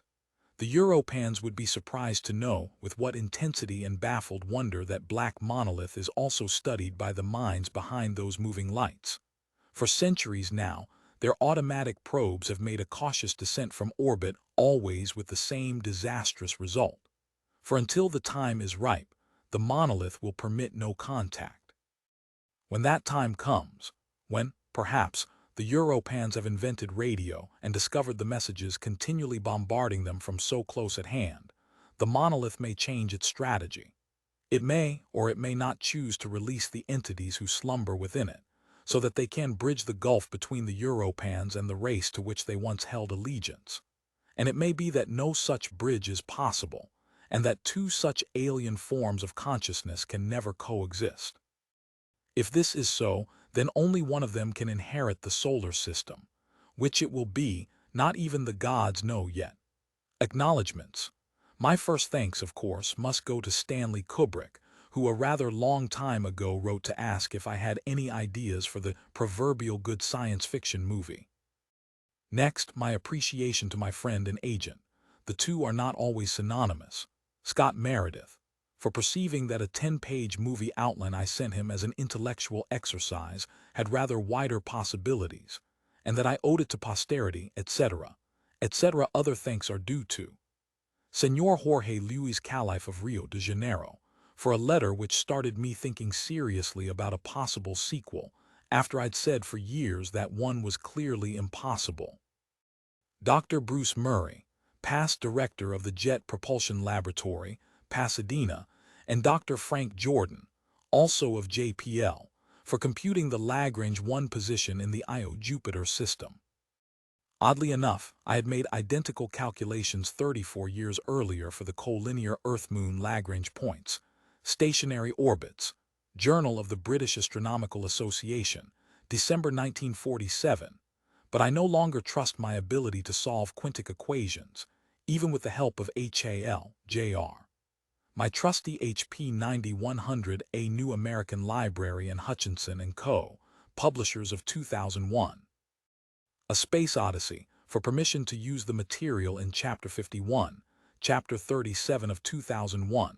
A Space Odyssey, and also quotations in Chapters 30 and 40.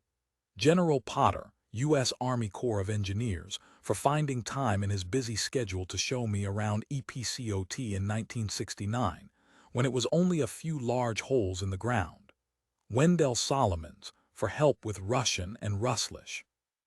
Jean Mitchell Jar, Vangelis, and the incomparable John Williams, for inspiration whenever it was needed. C. P. Cavify for waiting for the barbarians.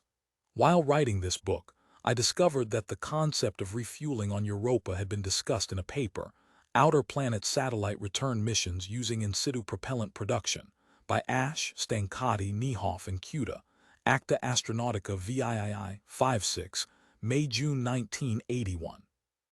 The idea of automatically exponentiating systems, von Neumann machines, for extraterrestrial mining has been seriously developed by von Tysenhausen and Darbro at NASA's Marshall Space Flight Center. C. Self-replicating systems. NASA Technical Memorandum 78304. If anyone doubts the power of such systems to cope with Jupiter, I refer them to the studies showing how self-replicating factories could cut production time for a solar power collector from 60,000 years to a mere 20. The startling idea that gas giants might have diamond cores has been seriously put forward by M. Ross and F. Ree of the Lawrence Livermore Laboratory, University of California, for the cases of Uranus and Neptune. It seems to me that anything they can do, Jupiter could do better. De Beers shareholders, please note. For more details on the aerial life forms that might exist in the Jovian atmosphere, see my story, A Meeting with Medusa, In the Wind from the Sun.